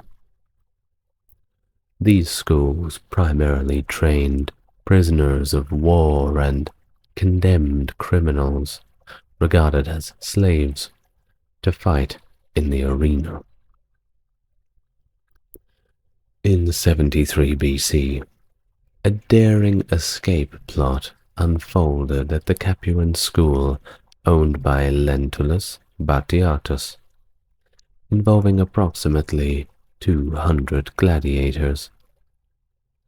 Though their plan was betrayed, around 70 men managed to seize kitchen tools and fight their way out of captivity. They also commandeered several wagons carrying gladiatorial weapons and armor. I can imagine a gladiator charging at a Roman soldier with a frying pan, and another with a whisk. Upon gaining their freedom, the escaped gladiators elected leaders from among their ranks, choosing 2 Gallic slaves, Crixus and Oenamos. along with a figure named Spartacus. The origins of Spartacus remain somewhat unclear, while some sources suggest that he may have been a Thracian auxiliary in the Roman legions who later fell into slavery. Others speculate he could have been a captive taken by the legions. Well, we don't know. Perhaps one day we will find some more evidence surrounding his origins. Now, following their escape, this band of slaves clashed with a small contingent of troops who were dispatched from Capua, and the slaves emerged victorious. Of course, they had to loot the enemy, which meant they had brand new outfits. That's right, proper Roman armor and proper Roman swords, all the rest, everything that they needed.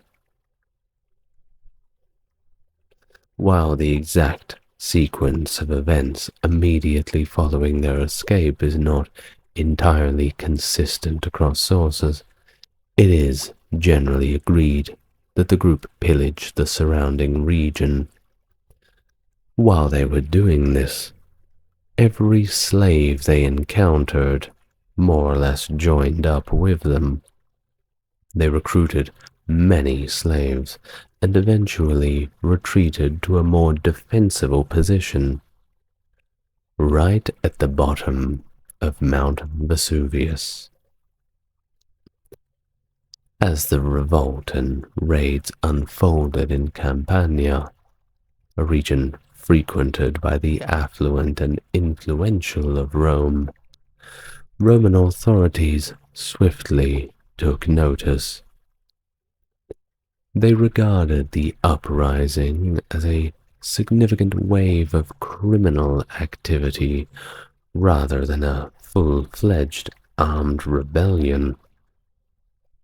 However, later that same year, Rome mobilized a military force under Praetorian authority to suppress what they now realized was a rebellion. The praetor, Gaius Claudius Glaber, assembled a force of 3,000 men, hastily gathered militia rather than regular legions, as the Romans perceived the situation as more of a raid than a declared war. Of course, you wouldn't send out your best soldiers to fight a group of slaves, wouldn't you? I mean, how tough could they be? Well, Glaber was about to find out. His forces laid siege to the slaves on Mount Vesuvius, cutting off the only known descent from the mountain. Expecting starvation to compel the slaves to surrender, Glaber opted for a waiting strategy. Despite lacking formal military training, the forces of Spartacus demonstrated remarkable resourcefulness, utilizing local tools and employing clever, albeit unconventional tactics against the disciplined Roman infantry. In response to Glaber's blockade, the slaves fashioned ropes and ladders from vines and trees on Vesuvius's slopes, enabling them to descend the cliffs opposite Glaber's position. They maneuvered around the mountain's base, outflanked Glaber's army, and dealt a decisive blow, annihilating his forces. Subsequently, word got back to Rome, and a second expedition, led by the praetor Publius Varinius, was dispatched to deal with Spartacus and the rebels. However, Varinius appears to have divided his forces among his subordinates, Furius and Cosinius. Though specific details regarding the strength of Varinius's forces are unclear, both contingents suffered defeat at the hands of the rebel slaves. Cosinius even fell in battle, while Varinius, well, he narrowly escaped capture, and the slaves once again seized the equipment of the defeated Roman army. Of course, back in Rome, news was spreading, and the senators and upper-class people were beginning to feel more than a little nervous. These victories, of course, had the other effect of drawing more slaves and even local herdsmen and shepherds to Spartacans' forces, swelling their ranks to approximately 70,000.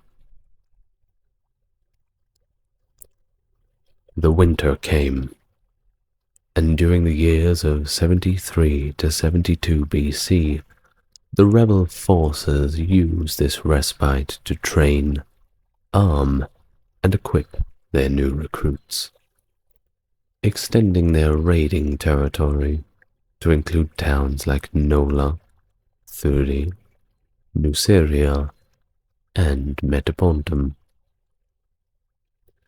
However, things were not all perfect. Amidst these triumphs, the rebel forces also began to face losses. You can't win them all, after all. One of their leaders, who was elected first, Oenomus, presumably perished in the battle during this period and is not mentioned in further historical accounts. By the conclusion of 73, Spartacus and Crixus found themselves at the helm of a formidable armed force, fully capable of challenging Roman armies. However, discerning their ultimate intentions poses a challenge for modern historians, due to the lack of first-hand accounts detailing the slaves' motives and objectives during the war. Consequently, historians offer conflicting theories when interpreting the events of the rebellion. One prevailing modern interpretation suggests a factional divide among the escaped slaves, with Spartacus aiming to lead his followers over the Alps to freedom, while Crixus sought to remain in southern Italy to continue raiding and plundering. This hypothesis draws support from the geographic scope of the slave raids, as regions like Thurii and Metapontum, distant from Nola and Nuceria, were also targeted. Lucius Gellius's attack on Crixus and his faction, numbering around 30,000, further underscores this perceived division. Plutarch also mentioned the inclination of some slaves to plunder Italy rather than seek escape. While this factional split aligns with the available evidence, direct proof is lacking, so let's not make up our mind about it yet. In fictional betrayals, the rebel slaves are often depicted as Roman freedom fighters, battling against a corrupt society and the institution of slavery. While this interpretation is not refuted by classical historians, no historical records explicitly state that the rebels aimed to abolish slavery in the Republic. Moreover, the actions of rebel leaders, which included numerous atrocities, do not appear expressly geared towards ending the practice. Even classical historians, writing shortly after the events, offer conflicting perspectives on Spartacus' motives. Some, like Appian and Florus, suggest he intended to march on Rome itself, though this may have reflected Roman anxieties rather than Spartacus's actual plans. Plutarch, however, does suggest that Spartacus primarily sought to flee northward into Cisalpine Gaul, and once there, disband his forces, seeking a quiet life in the countryside. The historical evidence does not conclusively support the notion of a homogeneous slave group under Spartacus's leadership. Other slave leaders, such as Crixus, Oenomus, Gannicus, and Cassus, are mentioned, but their exact roles and relationships with Spartacus remain unclear. They could have been aides, subordinates, or even independent leaders, traveling alongside Spartacus's contingent.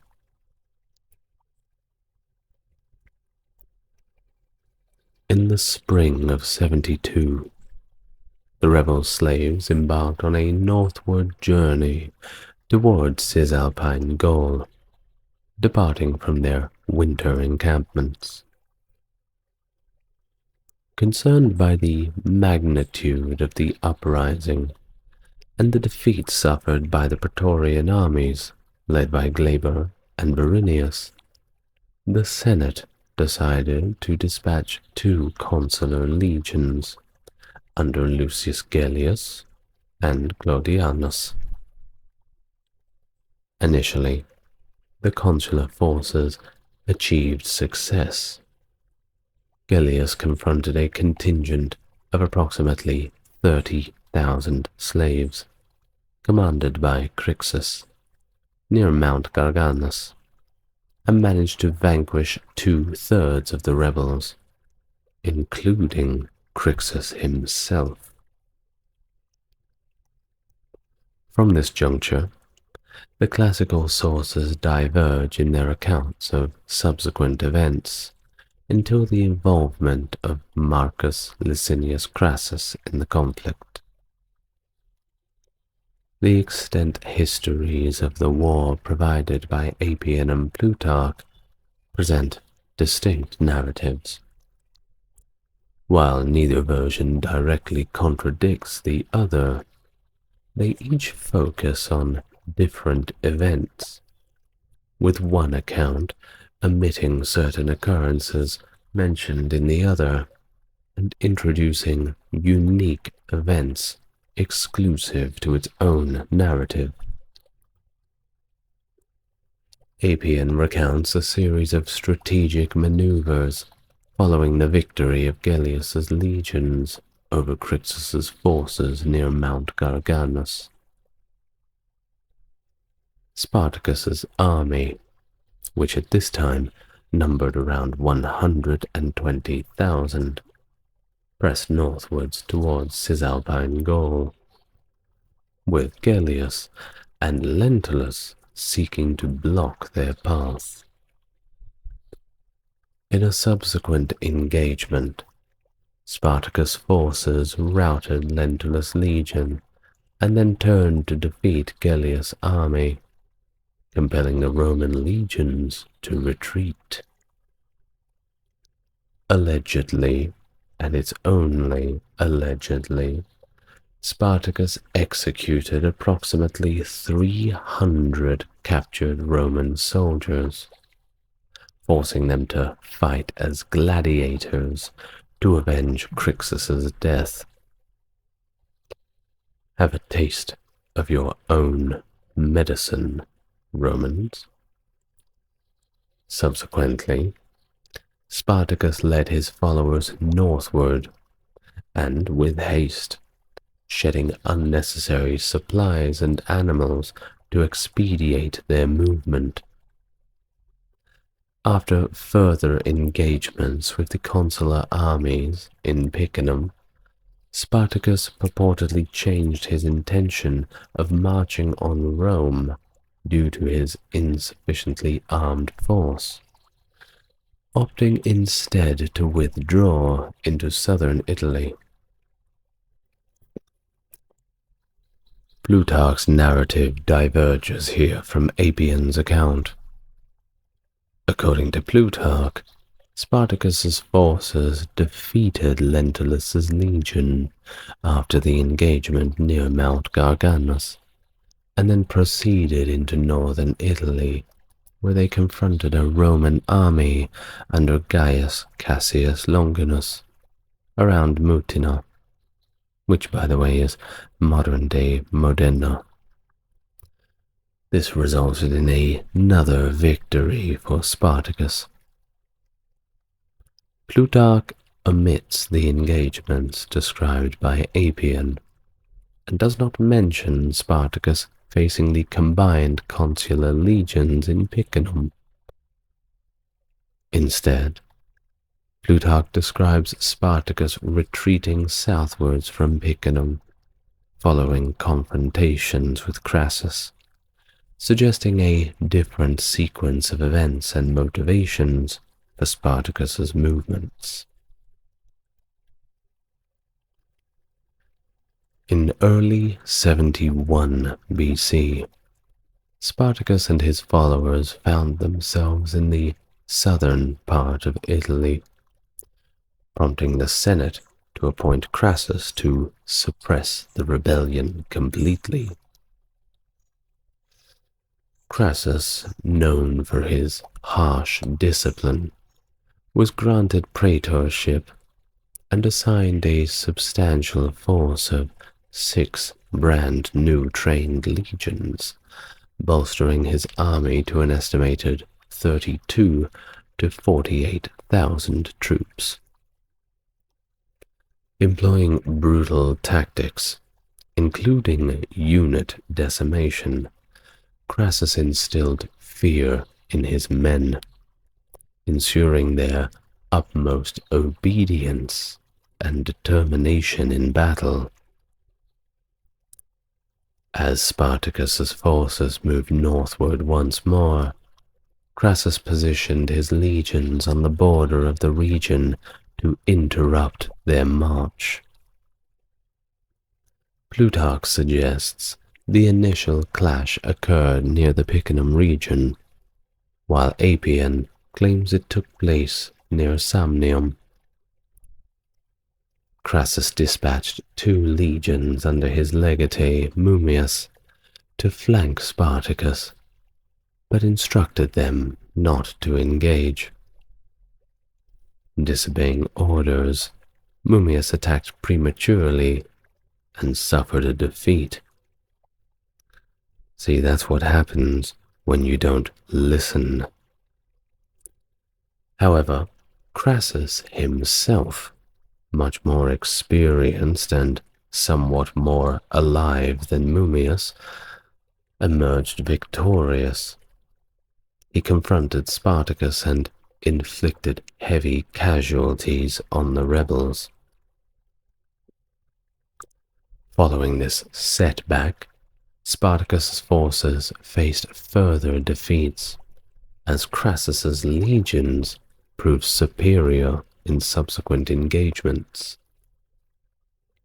He retreated southward through Lucana towards the straits near Messina, Plutarch recounts Spartacus's failed attempt to secure passage to Sicily with Cilician pirates, who ultimately betrayed him, leaving the rebel slaves stranded. Yes, indeed, the pirates just took the money and said, "We're not helping you." Possibly should not have trusted the pirates to begin with. While the rebels attempted makeshift rafts and ships, Crassus prevented their escape to Sicily. This forced them to retreat to Rhegium. Upon arriving at Rhegium, Crassus constructed fortifications across the isthmus, effectively besieging the rebel forces and cutting them off from all supplies, despite continued raids from Spartacus's followers. As Pompey's legions returned to Italy after quelling the rebellion in Hispania, the Senate, whether at Crassus's request or seizing an opportunity, directed Pompey to bypass Rome and head south to reinforce Crassus.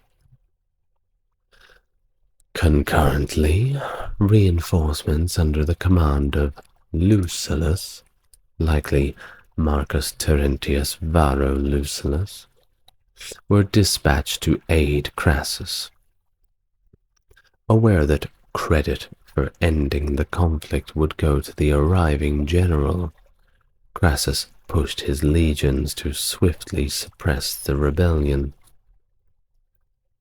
Learning of Pompey's approach, Spartacus attempted negotiations with Crassus to end the conflict before Roman reinforcements arrived.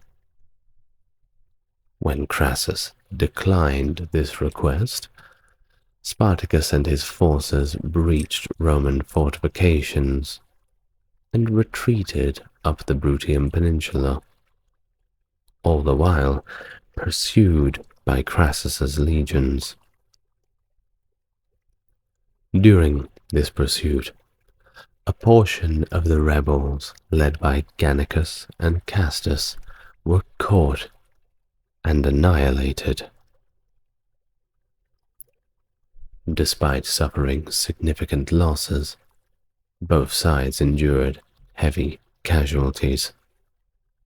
Roman forces under Lucius Quincius were decimated when confronting a faction of rebel slaves who chose to fight to the death rather than flee.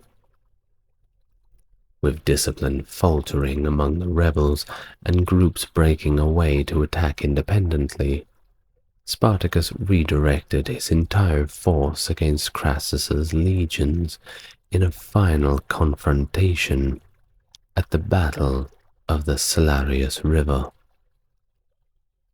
The rebels were decisively defeated, with the majority slain on the battlefield, including Spartacus himself, although the body of Spartacus was never recovered.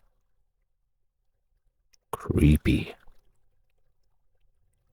The rebels of the Third Servile War were crushed by Crassus, with Pompey's forces capturing and slaying 5,000 fleeing rebels that they encountered along the way. Pompey claimed a significant portion of credit for ending the conflict. This, of course, made Crassus a little bit angry with him and caused quite a lot of attention. While most rebels perished on the battlefield, 6,000 survivors were captured. What did the Romans do with them? Well, they decided to crucify all of them, all 6,000 of them, along the roadside leading to Rome, as a grim reminder of what happens when you don't do as you're told. Both Pompey and Crassus, of course, benefited politically from their roles in quelling the rebellion, leveraging their legions to secure consulship in 70 BC. The war's impact on attitudes towards Roman slavery is, of course, difficult to quantify, but it did coincide with a shift in attitude on the treatment of slaves, as fear among Romans led to slightly improved conditions for slaves, albeit slightly.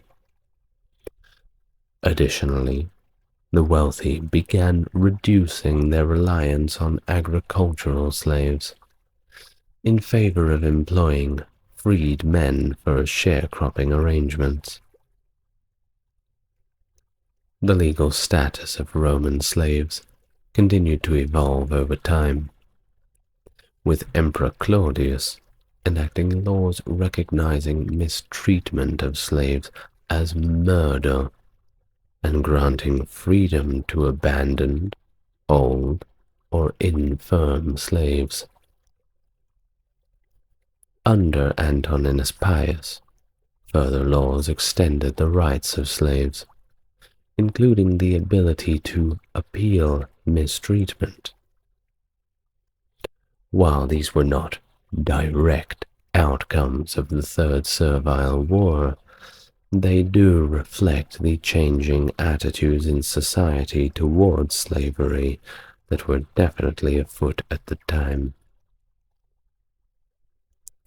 The Third Servile War marked the end of large-scale slave uprisings in Rome, and subsequent eras saw a decline in the prominence of slavery, with those legal reforms giving a light at the end of the tunnel. We may not be at the end of the tunnel, but we're certainly at the end of this video. I hope you've enjoyed it, and I hope that none of you out there listening are slaves. If so, I hope that the spirit of Spartacus lives within you. Thank you very much for listening. I'm the ASMR historian. It's been a pleasure. Whatever trouble you're facing in your life, whatever perplexity you're having right now, know that you can conquer it. Perhaps the odds are stacked against you. Perhaps, like Spartacus, you are facing an impossible task.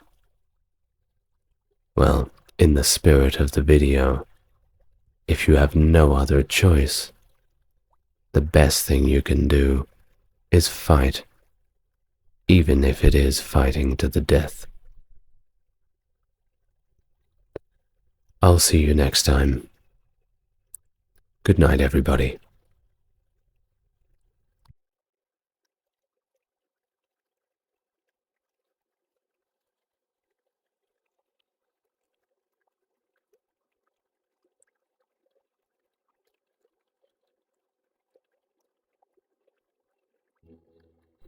Gladiators, derived from the Latin word gladiator meaning swordsman, were armed combatants who entertained audiences in the Roman Republic and Empire.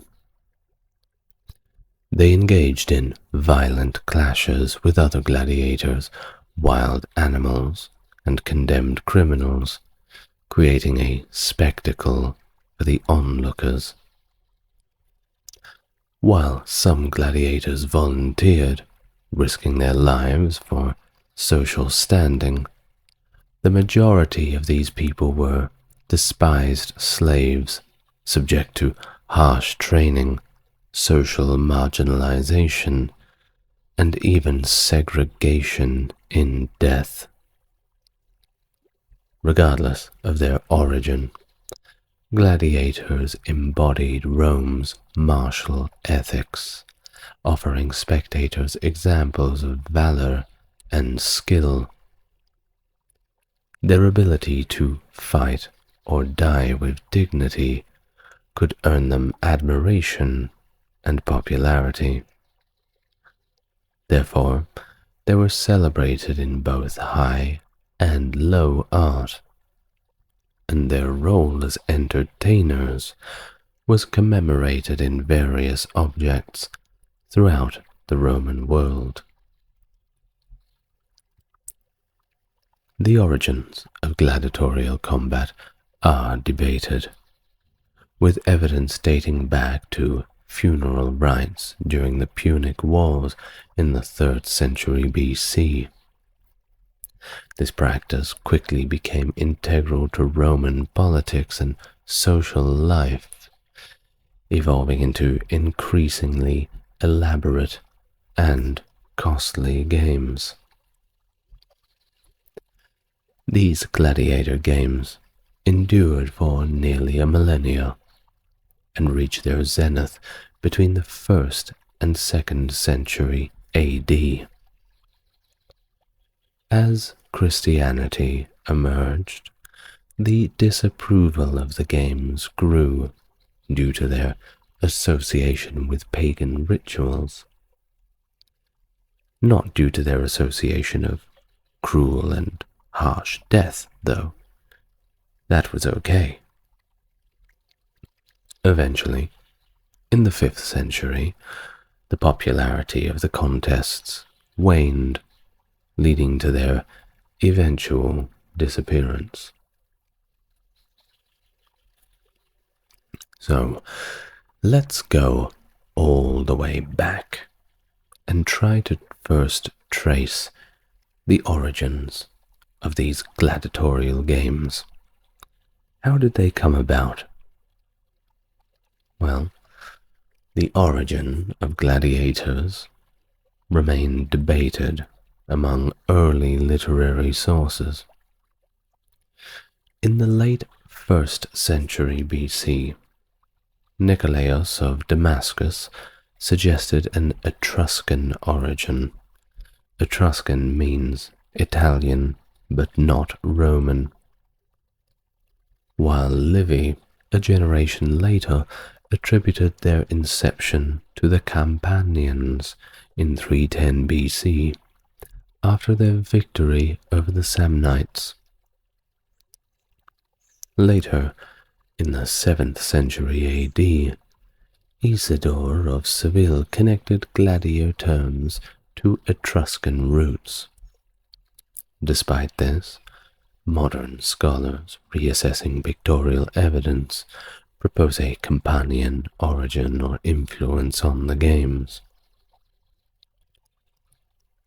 Campania, hosting the earliest gladiator schools, is depicted in tomb frescoes from the Paestum around 4th century BC, showing paired fighters in rituals resembling Roman gladiator games. While evidence on the Etruscan side is less conclusive, the Paestum frescoes may represent an older tradition influenced by Greek colonists. Livy credits the first gladiator games, 264 BC, to Decimus Junius Brutus Scaeva, who staged a munus, a commemorative duty, in Rome's Forum Boarium to honor his deceased father. The development of gladiator munera and types, heavily influenced by Rome's conflicts with Samnium, is evident in Livy's account. The Samnite, a frequently mentioned and popular gladiator type, emerged from this very war.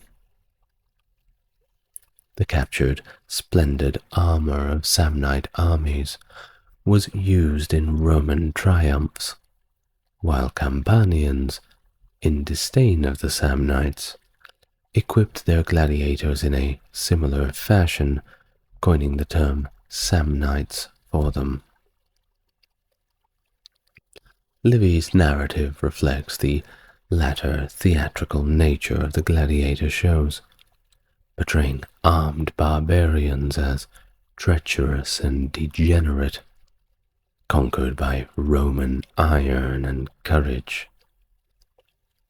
The gladiator Munas evolved into a morally instructive enactment, emphasizing the gladiator's honorable choices in combat. And of course, the Romans always win. In 216 BC, Marcus Aemilius Lepidus received a 3-day gladiator munera in the Forum Romanum, featuring 22 pairs of gladiators.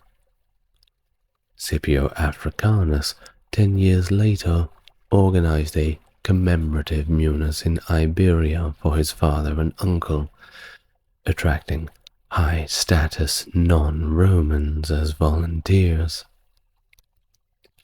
These events were linked to the overall context of the Punic Wars, celebrating military victories and expiating disasters, serving as a morale-boosting purpose.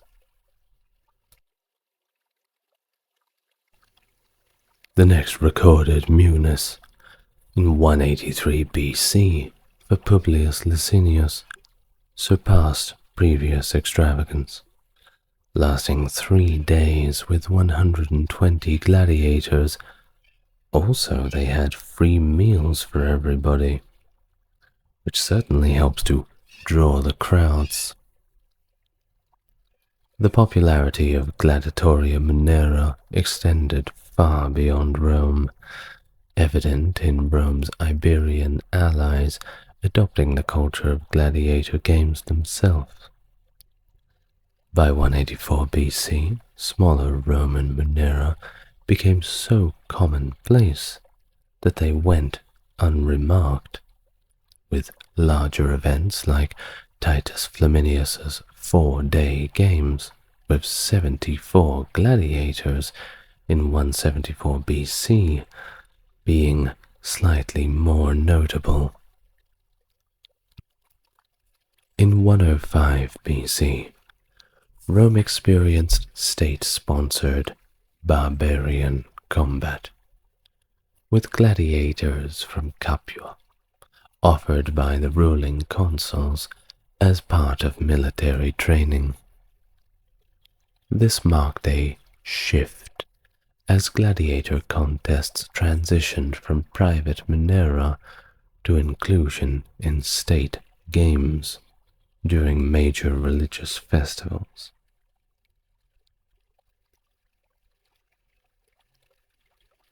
While traditional ludi were dedicated to deities, ludi is how we refer to as state games, munera could be dedicated to the divine or heroic ancestors of aristocratic sponsors. Gladiatorial games in Rome served as a powerful tool for self-promotion, particularly among politicians.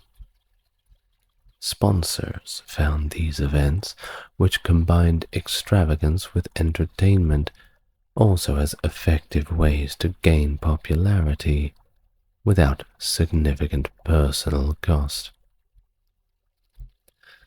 And so, the gladiatorial contests became a significant business, benefiting trainers, owners, and even political figures.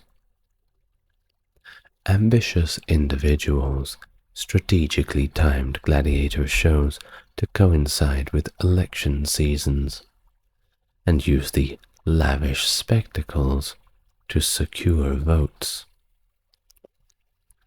The old bread and circus strategy. In the late Republic, gladiator ownership equated to political influence. In 65 BC, Julius Caesar organized an unprecedented spectacle with 320 gladiatorial pairs, despite heavy opposition from the Senate. The spread of gladiatorial games throughout the Republic prompted anti-corruption laws that attempted but failed to curb their political exploitation. After the assassination of Caesar, Augustus assumed control over the games, regulating their provision as a civic and religious duty. Imperial authority limited private and public expenditure on Monera, linking the greatest games with the state-sponsored Imperial cult. Despite attempts to control all of the costs, the extravagance of gladiator games continued to persist. All the way up to 109 AD, Trajan celebrated his Dacian victories with 10,000 gladiators and 11,000 animals, holding these events over the course of 123 days. Legislation by Marcus Aurelius in 177 AD later on had very little impact in stemming these contests, and his son, Commodus, who I have also made a video about, continued the trend of escalating expenses associated with gladiatorial events. He even went into gladiatorial events himself, our boy Commodus. But that is a story for the Commodus video, which you can find in my Ancient Rome playlist. The decline of gladiatorial contests was a complex process. The crisis of the 3rd century placed a growing financial burden on the Roman Empire due to military demands, and lesser magistrates found providing various obligatory contests increasingly unrewarding in exchange for uncertain privileges. Despite this, emperors continued to subsidize the games due to sustained public interest. And in the early 3rd century AD, the Christian writer Tertullian condemned Christians attending gladiatorial games, considering the combats as murder and the witnessing spiritually and morally harmful, viewing the gladiator as an instrument of pagan human sacrifice. Now, one historian, Carolyn Osiek, has some comments on the violence itself, which I'll fill you in on. And I quote, "The reason, we would suppose, would be the primarily bloodthirsty violence, but his is different. The extent of religious ritual and meaning in them which constitutes idolatry. Although Tertullian states that these events are forbidden to believers, the fact that he writes a whole treatise to convince Christians that they should not attend the shows, that apparently not everyone agreed to stay away from them." In the subsequent century, Augustine of Hippo criticized the youthful fascination of his friend Alypius of Thagaste, who later became a fellow convert and bishop, with the Monera spectacle, considering it detrimental to Christian life and salvation. Amphitheaters continued to be venues for the dramatic administration of imperial justice. For example, in 315, Constantine the Great condemned child snatchers to be thrown to wild beasts in the arena. Fair enough, I say. Good job, Constantine. A decade later, he prohibited criminals from being compelled to fight to death as gladiators, stating, "Bloody spectacles do not please us in civil ease and domestic quiet.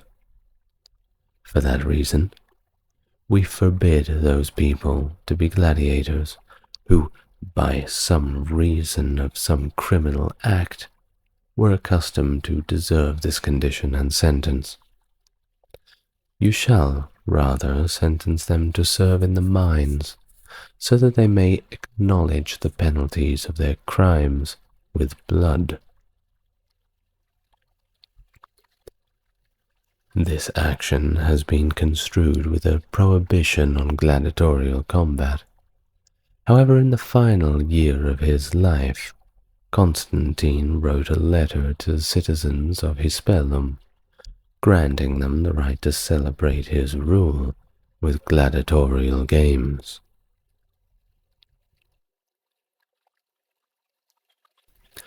In 365, Valentinian threatened to impose fines on a judge who sentenced Christians to the arena, and in 384, like most of his predecessors, attempted to restrict the expenses of gladiatorial games. You see, they were just way too expensive. Always had been, and the emperors in later times were dealing with other issues, especially around the time of Valentinian. Well, the empire wasn't as prosperous as it used to be. In 393, Theodosius I embraced Nicene Christianity as the state religion. And you know what that means? It means that all pagan festivals were cancelled. Sorry to break it to you, kid, but the party's over. The Ludi, however, persisted, gradually shedding their pagan elements little by little. Honorius officially ended the gladiator games completely in 399, and then again in 404, when he found out people were doing it behind his back in the Western Roman Empire. However, at that time, the Roman Empire had already split in half, by the way. So, the reason why he did this was because of the martyrdom of Saint Telemachus by spectators. And that's a whole other story on its own. But it was a scandal at the time, certainly. So by this time, the gladiatorial contests had more or less faded in popularity. The Romans had changed. It was a different world, and this relic of the old world pagan past had to go. Well, let's talk less about the games and more about the people, the gladiators themselves. Do you want to learn about them? I'm sure you do. Well, let's learn more about how they were divided and what they did. The earliest gladiator types, as we had said before, were named after Rome's enemies. Now, along with the Samnites, you also had the Thracians and the Gauls.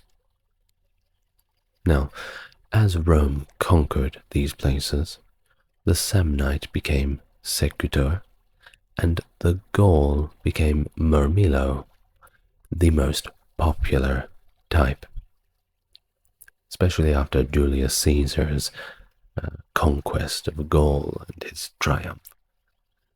Fighting Gauls became quite a popular pastime of the Romans. In mid-republican Minera, similar types typically fought. Later, fantasy types were introduced, set against complementary counterparts. For example, the nimble Retiarius faced the heavily armored Secutor. Depictions usually show common types, but literary references allow tentative reconstruction of others. Even novelty fighters included those on chariots, mounted gladiators, and even fighters with boxing gloves, called cestus fighters, and they were likely from Greece. The gladiator trade spanned the empire and was under official supervision. It wasn't just a touch-and-go thing, it was properly organized. Rome's military successes provided soldier prisoners, redistributed for state mines, amphitheaters, and open market sales. After the Jewish revolt, Jewish prisoners, rejected for training, entered arenas as other jobs. The strongest were sent to Rome, where surrendered enemy soldiers could redeem honor through gladiator training. So you imagine, you go out to Gaul, and you pick out the biggest, tallest guy with the scruffiest mustache you can find, and you say to your soldiers, do not kill that guy, just capture him, because he is going to be awesome at fighting lions. During the Principate and the Pax Romana, the Roman peace, two additional gladiator sources emerged. First, the condemned slaves, damnati, or sent to gladiator schools, games, the ad ludum gladiatorium for crimes. So you would either get there completely forced into it, or if you committed a crime, your punishment was to become a warrior in the Colosseum. Second, paid volunteers called octorati, constituting about half, and possibly the more skilled half, were around by the late Republic. Now as for the poor and non-citizens, meaning non-Roman citizens, joining a gladiator school offered a trade, meals, housing, and even a chance for fame. Mark Antony even chose gladiators as his personal bodyguard. And here's something else. Gladiators retained prize money and gifts, with examples like Tiberius enticing retired gladiators back, and Nero granting spiculous property equal to triumph celebrators. Starting in the 60s AD, female gladiators emerged as rare and exotic markers of exceptionally lavish spectacle. Nero in 66 AD arranged a munus featuring Ethiopian women, men, and children to impress King Tiridates of Armenia. Now, Romans found the concept of a female gladiator either novel and entertaining or just outright absurd. Juvenal and Petronius offered satirical portrayals of female gladiators, portraying them as hunting or fighting in unconventional ways. Some things never change, don't they? Ammunus during Domitian's reign in 89 AD included a battle between female gladiators described as Amazons. A 2nd century AD relief from Halicarnassus depicted combatants named Amazon and Achaelia. In the same century, an epigraph praised a member of Ostia's local elite as the first to arm women in the history of its games. Female gladiators likely underwent similar regulations and training as their male counterparts. Roman morality dictated that all gladiators be from the lowest of the social classes, and emperors who deviated from this norm faced quite a lot of criticism.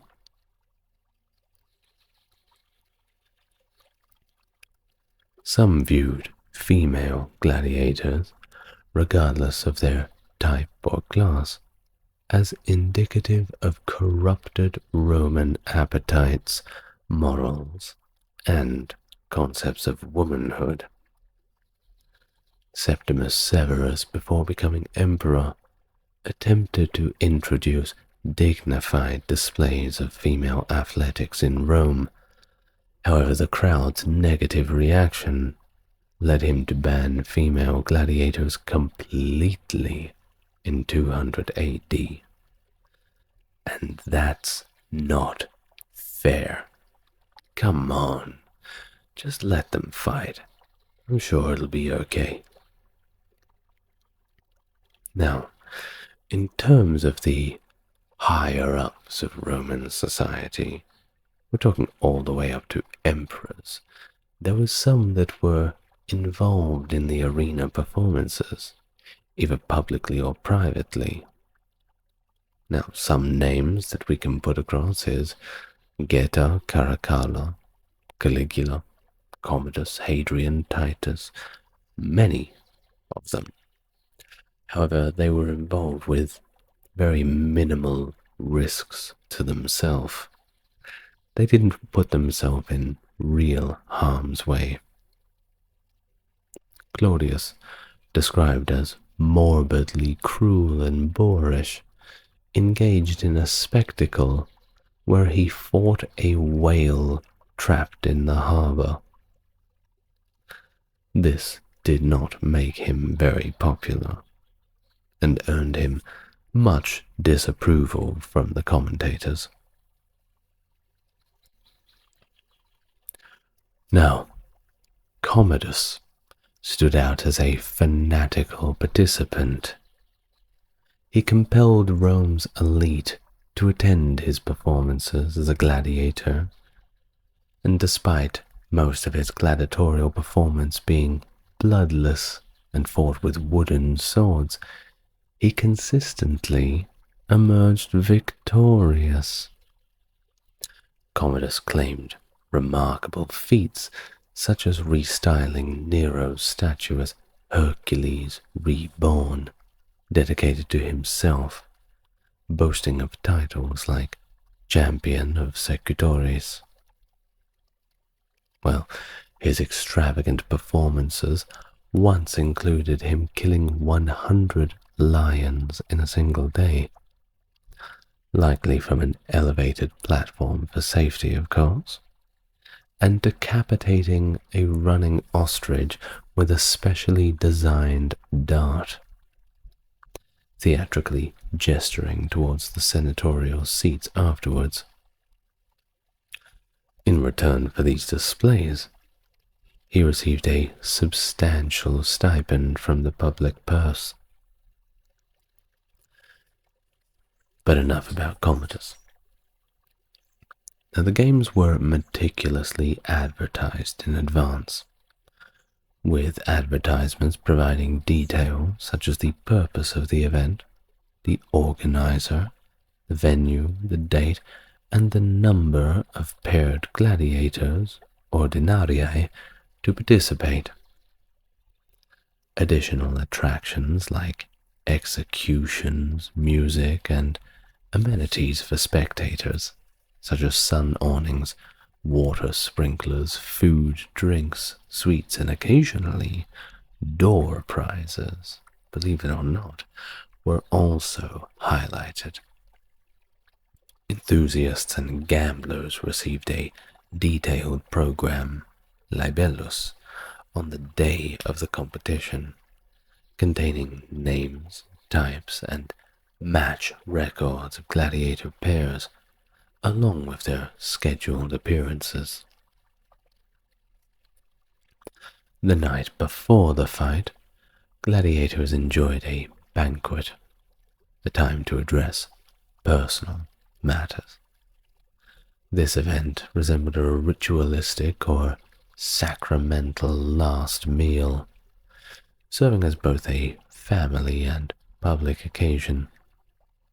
Notably, even the condemned, including those set to die the next day, and those aforementioned damnati with a slim chance of survival, likely participated in all of this. This pre-game gathering may have also served as a means to generate additional publicity for the upcoming event.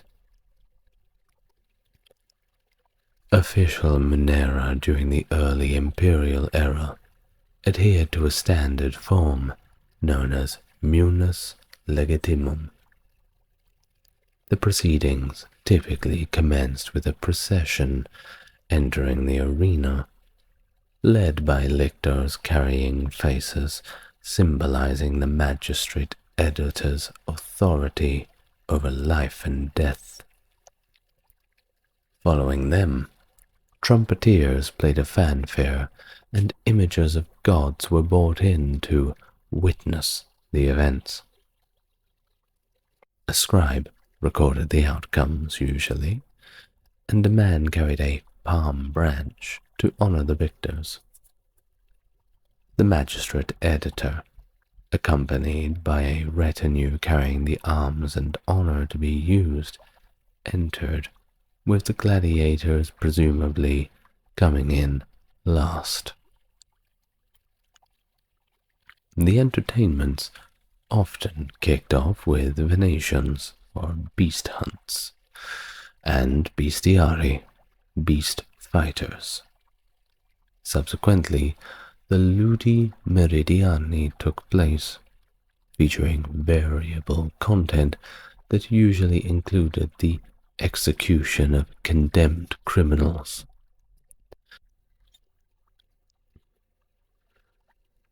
Some were condemned to fatal reenactments based on Greek or Roman myths, possibly involving gladiators as executioners. However, the preference of both the audience and the gladiators was for even contests, eschewing the dignity of fatal performances. Comedy fights, some potentially lethal, were also part of the program.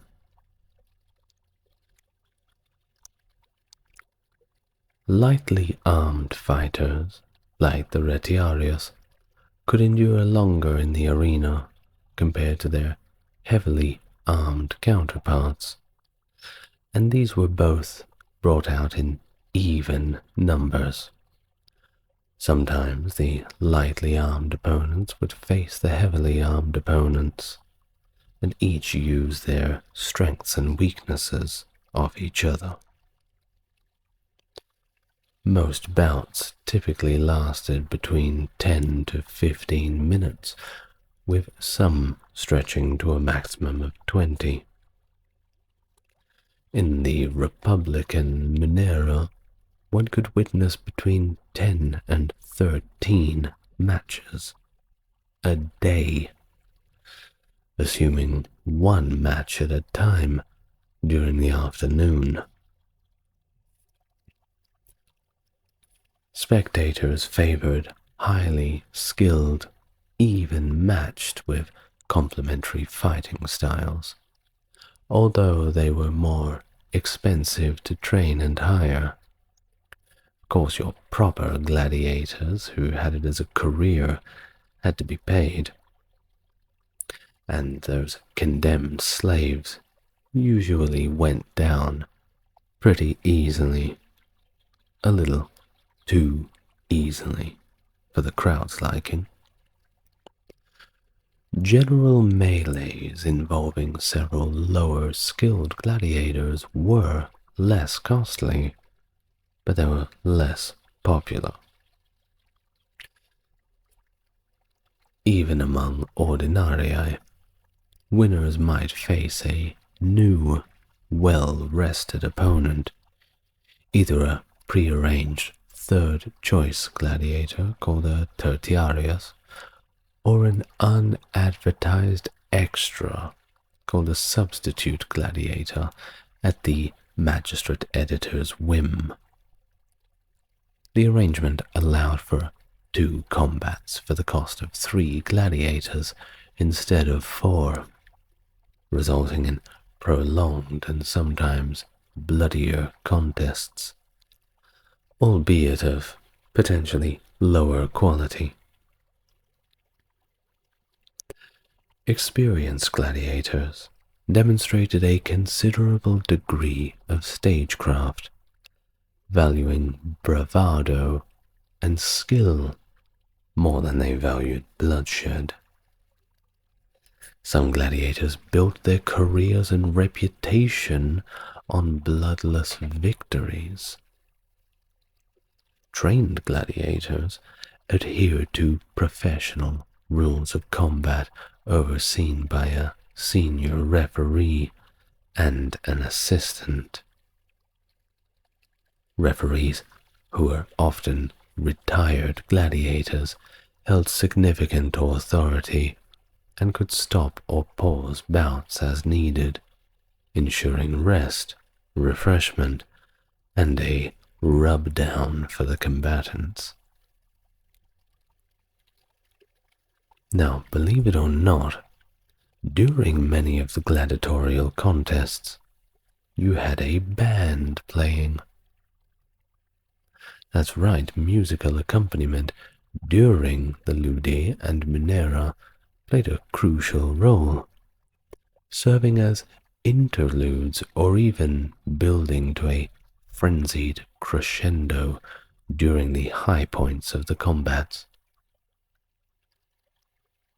The Zliten mosaic from Libya, which was done around 80 to 100 AD, depicts musicians accompanying provincial games with various instruments, including the ancient forms of a long straight trumpet, a large curved horn called a cornu, and a water organ called a hydraulis.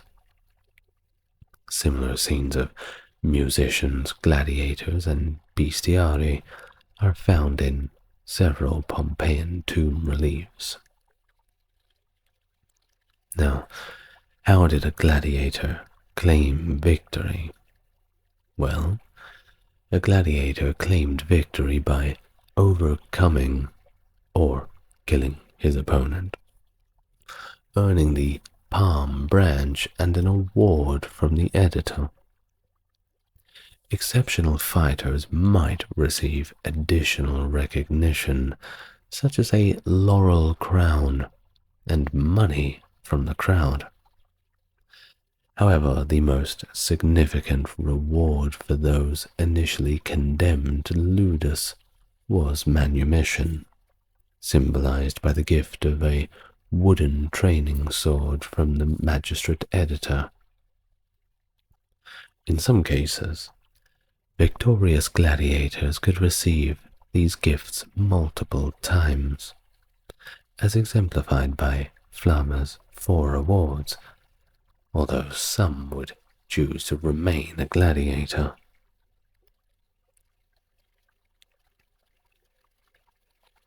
Matches were concluded either by the defeat of one gladiator or the death of the other.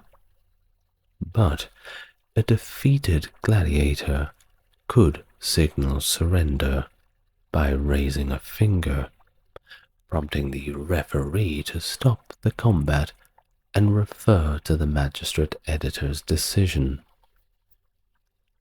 In the earliest Monera, death was often considered the penalty for defeat.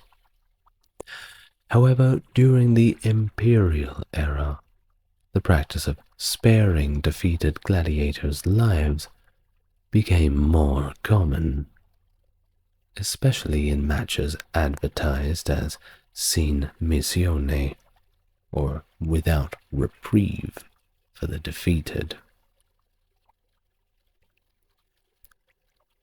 Now do remember that this decision was up to the magistrate, and a gladiator who was denied the privilege of living faced dispatch by his opponent, and to die well he should neither ask for mercy or cry out. Seneca described a good death as one where the gladiator offered his throat to the opponent, directing the blade to the vital spot. Some mosaics depict defeated gladiators kneeling in preparation for the moment of their death, with Seneca's reference to the vital spot likely indicating the neck, as confirmed by gladiator remains from Ephesus. The body of a gladiator who died honorably was placed on a couch of Libitina and then removed to the arena morgue, where it would be stripped of armor and its throat probably cut as confirmation of death. Tertullian, a Christian author, described a more humiliating removal method during Ludi Meridiani in Roman Carthage. Arena officials, often dressed as Dis Pater, god of the underworld, and Mercury, used a mallet and a heated wand to strike and confirm the death of a gladiator respectively. The body was then unceremoniously dragged from the arena. The bodies of the Noxii, and possibly some damnati, were disposed of in rivers or simply left unburied. Denial of funeral rites condemned the deceased to restless wandering upon the earth as a larva or a lemur. Ordinary citizens were usually buried outside town or city limits to avoid ritual and physical pollution, while professional gladiators had their own separate ceremonies.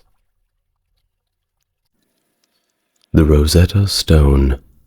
You may have heard of it. It's an ancient Egyptian stele that played a critical role in deciphering Egyptian hieroglyphs. Discovered in 1799 by French soldiers near the town of Rosetta during Napoleon's campaign in Egypt, it's inscribed with a decree issued in 196 BC in 3 scripts, that being hieroglyphics, Greek, and Demotic. The Greek inscription in particular was the key to translating the ancient Egyptian hieroglyphs, a breakthrough that was made by Jean-François Champollion in 1822. This decipherment unlocked the secrets of the ancient Egyptian civilization, and it's one of the reasons that we know so much about ancient Egypt today. Hello and welcome to the channel. If you're coming back, it's good to see you again. And if you're new to the channel, it's good to meet you. If you want to support the channel, links to the Patreon are in description. Otherwise, I'll thank you in advance for liking the video. This helps YouTube push it out to a bigger audience, and it really helps the channel. Now, without further ado, let's begin our talk for today. The Rosetta Stone. Make yourself comfortable. The stone itself is described as a black granodiorite stone with 3 inscriptions, and catalogued as such in a contemporary record of artifacts found by the French expedition, but later surrendered to British troops in 1801. After its arrival in London, the inscriptions were enhanced with white chalk to improve their legibility, and the stone was coated in carnauba wax to protect it from handling. This wax layer, along with the chalk, gave the stone its dark appearance, leading to its initial misidentification as black basalt. In 1999, during a cleaning process, these additions were removed, revealing the original dark grey hue of the rock, its crystalline structure, and a pink vein running across its top left corner. Analysis compared the stone with samples from the Clem collection of Egyptian rocks, showing a strong resemblance to the granodiorite from the Gebel Tingar quarry that's sort of near Elephantine in Aswan region, with the pink vein being somewhat characteristic of that region's stone. Now, how big is it? Well, it's surprisingly big. It measures 3 feet 8 inches in height at its tallest point, and 2 feet 6 inches in width at its widest point. It's also about 11 inches thick, so no wonder it's survived this long. Of course, a stone of that magnitude, can you guess its weight? 760 kilograms. That's about 1,680 pounds roughly. It features 3 inscriptions. The upper register was done in ancient Egyptian hieroglyphs, followed by the middle, which is in the Egyptian Demotic script, the language of the Copts, still around today, and the lower in ancient Greek, which was of course the most useful. The front surface is polished, with lightly incised inscriptions, while the sides are smoothed. The back of the stone is somewhat roughly worked, most likely because it wasn't really intended to be visible when the stele was erected. The stone is recognized as a fragment of an originally larger stele, and subsequent searches of Rosetta's site did not yield any additional fragments, at least as of yet. And due to its damaged condition, none of the 3 texts inscribed on the stone are complete. The upper register, consisting of the Egyptian hieroglyphs, has unfortunately suffered the most damage, with only the final 14 lines visible, all of which are broken on the right side, and 12 on the left. Below it, the middle register of Demotic text is much better preserved, with 32 lines, of which the first 14 show some damage, and the right side being somewhat okay. The bottom register, containing the Greek texts, has 54 lines in total, and the first 27 are fully intact, while the remainder are increasingly fragmented due to a diagonal break at the bottom right of the stone. To estimate the full length of the hieroglyphic text and the overall size of the original stele, comparisons are made with similar surviving artifacts, including those of the same type. For example, the Decree of Canopus, erected in 238 BC during the reign of Ptolemy III, measures around 2190 millimeters in height and 820 millimeters in width, containing 36 lines of hieroglyphic text, 73 of Demotic, and 74 of Greek. Now, based on such comparisons, it's estimated that an additional 14 or 15 lines of hieroglyphic inscription are missing from the top register of the Rosetta Stone, amounting to another 300 millimeters, give or take. It is also believed that the original stele was likely featured a scene depicting the king being presented to the gods, topped with a winged disc, similar to the Canopus stele. The presence of a hieroglyphic sign for stela on the stone suggests that it originally had a rounded top.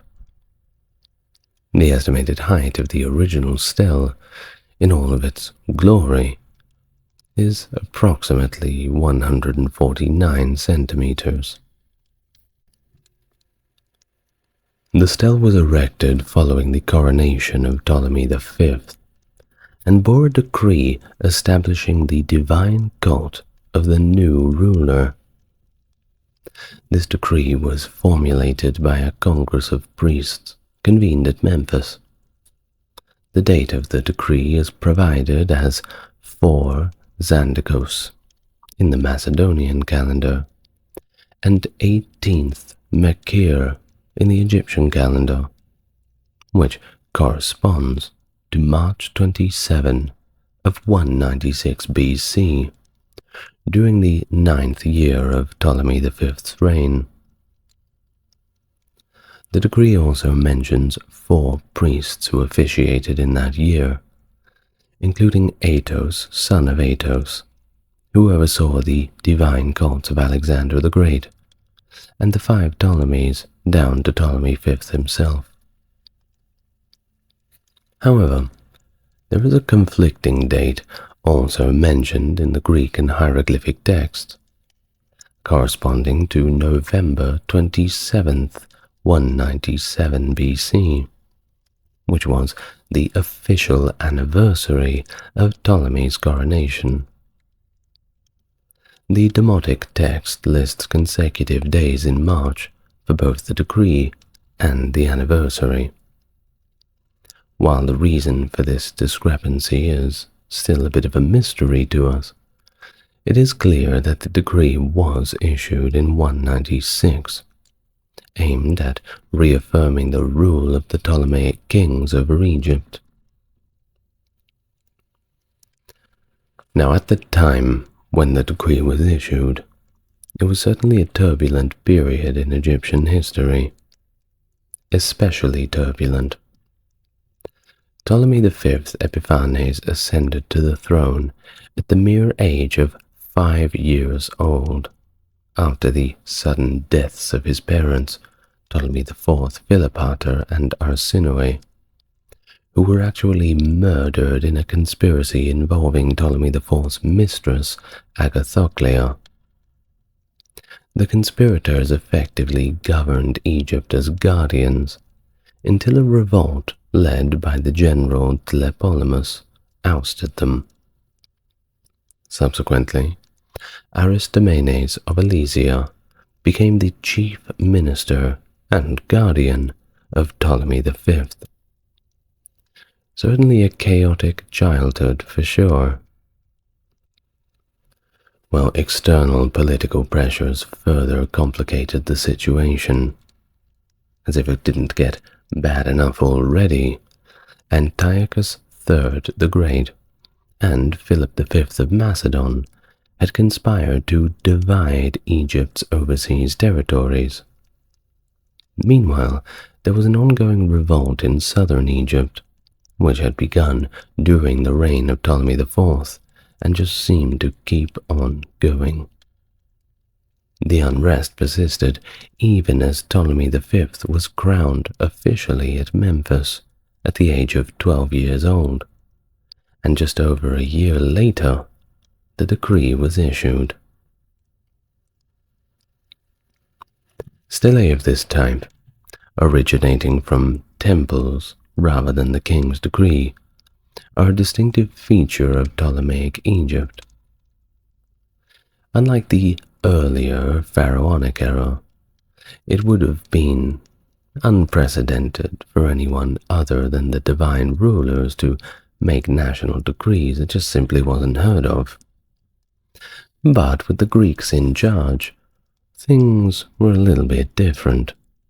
Well, the Macedonians, before you yell at me in the comments.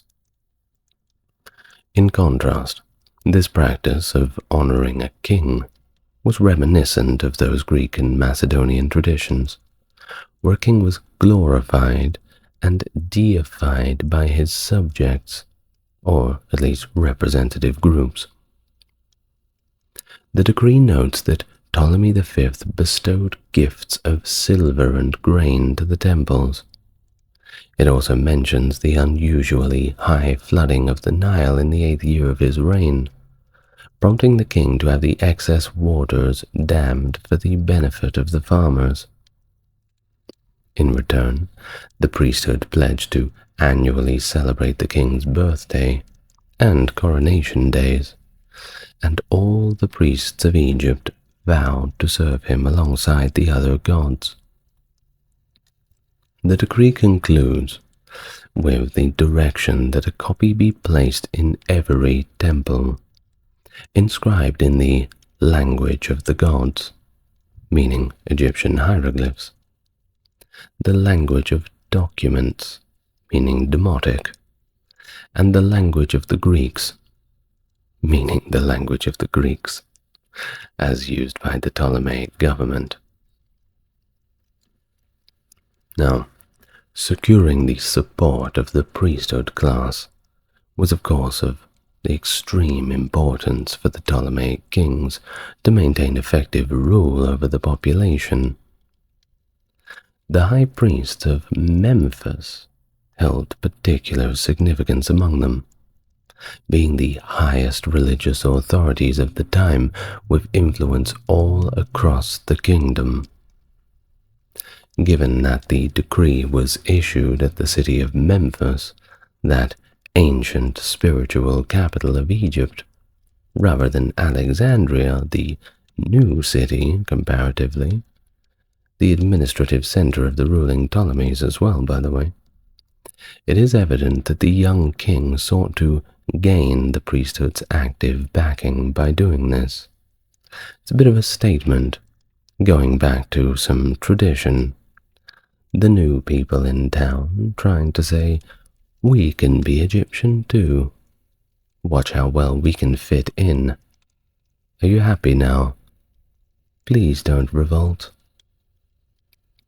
Therefore, although the government of Egypt had been Greek-speaking since the time of Alexander the Great's conquest, the Memphis Decree, like its predecessors, included those texts in Egyptian to emphasize its connection to the broader populace through the literate Egyptian priesthood. There cannot be a single definitive English translation of the decree. It's just impossible. And it's primarily because our understanding of the ancient languages just keeps evolving. All of those tablets and old artifacts, well, frankly, the ground is simply full of them, and we just keep finding them. So much so that we don't have time to read them all, especially in the ancient Near East, places around old Babylon and Susa, Akkad, They're absolutely everywhere. But it's also due to a few minor discrepancies between the three original texts. Now, older translations by E. A. Wallace Budge, who did the Book of the Dead translation, by the way, and Edwin R. Bevan, who left us in 1927, are readily available. Just Google them. But they have become a little bit outdated compared to more recent translations, such as R.S. Simpson's translation, which was based on the Demotic text, or modern translation of all three texts by Quirk and Andrews in 1989. You can find them all, and there's a few differences between them. But don't throw the baby out with the bathwater. I'm not saying that if you go to your local bookstore and see the Dover publication of the Book of the Dead by E. A. Wallace Budge, for example, that you shouldn't buy it, because you certainly should, even if there is newer translations that claim to be better. Well, that's just my personal opinion. I'm not going to be reading 20 different translations of the same text. It's not time efficient. Anyway, the stele likely did not originate at Rosetta, also called Rashid in Arabic, by the way, where it was discovered, but it probably came from a temple site that was further inland, potentially the royal town of Sais. It is believed that the temple from which it originated was likely closed around AD 392, when the Roman Emperor Theodosius I ordered the closure of all non-Christian places of worship. And of course, by that time, Egypt was a Roman province, so they had to do as they were told. At some point, though, the original stele broke, with its largest piece becoming what we know as the Rosetta Stone. The other pieces obviously still out there somewhere, but who knows, perhaps we'll find it by the time this video is published or by the time that you listen to this lecture. Now, ancient Egyptian temples were later used as quarries for new construction, and the Rosetta Stone was likely reused in this manner. Later it was incorporated into the foundations of a fortress, built by Mamluk Sultan Qaid Bey to defend the Bulbatine branch of the Nile at Rashid. It remained there for at least another 3 centuries, until its rediscovery. And since the discovery of the stone, 3 other inscriptions relevant to the same Memphis decree have been found, albeit they don't get as much attention as they deserve. Those are the Nubaraya stele, a stele found in Elephantine and Nobtaha, and an inscription found at the Temple of Philae, which is on the Philae obelisk. Unlike the Rosetta Stone, the hieroglyphic texts of these inscriptions were relatively intact, at least as intact as you can get for 2,000 years. Although the Rosetta Stone had already been deciphered by the time that these were found, later Egyptologists have used them to somewhat refine the reconstruction of hieroglyphs that were likely used in missing portions of the hieroglyphic text on the Rosetta Stone, which is, yes, why it's important for us to look at revised translations. So how did they actually come across the stone? Did it just fall into their lap? And who was they? Well, it is indeed quite an interesting tale in itself, and it involves more than a little bit of luck. It leads us back to the conquests of Napoleon Bonaparte. Napoleon's campaign in Egypt in 1798 sparked a wave of fascination with ancient Egypt across Europe, particularly in France. Effectively, it's argued that Napoleon's expedition was pretty much when archaeology in its modern sense was invented. As part of this expedition, a group of 167 technical experts, known as the Commission of Science and the Arts, accompanied the French army to Egypt. On the 15th of July, 1799, while French soldiers led by Colonel d'Hautefort were fortifying Fort Julian located a few miles northeast of the Egyptian port city Rosetta, the Lieutenant Pierre-François Bouchard noticed a slab with some inscriptions on one side that had been uncovered by a few of the soldiers. Indeed, these soldiers were just on their cigarette break, it seems, digging around in the dirt, and all of a sudden, hey, what's this? Certainly the right place at the right time.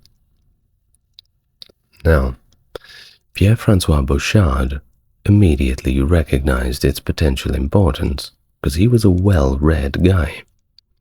So, Bouchard and d'Hautefort immediately informed General Jacques-François Menot, who was present in Rosetta at the time, to come and take a look.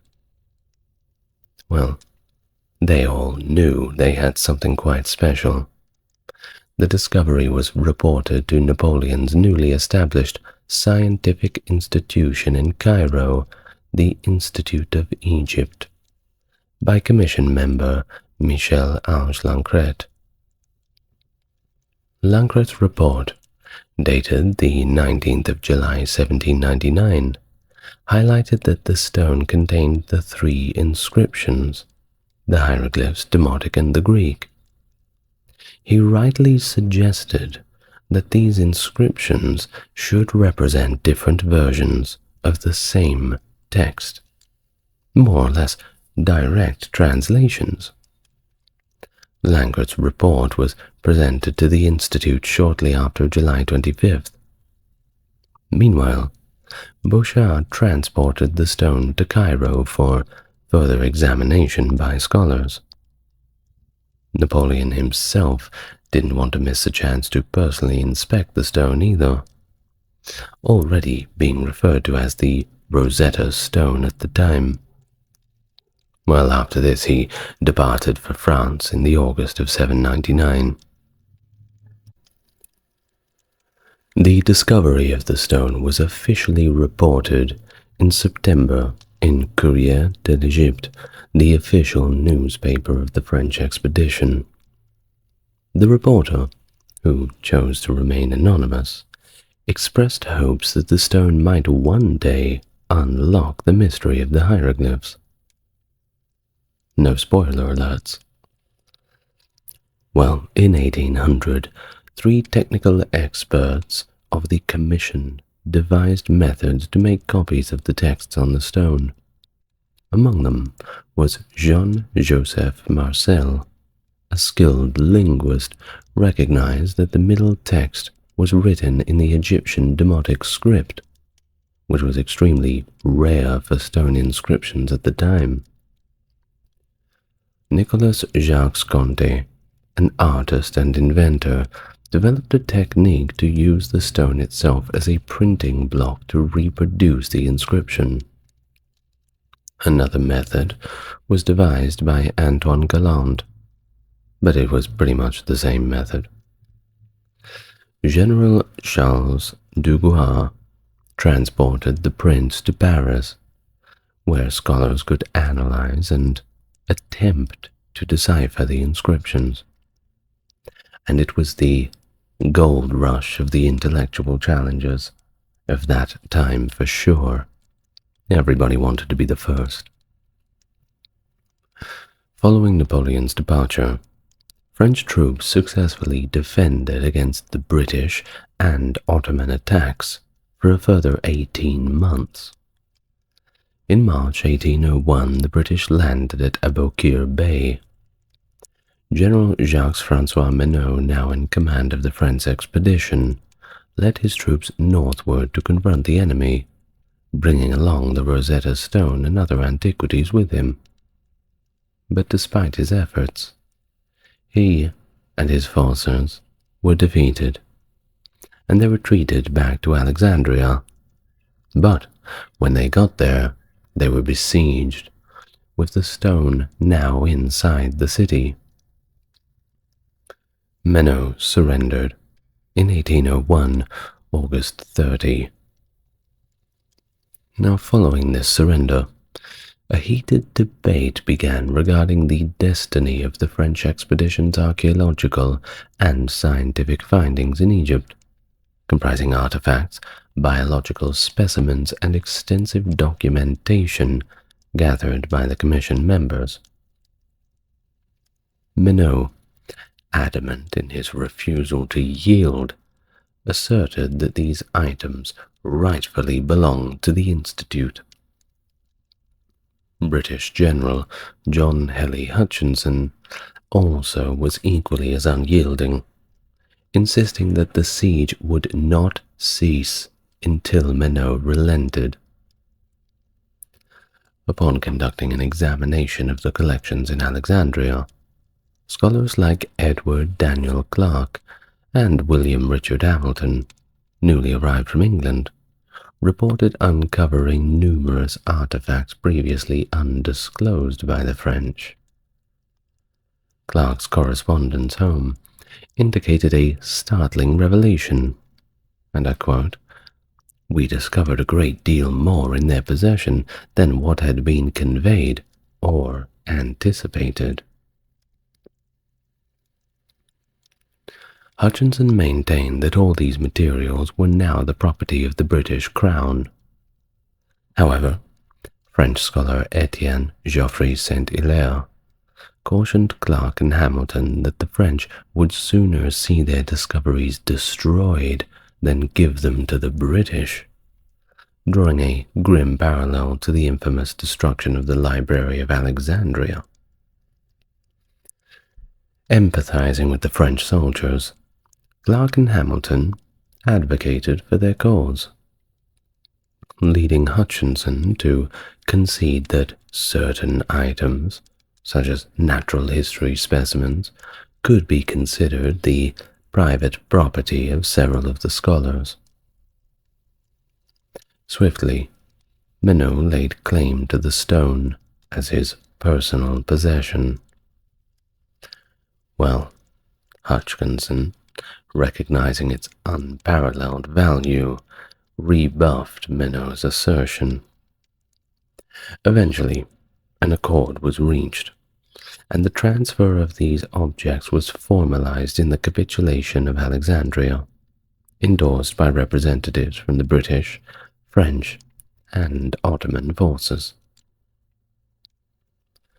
The circumstances regarding the final acquisition by the British remain shrouded in a good amount of ambiguity, with conflicting accounts from the time.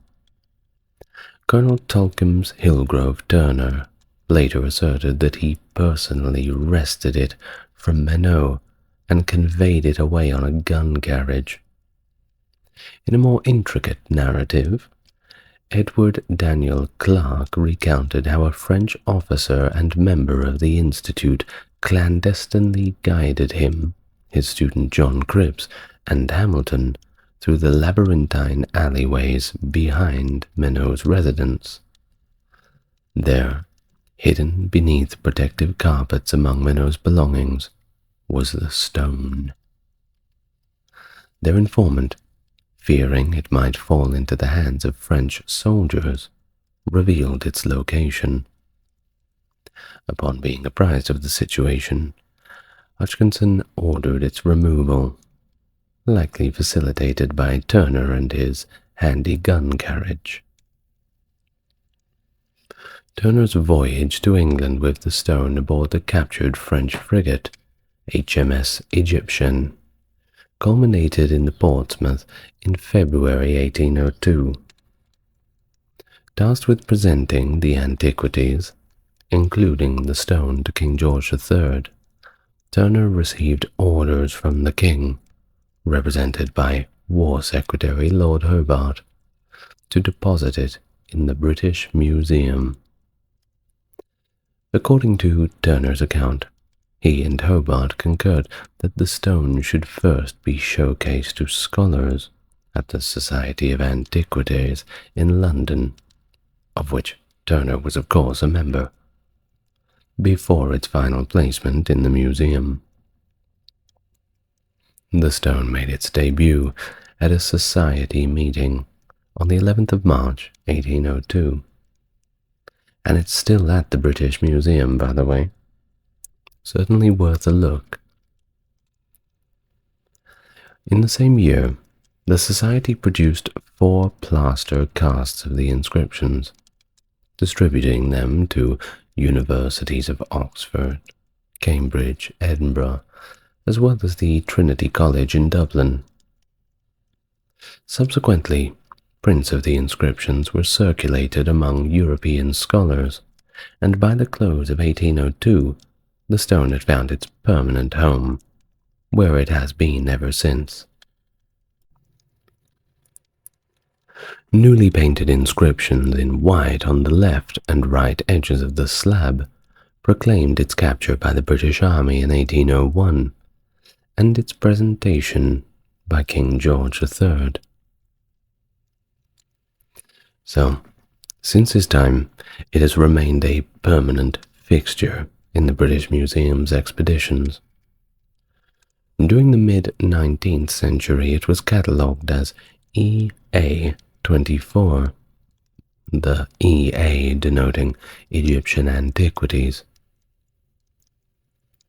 Alongside other artifacts captured from the French expedition, such as the sarcophagus of Nectanebo II and the statue of a high priest of Amun, the stone formed part of a collection of ancient Egyptian monuments that is really quite impressive. These objects, deemed too heavy for Montague House's floors, were relocated to a new extension. The Rosetta Stone was subsequently moved to the Sculpture Gallery in 1834, following the demolition of Montague House and the construction of the British Museum's current edifice. Renowned as the museum's most visited single object, the stone's image became a staple on its best-selling postcards for several decades. Today, you can get various items of merchandise featuring the text from the Rosetta Stone, or at least replicating its distinctive shape.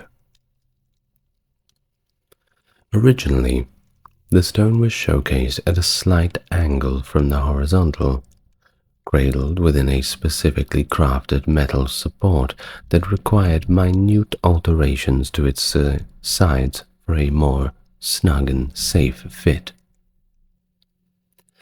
Initially lacking any protective covering, by 1847 it became evident that additional precautions were needed, leading to its placement in a protective frame, despite the presence of vigilant attendants ensuring visitor restraint.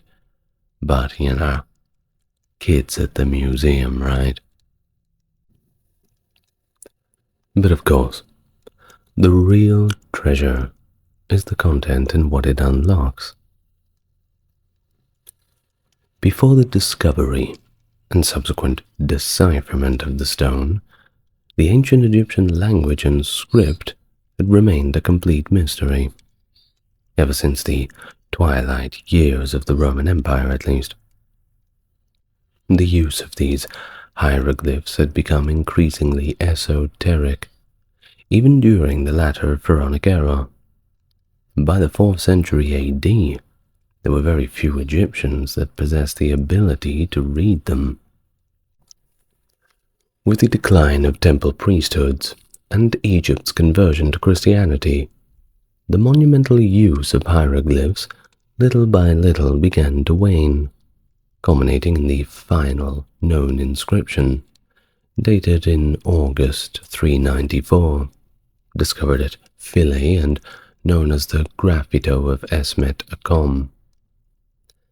The final demotic text, also from Philae, was penned around 452. Now hieroglyphs retained their iconic form, a characteristic accented by classical authors and starkly distinct from the alphabets of Greece and Rome. In the 5th century, the priest Horapollo penned hieroglyphica, offering explanations for nearly 200 glyphs. Despite its perceived authority, Horapollo's work was somewhat ridiculed because of all of its inaccuracies, and it perpetuated a lot of misunderstandings that endured for centuries, hindering the comprehension of Egyptian writing.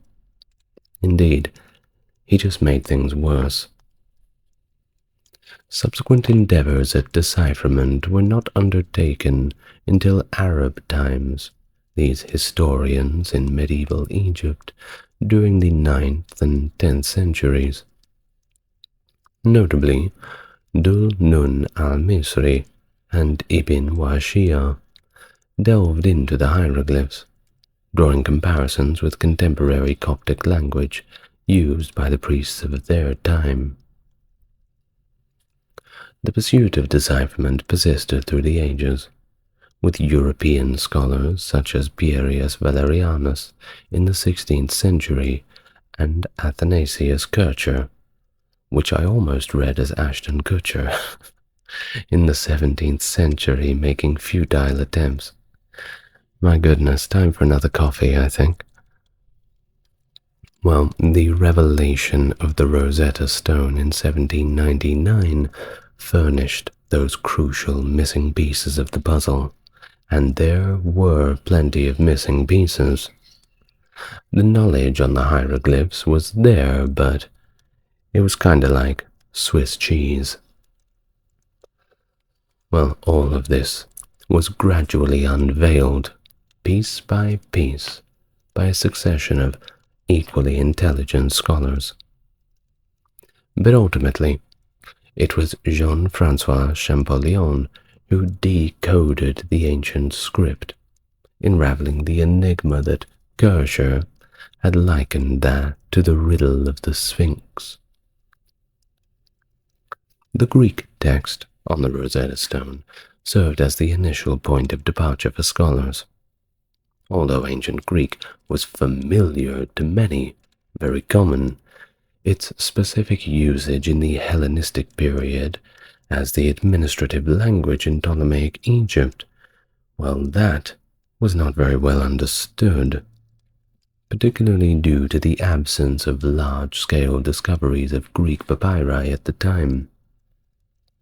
Consequently, the earliest translations of the Greek text exhibited scholars grappling with the historical context and a lot of intricacies of administrative and religious terminology that they just did not understand.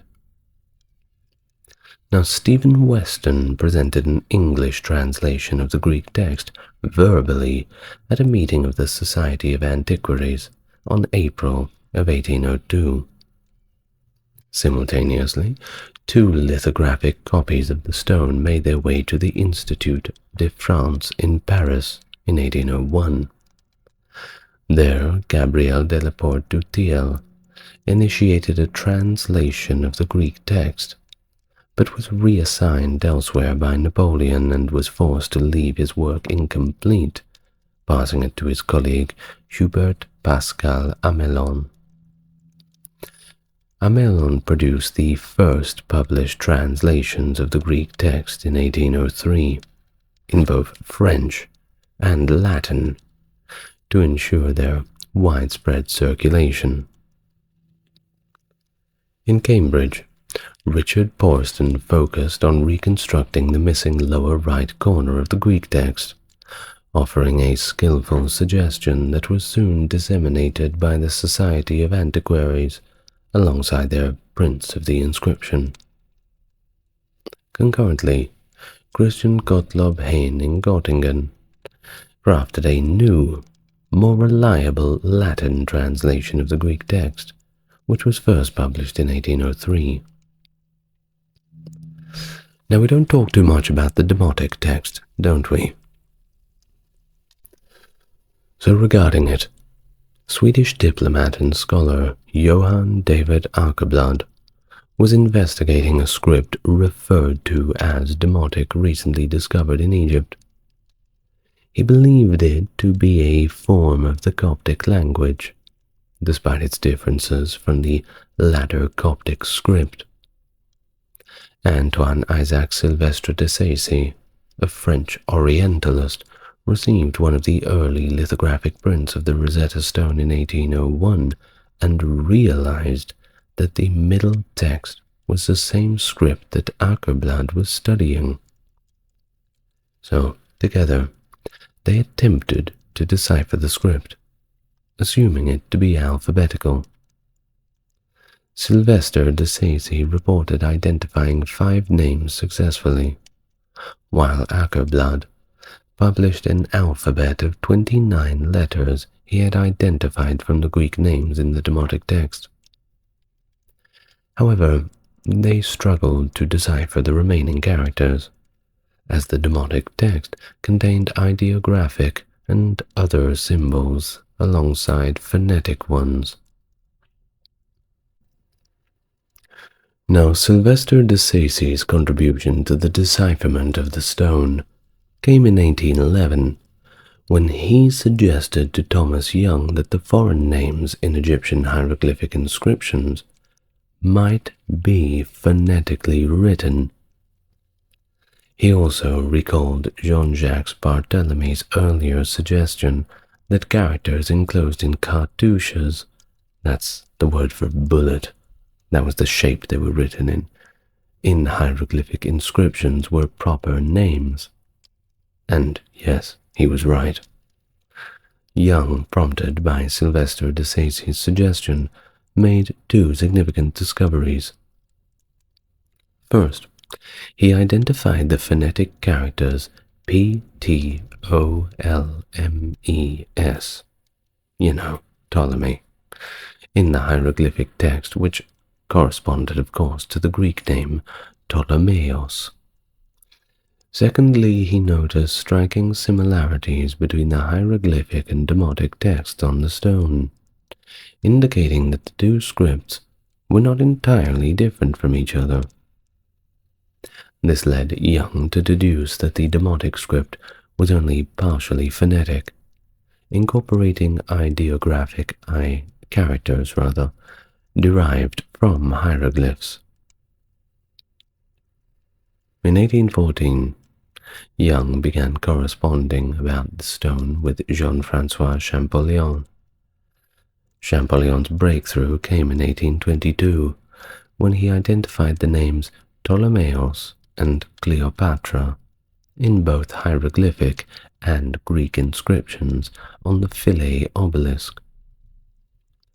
Now, using this information, Champollion constructed an alphabet of phonetic hieroglyphic characters and continued his work on September 14th, 1822, completed rather. He publicly announced his discovery in a lecture to the Académie Royale of Inscriptions on September the 27th, 1822, and he detailed his findings in a letter to Bon Joseph Dacier on the same day. His subsequent identification of phonetic characters in both Greek and Egyptian names, confirmed by hieroglyphic inscriptions from Abu Simbel, was a major breakthrough in the decipherment of the hieroglyphs. His extensive research culminated in the publication of an ancient Egyptian grammar and hieroglyphic dictionary, posthumously, in 1832. And despite not living to see its full publication, It went on to solidify his legacy and help with the further decipherment of other texts. So thank you very much to Champollion. Now, work on the Rosetta Stone shifted towards gaining a fuller understanding of the texts and their contexts by comparing the three variations with each other. In 1824, classical scholar Antoine Jean Letronne pledged to create a new literal translation of the Greek texts for Champollion's benefit. In return, Champollion continued to analyzing all discrepancies among the three texts. Unfortunately, of course, he'd already died at this time, so he couldn't really do it, and it stalled Letronne's progress. But François Salvioni, Champollion's former student, also passed away in 1838, and among his papers, the missing drafts were discovered. This revelation also unveiled that Salvioni's own publication on the stone, released in 1837, was actually copied. Awkward. Well, finally, Letronne managed to finish his commentary on the Greek text, and his new French translation, published in 1841. During the 1850s, German Egyptologists Heinrich Brugsch and Max Ullmann produced a revised Latin translation based on the Demotic and hieroglyphic texts. The first English translation subsequently emerged in 1858, crafted by three members of the Philomathian Society at the University of Pennsylvania. The question of which text served as the standard version from which the others were translated remains a bit of a point of contention.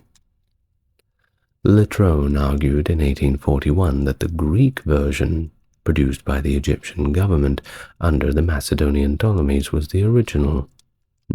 Could be. They were the government after all. But some other scholars emphasized the importance of the hieroglyphs, as they were meant for the gods to read.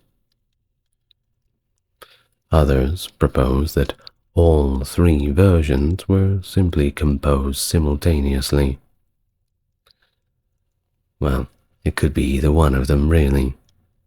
Either way, the inability to align the three versions word for word somewhat complicates the decipherment efforts, and it was definitely a challenge for early scholars, and certainly a challenge for us in the modern time as well.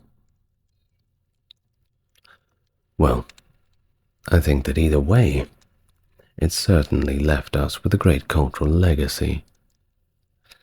And who knows, if those soldiers back in Napoleon's army had chosen to sit a meter to the left or a meter to the right, then they simply wouldn't have come across the stone. And they might have built some parking lot over the top of it and it would be lost forever. And who knows what we would know about ancient Egypt if that was to happen. Well, perhaps the British Museum would be selling less tickets, or they'd have to redo their merchandising. Either way, thank you very much for listening. I'd like to thank my Mega Chat tier patrons, Stark Factory, JC, and Jeffrey. Thank you, lads. If you would like to become a Patreon member, I don't have to explain to you the process. Just look in the description and away you go. But until then, if you've liked the content, subscribe, leave your thoughts down below in the comments, and look after each other. I'll end it like that. Thanks again for listening, everyone. Good night. Have you heard of the Picts? They were a confederation of tribes living in what is now eastern and northern Scotland, around the late Iron Age and medieval period. They were known for their distinctive symbol stones and rich metalwork, and they also played a significant role in the resistance against Roman Britain's northern expedition, notably documented by their presence in Roman records as a formidable adversary. But with a culture that remains somewhat enigmatic due to the scarcity of written records from the Picts themselves, much of what we know comes from external sources, including Roman and later Scottish and Irish chronicles. Regardless, we're going to try and piece it together. And if you want to learn about the Picts, then you're in the right place. Hello and welcome to the channel. If you're coming back, it's good to see you again, and if you're brand new here, it's good to meet you. If you want to support the channel, links to Patreon are in the comments and description. Otherwise, if you want to help YouTube push my content out to more people, then throw a like on the video, subscribe if you feel inclined, or leave your comments down below. Helps me out more than you can imagine. But without further ado, make yourself relaxed, because we're going to learn all about the Picts today. The evolution of the term Pictish and Pict, and its application to the peoples of early medieval Scotland, has of course been a subject of debate, and will definitely do so for the foreseeable future. Now, the traditional view, which painted the Picts as a mysterious and homogeneous group, has been significantly challenged by modern archaeological and historical research. What has been suggested is a much more complex picture of Pictish society, highlighting its diverse and dynamic nature. The archaeological record, while it is sparse in more than a few places, has begun to reveal a society that was rich in material culture, distinctive art, architecture, and unique burial practices that made it unique, setting it apart from the neighboring groups in its vicinity. The Picts' material culture, including the renowned symbol stones, provides valuable insight into their society. These stones, unique to Pictish territories, feature a range of symbols, whose meanings remain the subject of speculation, but do indicate a sophisticated system of identity and communication. And similarly, Pictish metalwork, with its intricate designs and techniques, points to a society with rather advanced skills in craftsmanship and artistry, more than they previously get credit for. Excavations of Pictish settlements in our modern times have uncovered swaths of evidence pointing to well-organized communities with substantial dwellings. All of this comes together to indicate a level of social organization and economic stability that rather seems to contradict the traditional notions of them as a barbaric people. Linguistically, the Picts are believed to have spoken one or more Brittonic languages, closely related to Welsh, Cornish, and Breton. This is inferred from place names and the sparse written evidence that survives. Their language, of what we understands to it, contributes to the view of the Picts not as an isolated barbarian group, but as part of the broader tapestry of early medieval British Isles, interacting with and influencing their neighbors. And the more we dig, the more we find out. We're always finding out more about the Picts. In fact, by the time this video is out, we may have discovered many things that are completely new.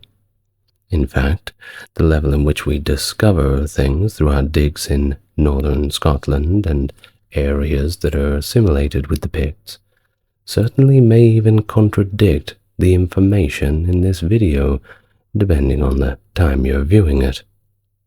If you're viewing it 10 years later, then certainly don't start yelling at me in the comments if new information has been found.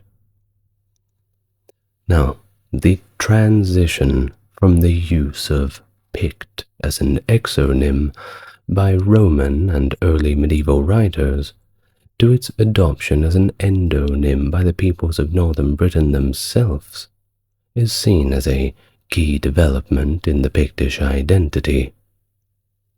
This shift reflects a growing sense of unity and also self-awareness among the Pictish polities, especially in the face of external threats and internal consolidation.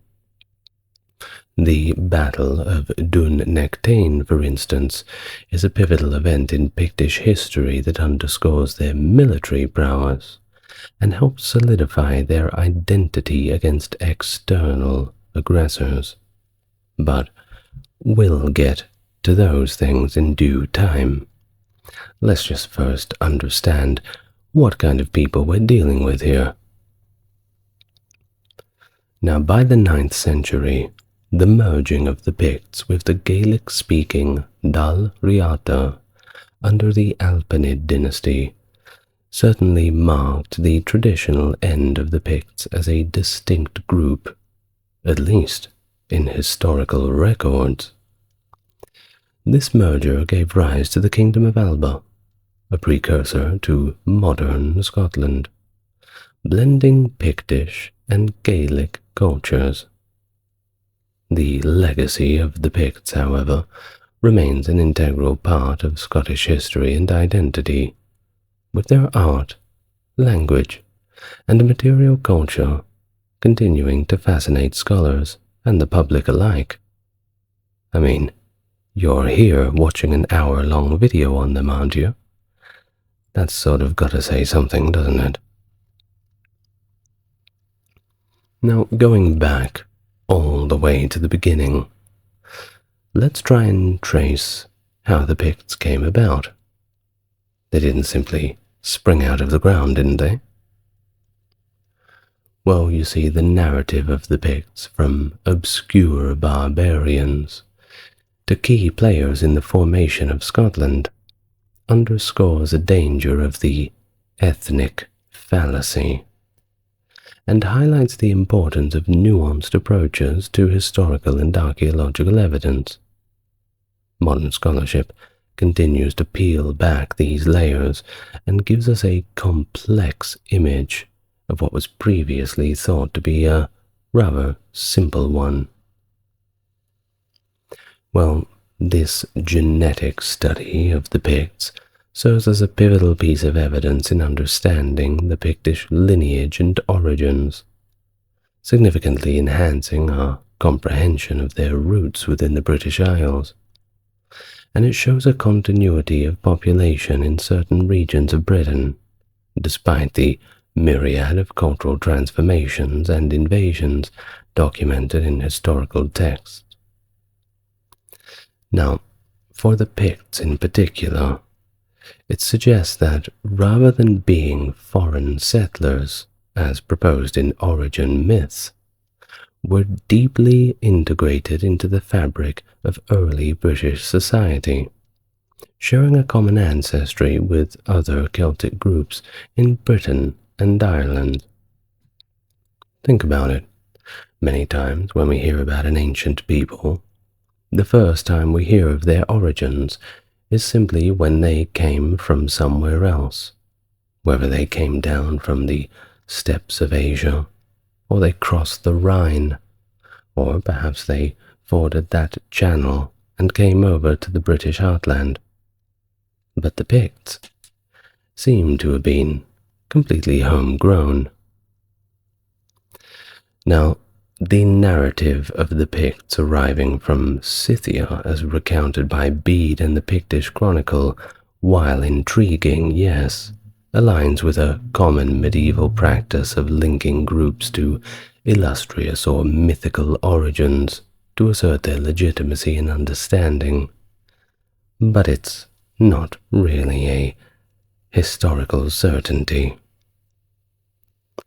Well, the specific naming of Cruthen and his sons, correlating with the provinces of Pictland, further served to politically unify the region under a shared mythos, weaving a collective identity that transcended individual tribes and territories. The recent genetic findings not only challenge these traditional narratives, but they also provide a scientific foundation for the understanding of the Picts' origins. By highlighting the genetic similarities between the Picts and other Celtic groups in the western and northern parts of the British Isles, this new research points to a predominantly indigenous origin. And it aligns with archaeological evidence that depicts the Picts as an integral part of the complex tapestry of peoples that inhabited late Iron Age Britain, rather than simply outsiders who arrived from afar. Now, these findings also enrich our understanding of the cultural and politics of early medieval Britain. They suggest that the formation of Pictland was not solely a political or military endeavor, but was underpinned by a shared genetic heritage that bound its people more closely to the land and, of course, to each other. This sense of belonging and a shared identity likely played a crucial role in the Picts' resistance to external pressures and their ability to maintain a distinct cultural identity in the face of Rome and, of course, the later Anglo-Saxon expansion. Furthermore, the genetic studies identification of what is known as broad affinities among the Celtic peoples of Britain and Ireland underscores more of the fluidity of the genetic and cultural boundaries in the past. For example, it suggests that despite the fragmentary nature of historical and archaeological records, modern scientific techniques can offer new insights into the connections between peoples of the British Isles, and it all seems to reveal a shared heritage that predates many of the divisions documented in historical sources. Now, this transition from the Picts, known in Roman and early medieval sources, to the Gaelic-speaking Scots of later periods certainly marks another fascinating chapter in the history of Britain, which, honestly, I've been researching quite a lot more lately, and I think that the history of the Bronze Age is certainly going to have to take a back seat for a while. Anyway, the transformation was not abrupt. It didn't happen straight away, but was more of a gradual process of cultural assimilation, but also political realignment, influenced by various external and internal pressures. This period witnessed significant shifts in power dynamics, from the dominance of Northumbria to the rise of Pictish kings who exerted influence over neighboring kingdoms, including Dalriata and, to an arguably lesser extent, Alt-Clut. The defeat of Northumbria at the Battle of Dun Nectain in 685 under Bride mac Bailly was a pivotal event that not only checked Anglian expansion, but also solidified Pictish independence for the time being. Of course, our timelines between looking at this history are a little bit difficult to establish. So, we will be discussing these major events that we have from different sources, so don't be too surprised as if I don't start from the beginning with the Picts because we don't really know, at least as of yet. We have to start where the Romans tell us to start, and the other chroniclers from Britain and Ireland. So, back to the Battle of Dunnachtain, which victory allowed the Picts to maintain their autonomy and even assert a good amount of dominance over Dalriata, a Gaelic kingdom with ties to both Britain and Ireland.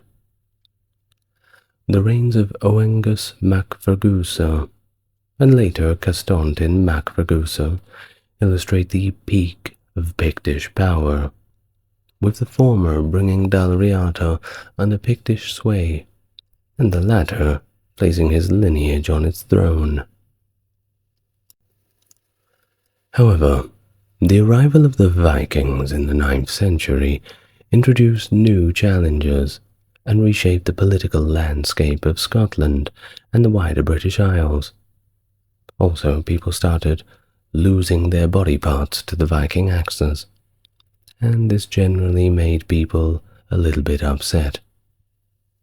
The Vikings' raids and resettlements disrupted the existing order, leading to a decline in the established kingdoms like Northumbria, Strathclyde, and the emergence of new entities such as the Kingdom of York and the Kingdom of the Isles under figures like Cetill Flatnose. The pivotal battle of 839, where significant Pictish and Dalritan leaders were slain, showed the vulnerability of these kingdoms to Viking incursions. And I will have a full video on the Viking invasions of Britain very soon, so hold your horses. The ascension of Kenneth MacAlpin, a figure of mixed Pictish and Dalriatan heritage, to the kingship of the Picts, marked a key moment in the fusion of these two cultures. Under his reign and that of his descendants, particularly Constantin mac Aeda, the process of Gaelicization accelerated. This was not merely a substitution of one elite for another, but it was more of a profound cultural integration that saw the gradual erosion of Pictish language and identity, replaced by that of the Gaelic Scots. By the 11th century, the inhabitants of Alba had fully embraced Gaelic language and culture, and the distinct identity of the Picts faded into the annals of history. These transformations were noted by later historians, such as Henry of Huntingdon, who observed the disappearance of the Picts as a distinct people. Despite this, the legacy of the Picts continued to resonate, revived in myths and legends that celebrated their historical significance.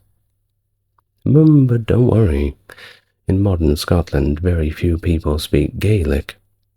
Of course, they have their own language, though down in Wales they've seemed to maintain their language quite well, albeit they seem to get rather touchy when there isn't bilingual signs everywhere you go, even though they all speak English perfectly well.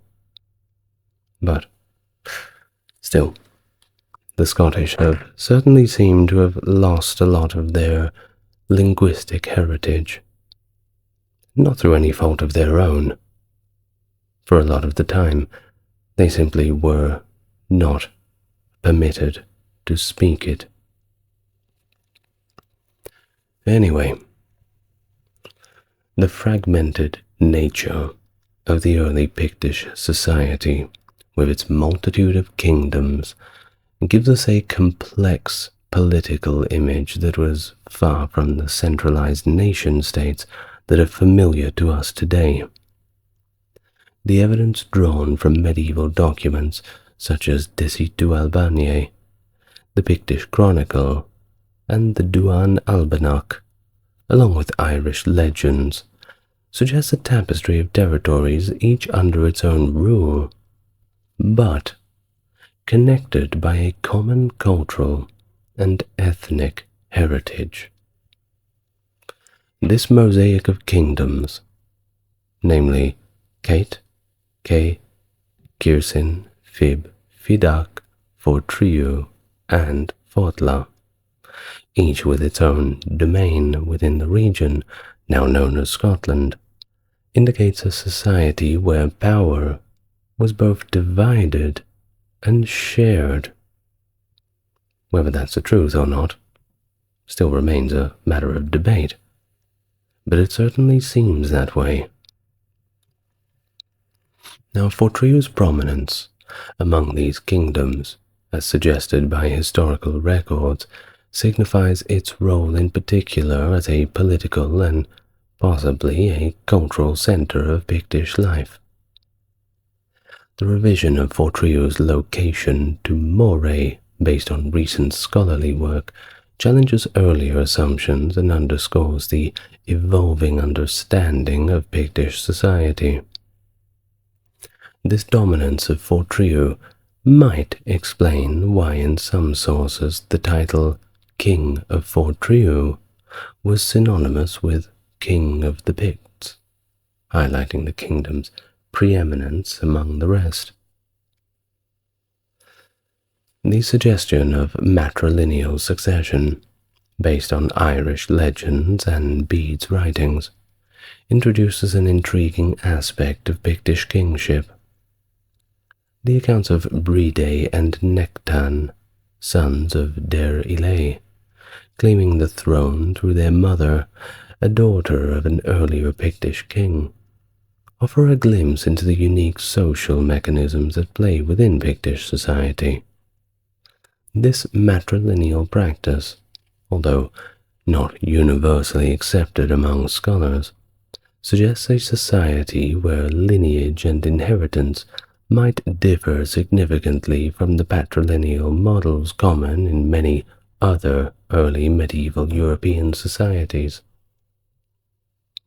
The Pictish approach to kingship, with its preference for rulers selected from a pool of candidates with royal lineage extending back to a great-grandfather, gives us a nuanced system of succession that emphasized experience and authority over direct patrilineal descent, which is somewhat rare for the time. Now, this system mirrored the Irish practice of tanistry, ensured the mantle of leadership did not automatically pass from father to son, but rather to a male relative, and it was often a brother or a cousin who was deemed most capable of ruling. So no free rides just because daddy likes you. Such a method likely helped maintain stability and continuity within the kingdom, as it favored seasoned leaders over potentially inexperienced heirs. Now, over time, the nature of Pictish kingship of course evolved and changed, moving from a focus on individual war leaders to a more structured and collective form of governance. This transition, while stopping short of the bureaucratic kingship that would characterize later periods, began to reflect a greater institutionalization of power. The role of the church in supporting kingship and the dominance of a few families in controlling succession from the late 7th century onwards played its own role in this transformation. These developments all came together to hint at the early stages of a more systematic approach to governance, which set the stage for the later emergence of Alba. The institution of more mayors, akin to earls, and the establishment of shires and tannages further show the Picts' adaptation and innovation in governance. Borrowing and adapting concepts from their Northumbrian neighbours, the Picts integrated these elements into their own system, possibly transforming former kings, royal officials, and local nobles into these new roles. Such changes signify a pivotal shift in Pictish society from loosely organized kin-based groups to more formally structured political entities. The material culture of the Picts, revealed through archaeological findings, portrays a society deeply rooted in agricultural practices, common to many of their contemporaries in late antiquity. Their existence as farmers within cohesive communities shows a shared way of life across various Celtic, Gaelic, and Anglo-Saxon groups throughout Northern Europe. Their economy, predominantly pastoral, highlighted the significance of livestock, cattle and horses in particular, as indicators of wealth and status. The more cows and horses you had, the better off you were. The management and breeding of these animals, especially cattle for size and quality, might have mirrored the competitive practices observed in contemporary elite circles in Ireland, hinting at a similar cultural value placed on livestock excellence within the Pictish society.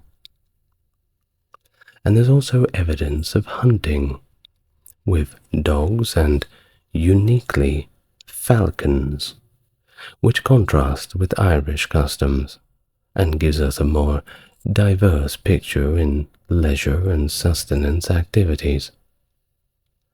The cultivation of cereal crops and vegetables, along with the possible gathering of wild plants, provided a varied diet complemented by the rich resources of the surrounding seas and rivers. The archaeological record hints at a diet heavily reliant on animal products for the common populace, while the elite enjoyed the added luxury of hunted game. Despite the agricultural prosperity and technological advancements, such as water mills and kilns, the Picts did not develop urban centers or large settlements comparable to those found in Gaul or southern Britain. The larger settlements that did exist were primarily clustered around royal forts or religious establishments, and it shows a suggestion of a society structured around defensive and spiritual centers instead of overly commercialized urban development. The absence of significant urban centers until the 12th century in Scotland further emphasizes the rural and dispersed nature of the Pictish, and, by extension, early Scottish settlement patterns. The technological aspects of the Picts' daily lives were not really extensively documented, but they do appear to align with those found in Ireland and Anglo-Saxon England. The aforementioned discovery of water mills within Pictland, for instance, reveals a level of technological sophistication and adaptability to the environment. Plenty of other places who didn't have them for a long time. Similarly, the use of kilns for grain drying reflects another ingenuity, overcoming the challenges posed by Scotland's unpredictable and frankly unpleasant climate. Now, the notion of the Picts as seafarers, engaging in both piracy and commerce, shows another aspect of their society that's not often talked about. Now, it wasn't just piracy either. There's economic reasons for seafaring. This dual role as both traders one day and raiders the next day.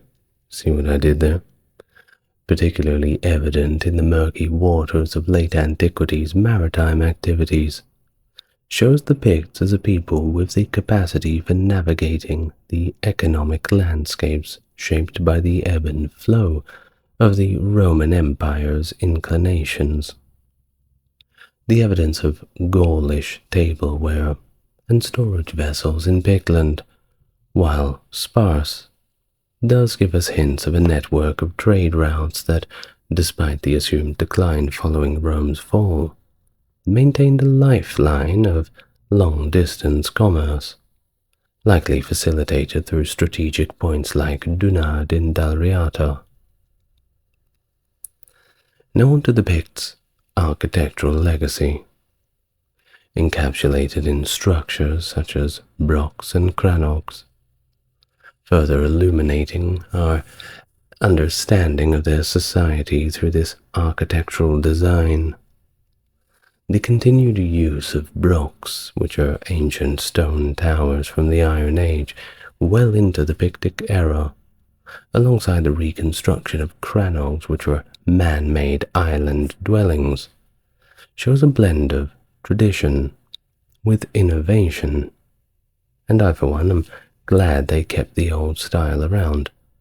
Never goes out of fashion, a nice big stone structure. Now, here's a misconception. If you guys have played Rome Total War, I'm sure you know it. Contrary to the popular belief that the Picts were extensively tattooed, the archaeological and artistic record shows a bit more of a nuanced picture. So, maybe they could have, maybe they couldn't have, but monumental stones across Pictland depict nobles, hunters, and warriors devoid of the anticipated tattoos, presenting instead a rich picture of Pictish life rendered in Latin inscription, Ogham script, and enigmatic symbols. But no tattoos. In fact, every time we come across a drawing of a Pict, even in their own rather crude styles, we don't see any tattoos. Well, these artifacts that we have found, resisting definitive interpretation, also give us a bit more of a mystique surrounding the Pictish culture, yet they also align the Picts with the broader Celtic and later insular art traditions. Pretty much the same sort of thing, but with some minor differences. Now what about religion? What were they all about? Well, the religious parts of early Pictland, of course, like everything else, shrouded in the mysteries of antiquity and time, give us a complex tapestry, interwoven with Celtic polytheism and also the new Christian monotheism. While definitive records of pre-Christian beliefs are rare, with only place names hinting at ancient practices, the transition to Christianity in Pictland unfolds as a series of fragmentary historical and archaeological clues. The arrival of Christian missionaries, such as Saint Palladius, and the connections with Saint Bridget of Kildare, herald the onset of Christianity's spread within the Pictic realms. The mention of apostate Picts by St. Patrick, and the silence of the poem E. Gododin regarding pagan practices among the Picts further illustrate the early Christian influence. Bede's accounts of St. Ninian's conversions, although muddled with later saints, suggest that the Christianization of the Picts began in the south. The archaeological discoveries at Point Mahamak, revealing a monastery established in the late 6th century, challenged previous assumptions about the timing and extent of Christianity's reach in Pictland. This period, coinciding with the reigns of notable figures like Bride Mac Melkon and Columba, shows us another pivotal phase in the Christian journey across Pictic territories. Though the complete Christianization process undoubtedly spanned several generations. But the religious identity of the Picts wasn't solely shaped by the influence of Ireland and Iona. Northumbrian connections, particularly during Nectan Mac Der Ilei's reign, underscore a complex picture of external ecclesiastical influences. Nectan's reported expulsion of the Ionian clergy, possibly tied to liturgical disputes, reflects both the tensions between different Christian traditions, but also the Pictic kings' efforts to assert their authority over religious matters. The Pictland religious institutions, unlike the monastic central model of Ireland, developed a parochial structure from an early stage. Significant religious sites like the one at Portmahomac, St. Andrews, Dunkeld, Abernethy, and Rosemarkie, likely under royal patronage, highlight the role of Pictish kings in fostering and controlling the church's growth within their territories. Extensive excavation and research conducted at Porthamock exemplify the scholarly efforts to unravel the intricacies. So who knows what we're going to find out next? Excavations are still going on. Now, also along with the Irish and English was the veneration of saints, playing a crucial role in Pictic spirituality, with both major figures like St. Peter and St. Andrew, and also some lesser-known local saints receiving devotion. The personal patronage of saints by noble families, each with their preferred holy figure and religious establishment, points to a deeply personal aspect of faith that intertwined with familial and political identities. Now, that's enough about the religion. Let's talk about their language a little bit more. We briefly touched upon it, but it's always interesting to talk about things that we don't know much about. Let's look at the little things that we do know. Now, it is an extinct language. It's completely gone. And it's known only through scattered place names, personal names, and indirect testimony of records in other languages. These fragments do suggest a linguistic landscape where Pictish, an insular Celtic tongue akin to the Brittonic languages of southern Britain, was thriving, at least for a while. The divergence of Pictish from its southern counterparts likely stemmed from its reduced contact with Latin, painting a picture of a linguistic evolution uniquely shaped by cultural isolation. While despite the dearth of direct written evidence from the Picts themselves, particularly in the absence of written material in Pictish beyond the cryptic Ogham inscriptions, it would be erroneous to consider Pictish society as lacking in literacy.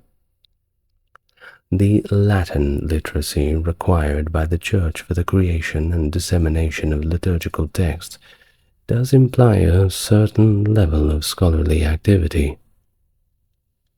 Iconographic evidence from Pictish stones depicting individuals engaging with texts further supports the idea of a literate elite, particularly within the ecclesiastical and monastic communities. The progression of Gaelic into Pictland is traceable through toponymic evidence, with names such as Athol, possibly meaning New Ireland, indicating Gaelic expansion or influence by the early 8th century. Further, the region of Fortriu offers place names that either reflect Gaelic settlement or are influenced by the Gaelic language, illustrating the linguistic interplay and cultural exchange between Gaelic speakers and the Pictic population. And it's easy to hear Gaelic, by the way. Not many people speak it anymore, like I said, but look on YouTube. It's making a little bit of a comeback. You'll certainly find some people speaking Gaelic. Now, the surviving Ogham inscriptions found on Pictic stones represent a tantalizing yet opaque window into the Pictish language. Initially deemed incomprehensible and non-Celtic by modern linguists, these inscriptions have since been subject to reinterpretation, within a Celtic framework, of course. However, the true nature and linguistic affiliations of these inscriptions, well, we don't really know for sure. It's just one of those emblematic challenges in unraveling the heritage of the Picts that maybe we'll never figure out. But Pictish art, that's something we do know a little bit about. With its rich tapestry of symbols, animal motifs, and intricate metalwork, it offers us a pretty transparent window into the cultural and aesthetic aspects of the Picts. The monumental stones, the most iconic carriers of Pictic artistry, scatter the landscape of what was once Pictland, bearing witness to a unique blend of local and external artistic influence. These stones, adorned with mysterious symbols, such as the enigmatic Pictish beast, rectangles, mirrors and combs, double discs and crescents, as well as a variety of other motifs, show the distinctive Pictish contribution to the wider Celtic and insular artistic traditions of early medieval Europe. The fusion of curvilinear patterns, meticulous hatchings, and both secular and Christian iconography on the cross slabs encapsulates the syncretic nature of the Pictish art. The interlace of animal patterns derived from insular art combined with Christian imagery highlight their integration into the broader insular world, while preserving their unique artistic voice. And then, of course, there's the metalwork, distributed throughout Scotland and beyond, showing a wealth and connections of the Pictish elite. The presence of substantial silver hoards, possibly acquired through raiding, or perhaps as tribute to prevent other people raiding you, underscores the Picts' active engagement in the power dynamics of the period. The loss of much of the Norre's law hoard to melting down is one of the lamentable gaps in our knowledge, unfortunately.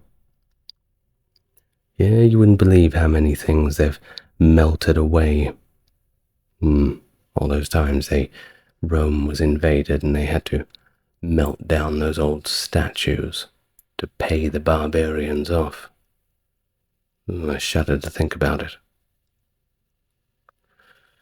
Well, the heavy silver chains and the adoption and adaptation of Irish Celtic brooch form in Pictish metalwork further show the cultural exchanges and the aesthetic choices of the Pictish elite in the post-Christianization era.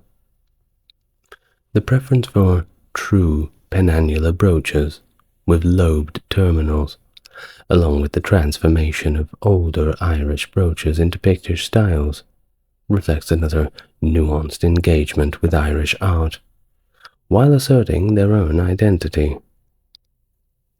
If you want to see something interesting, look up the St. Ninian's Isle treasure. Now that's a testament to Pictish mastery of metalwork. It shows Pictish and Irish stylistic elements in this rather dazzling array of personal and ceremonial adornment. Go and take a look. And with that, we reach the end of our video for today. Who would have thought that you would have ran across a video about the Picts? Don't worry, Picts, I haven't forgotten you. Well, I'd like to thank my Mega Chat dears, what are they called? Patrons, that's right. I almost said subscribers. Them being Stark Factory, JC, and Jeffrey. Thank you very much, lads, for supporting the channel through Patreon. If you would like to support the channel through Patreon, you know what to do. Follow the links in the description. But most importantly, I hope you've learned a little bit today about the Picts. As long as we keep talking about these old civilizations, well, cultures, I suppose, then they're never really lost. Good night. See you in the next video. Babylonian law. A significant branch of cuneiform legal tradition is well documented through extensive arrays of archaeological findings, including thousands of contracts such as deeds, legal decisions, and various administrative records. You may have heard of the Code of Hammurabi. Of course, one of the foundational legal documents in the world. This wealth of material, complemented by historical inscriptions, private letters, and even grammatical texts, offers a comprehensive view of ancient legal practices. And that is exactly what we are here to discuss today. The laws of ancient Babylonia. Hello everyone and welcome. I'm the ASMR historian. You may have watched some of my other videos, but if you're a new viewer, welcome. It's good to have you on the team. Well, without further ado, let us begin today's video. The legal systems of ancient Mesopotamia, including those of cultures intertwined with it, shared many common laws and contractual forms. This similarly extends to biblical contracts examined by archaeologists, which notably include sequences of blessings and curses akin to those found in ancient Mesopotamian agreements. Comparable approaches to professional accountability, prescribing penalties for malpractice, can be seen in the maxims of Ptah-hotep, Sharia law, and the Code of Hammurabi, underscoring a widespread concern for professional standards within the ancient world. The discovery of the Code of Hammurabi has significantly advanced the study of ancient law, providing a structured framework for understanding the development of legal systems over time. Despite the existence of fragments from other codes, the Code of Hammurabi remains a central reference point for reconstructing ancient legal principles, thanks to its preservation and study over a millennia, including copies from Assurbanipal's personal library, and even later Babylonian reproductions. Babylonian legal precedents proved resilient, enduring through various conquests, including the Persian, Greek, and the later Parthian empires, with minimal impact on the private lives of Babylonians. This continuity allowed Babylonian law to influence even Roman legal traditions. That's right, a little bit of copying of the homework, but changing it up a little bit. After all, who's going to know? Now, Assyrian law, while derived from Babylonian sources, maintained early features long after they had vanished in other regions, highlighting the dynamic evolution of legal practices in ancient Mesopotamia. Of course, you had the cities like Ur, Uruk, Nippur, all of these different kingdoms in different parts of the area between the two rivers, let us say. I almost said country. Cue the angry comments.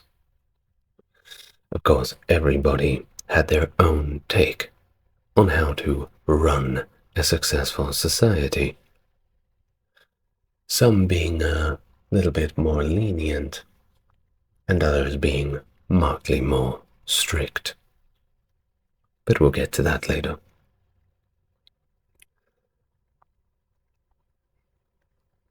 By the time of Hammurabi, ancient tribal customs had largely been replaced by solid state laws, signifying a shift to a more structured and centralized legal system. The Code of Hammurabi eliminated practices such as self-help, blood feud, and marriage by capture, which is exactly what it sounds like.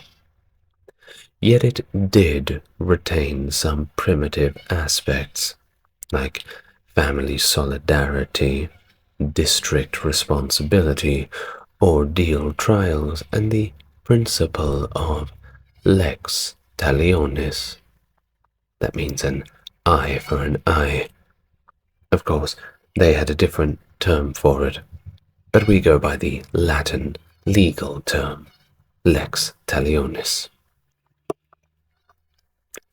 The king emerged as a benevolent autocrat, accessible and protective of his subjects against oppression, with a legal system that allowed for appeals and closely supervised judges.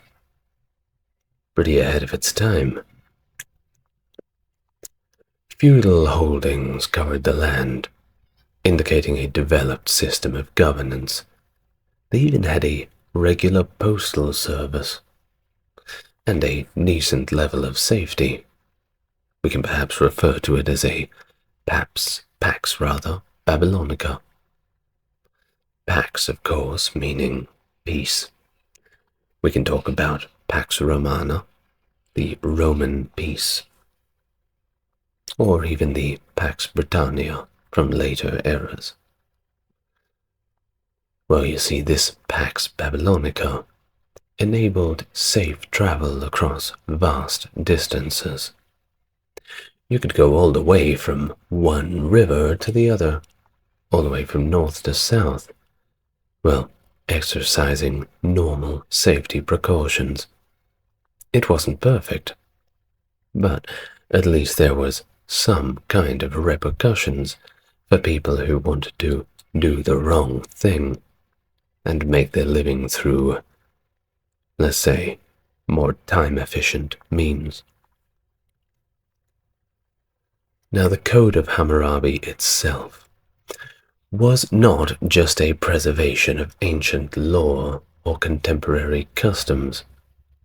It was a result of centuries of legal tradition and the widespread practice of writing, which influenced contracts and legal proceedings. It wasn't like Hammurabi just sat down one afternoon and came up with the concept of laws. No, this was a very long process that involved many people before him and many trailblazers whose names are now lost to the sands of time. Now, in terms of contracts, they were freely made if parties agreed. They were also formalized in temples and could be appealed to the king, reflecting a blend of autonomy and central oversight in legal matters. Well, if you signed a contract and something went wrong afterwards, that was when you called the higher-ups to act as a third party. The code's organization by subject matter, though not aligned with modern scientific categorization, provided a comprehensive legal framework guiding judicial decisions and appeals, thereby illustrating the sophisticated legal culture of Babylon under Hammurabi's reign. Now, the Code of Hammurabi delineated society into three main classes. First being the Avilum, the Mushkenu, and the Ardu, a proper caste system, each with different rights, responsibilities, and of course, a standing within the larger society. So let's talk about which ones were which, and how they fit into the Babylonian structure. First up, Avilum. Originally patricians or members of the elite, possessing full civil rights and responsibilities, including the registration of birth, marriage, and death. They enjoyed aristocratic privileges, such as the right to exact retaliation for injuries, but they also faced heavier penalties for offenses, higher taxes, and higher fines. Over time, the word Avilum actually became a courtesy title for anyone, irrespective of property or race, including the king, court officials, craftsmen, and professionals. It was a nice thing to call somebody. Now, the next one, Mushkenu. This term eventually evolved to mean beggar in modern languages. However, in the Code of Hammurabi, Mushkenus were not necessarily impoverished, but they were possibly landless. They were free individuals entitled to monetary compensation for injuries, subject to lower fees and fines than the Avilum were, and they were also required to make less extravagant offerings to the gods. They lived in separate city quarters, and their exact role or prevalence in society, well, it remains a little less defined. Unfortunately, we just don't really have the references. Yet, there's still plenty more tablets to find underground. Let's get digging. Well, the next one, Ardu. Obviously the final caste. They were effectively slaves, considered the property of their masters most likely being Avilum. They formed a significant part of the population. Now, it wasn't all bad. They could own property, They could even buy slaves of their own, and they were provided with necessities by their masters.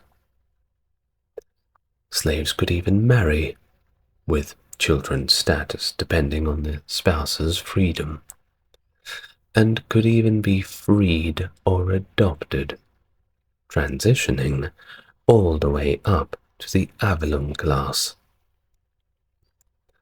Now, of course, not all of the slaves wanted to take the long way out of slavery. Escaped slaves, if they were caught, were to be immediately returned to their masters. And if you captured an escaped slave, you would even get a reward. Not bad. You must feel sorry for the slave, though. Slaves were marked for easy identification. Practice that included branding or perhaps tattooing the owner's name on the slave. Where this was tattooed, well, that would depend on the owner's discretion.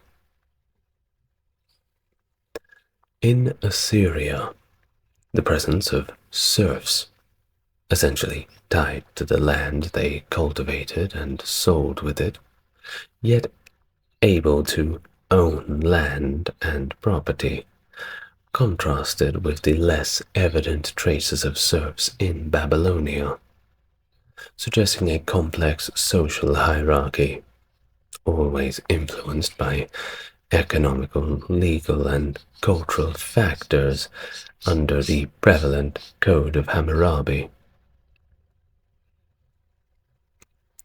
Now, in ancient Mesopotamia, city gods, and every city had one, were considered landowners, and the citizens were considered their tenants, contributing dues in various forms.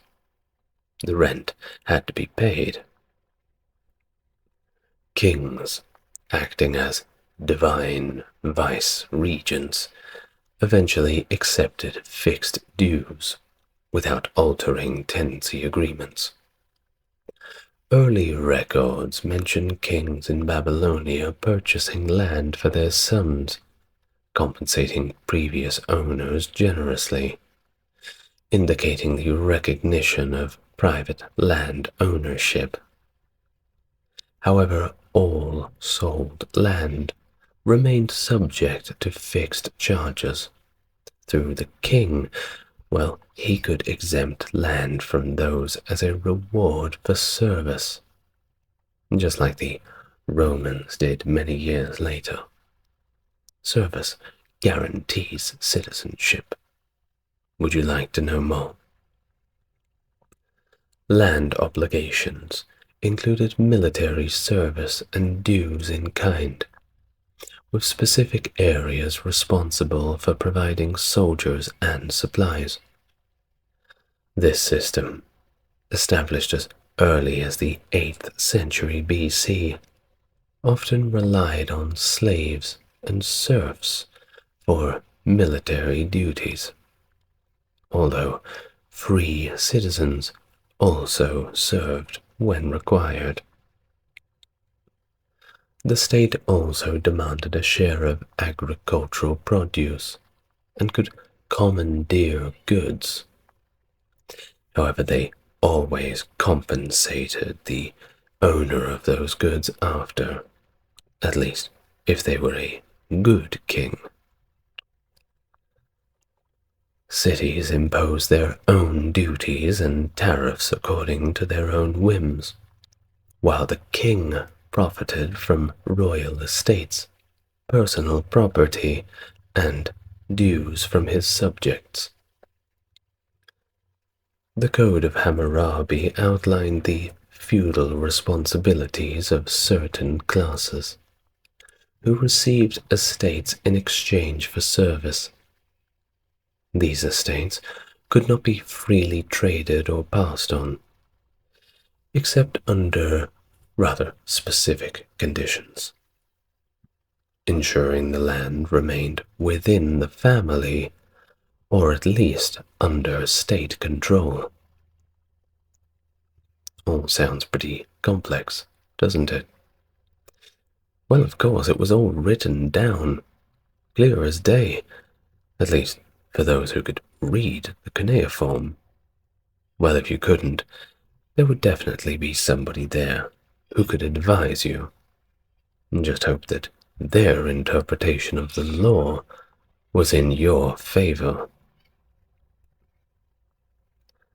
The temple was central to economic and social life in ancient Mesopotamia, serving not only as a place of worship, but also as a major financial institution.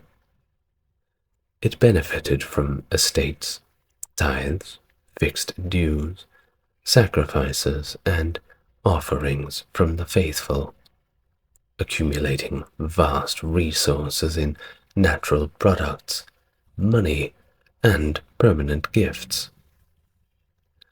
Large temples operated with numerous officials and servants, becoming key granaries, storehouses, and sometimes archives for the city. In the early stages of urban developments, towns would likely have formed around temples, with each family head entitled to minister and share in the temple's income. This right evolved into a form of property that could be pledged or rented, but never sold. What does that mean? Well, that means that this right, this property within the temple, was something that was seen as sacred and of an inalienable nature. Of course, it wasn't all just about collecting the money. It's not like our temples in the modern day, no.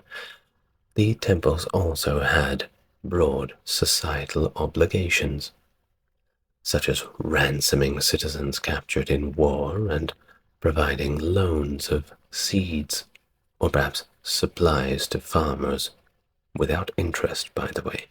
They weren't allowed to charge interest on these loans from the temple. Of course, this highlights a great role in community support and welfare. If you got yourself into trouble, well, you would go knocking on the doors of the temple, and they were pretty much obliged to help you, within reason. The king's interaction with the temple was administrative rather than proprietary. He could borrow resources from the temple, but repayment was always expected, just as it would be for any other debtor. In the temple's eyes, well, when the king came asking for money, he was no different to the farmer, just two people down on their luck.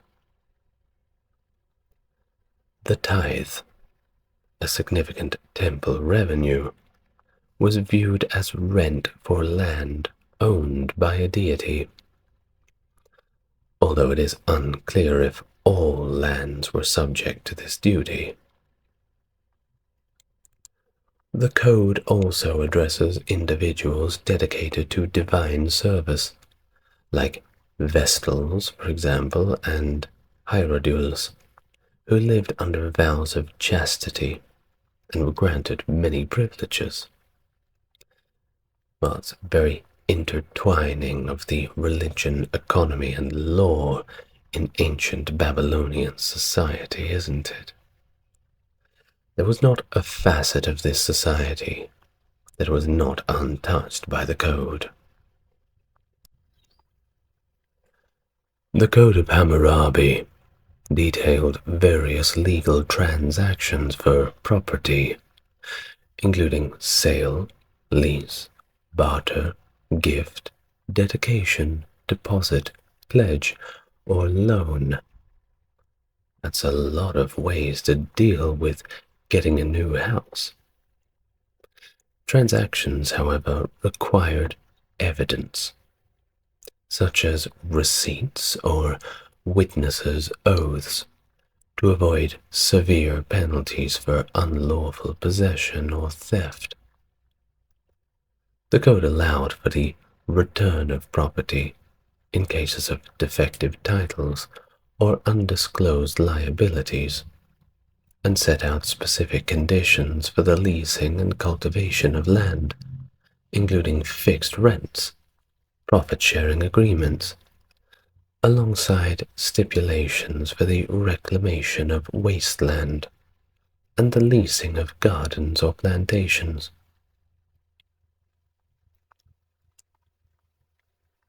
The code also outlines the meteor system, particularly on temple lands, detailing the responsibilities and penalties for tenants or stewards in cases of theft or perhaps misuse of property. Irrigation laws were strict, holding individuals accountable for flood damages caused by negligence. Of course, irrigation, rather, also immigration, but irrigation was of course a very serious business. If you didn't get it right, well, you could cause trouble for everybody. Now, for housing in particular, leases could be for 1 year or longer, with conditions on maintenance and repair. The code even protected tenants' rights, including stipulations for early re-entry by landlords and the construction of buildings on leased land with rent-free periods before ownership reverted back to the landlord. Isn't that interesting? Sounds like our modern day. We just hope that the landlords in Babylonia were doing the right things by their tenants. Hired labor was common for tasks like harvesting, with contracts often securing advanced payment and collateral. The code also set wages for various labors and rental rates for animals. It also regulated the responsibility of shepherds for the herds and flocks under their care, including compensation for losses and penalties for negligence and dishonesty, illustrating a comprehensive legal framework for property and labor management in ancient Babylonia. Now, in Babylonian commerce, while payment in kind was prevalent, contracts increasingly specified cash payments in various currencies, such as those of Babylon, Larsa, Carchemish, and Assyria.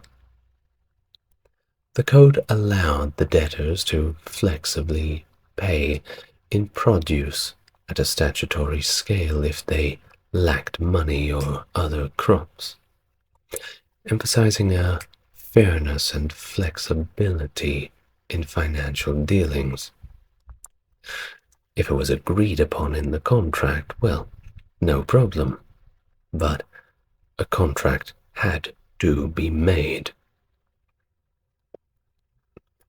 Now, of course, when there is money and people using it, there of course is debt. Debt security was stringent, with the debtor's person potentially held as collateral. That's right, get yourself into debt and, well, your life could be changed in ways that you never imagined. The code protected debtors by prohibiting the seizure of grain for debt repayment and penalizing illegal restraints.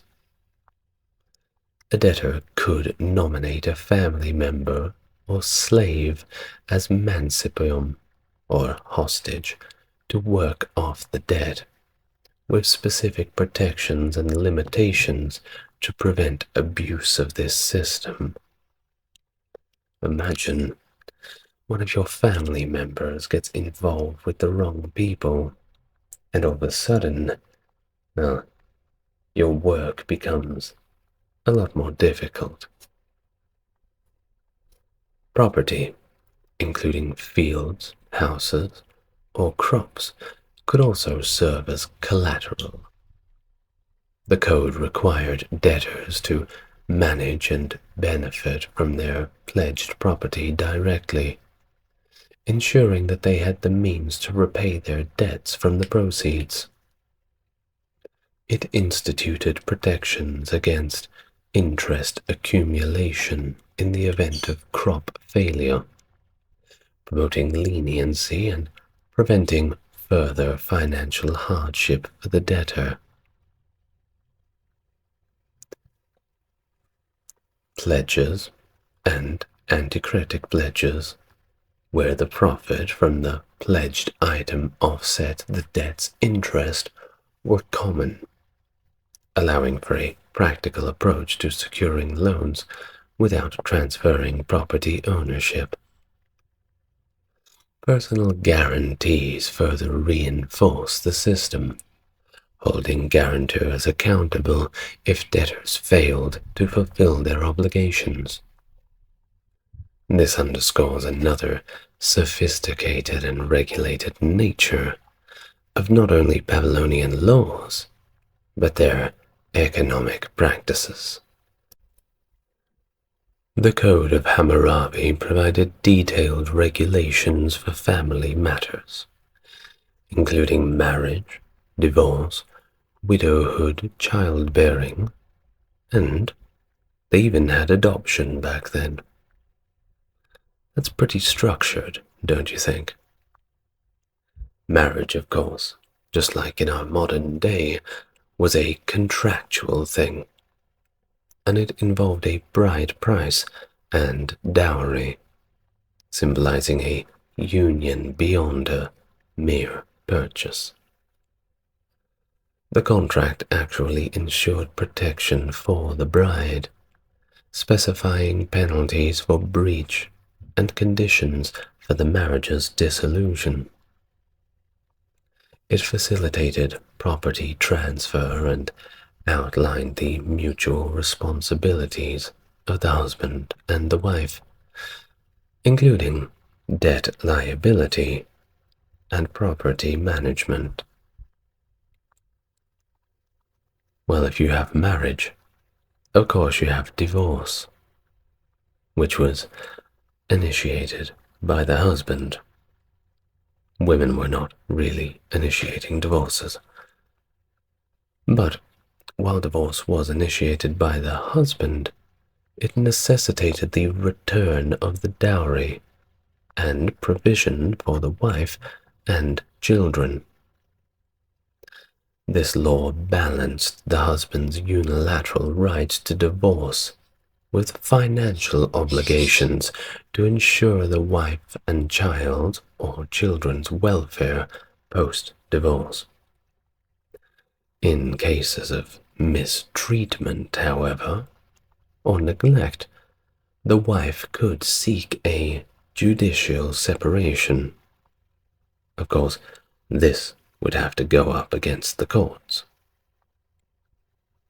I do wonder if the people from those times, thousands and thousands of years ago, would argue about the same things. The husband and wife bickering over money, or perhaps they didn't want their children to play with the Assyrian kids, or the kids from Akkad. Who knows? I'm sure that arguments between couples are a tale as old as time. Now, widowhood, never a good thing. They also had laws about that. And these laws were put into place to protect a widow's status and her financial security. Certain things were in place that detailed the widow's rights to her husband's estate, but also conditions for remarriage. You had to, of course, go through the customary mourning period. Getting remarried a little bit too early would no doubt, just in our modern era as well, raise more than a few eyebrows, don't you think?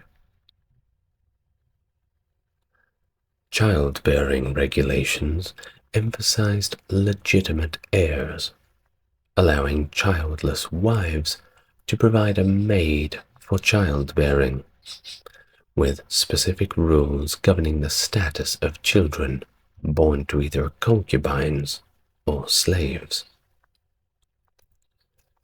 Of course, if you couldn't get your own children, you could get somebody else's.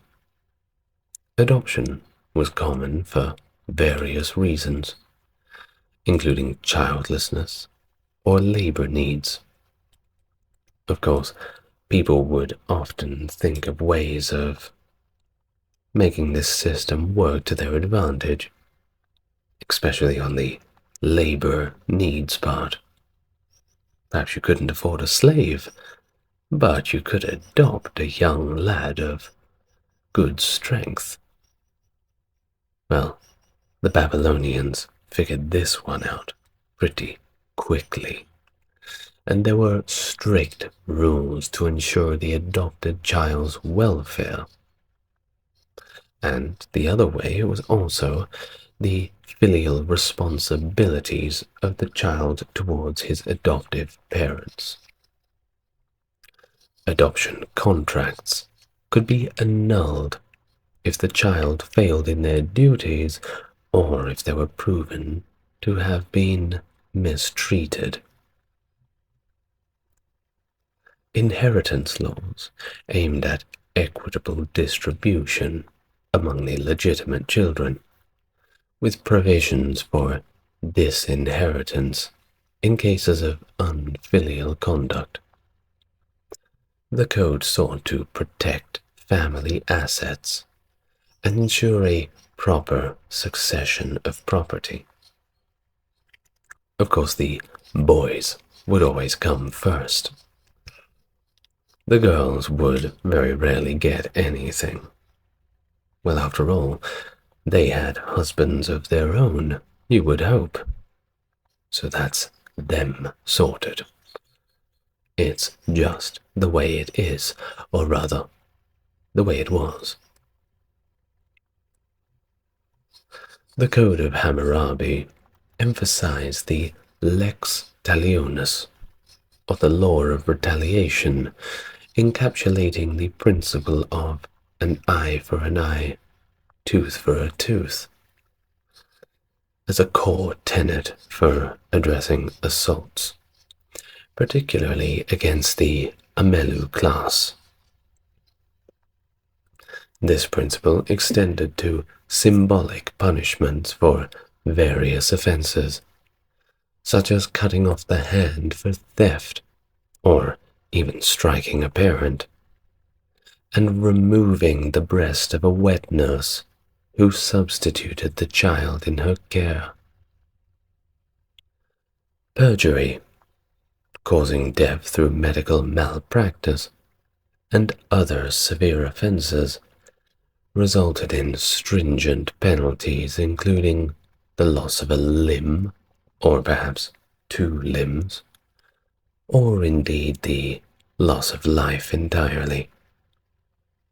So be good. Punishments under the code were meticulously tailored to fit the crime, and every crime you could think of had a specific punishment, although most of them were just being put to death. Of course, this was all aimed to deter wrongdoing, albeit through direct consequences. The idea was that if people were too scared to commit crimes, they would just not commit crimes. Sounds pretty simple, right? Didn't always work that way, though. For example, a skilled surgeon for a case would not do the job to the correct specifications of the one under his knife. Of course, surgery back in those days was a little touch and go. Well, if the surgeon was to make an error that made the recipient of the operation take the self-checkout line, well, he would have his hand cut off. Very difficult to do surgery after that. And what happened if you were hungry, or you were starving? Well, you had no choice but to steal, didn't you? Go ahead. But if you get caught, you can say goodbye to that hand of yours.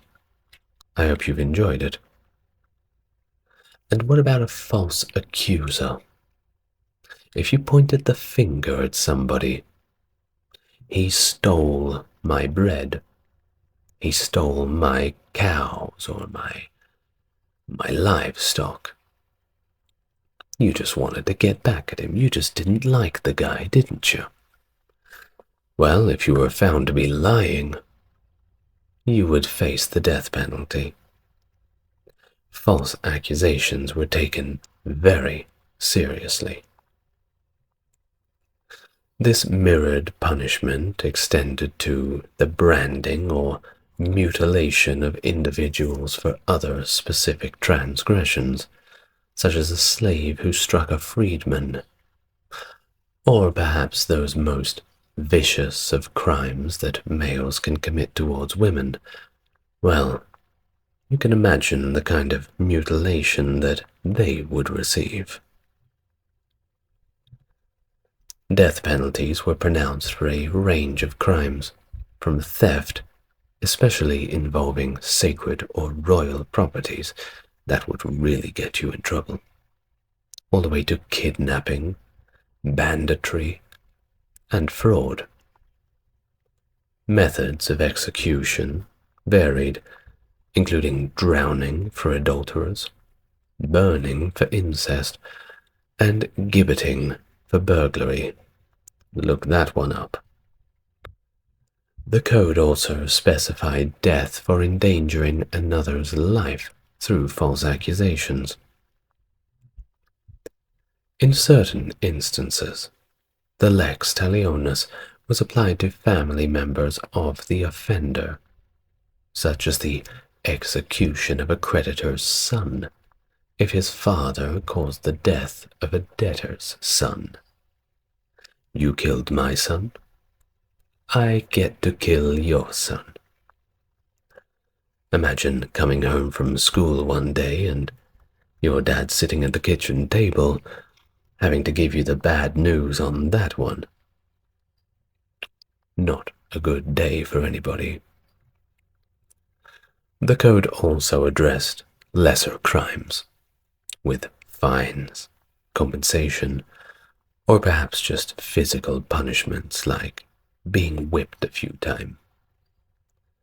Well, if it was a little bit more serious, you could even be exiled. They would kick you out into the great wild expanses. Or it would just be a sentence of slavery. That being said, if you found yourself wandering out in the wilds, eventually someone would come across you and most likely sell you into slavery anyway. So you may as well just take the slavery. This intricate system of punishment under the Code of Hammurabi reveals a deeply ingrained belief in the moral and social order, where penalties were not only meant to punish, but they were also meant to restore a balance of justice within the community, make people feel safe. Of course, if you had nothing to hide, if you were doing nothing wrong, well, you had nothing to fear. So why would a death penalty for theft be a problem? Why would a death penalty for fraud be a problem unless you yourself were fearing this punishment? Well, of course, the laws have developed quite a bit since these ancient times. And while the old times were not perfect, we have to realize that in another 1,000 years, 2,000 years, perhaps 10,000, 100,000 years, if we are still around, we'll most likely look at our legal systems of today, in our year of 2024, and view them as archaic, in ways that we've not yet even imagined. Who knows how our ancestors will look upon our ways of dealing with things such as theft? Perhaps the whole system of a prison will be looked at as barbaric. Perhaps in the future they will take an even more barbaric approach and just directly lobotomize people, Clockwork Orange style. Please help me, brothers. But if you are out there in 1,000 years' time listening to this video as some kind of research on your barbaric past, I hope that your world is a lot safer and peaceful than ours is. Thank you very much for listening. You know who I am. And you know what I do. And if you like it, which I guess you do since you're still listening, I suggest that you hit that subscribe button and the bell so you don't miss a thing. Thank you very much. It's been a pleasure. I will see you in the next video. Good night, everybody. Stay safe.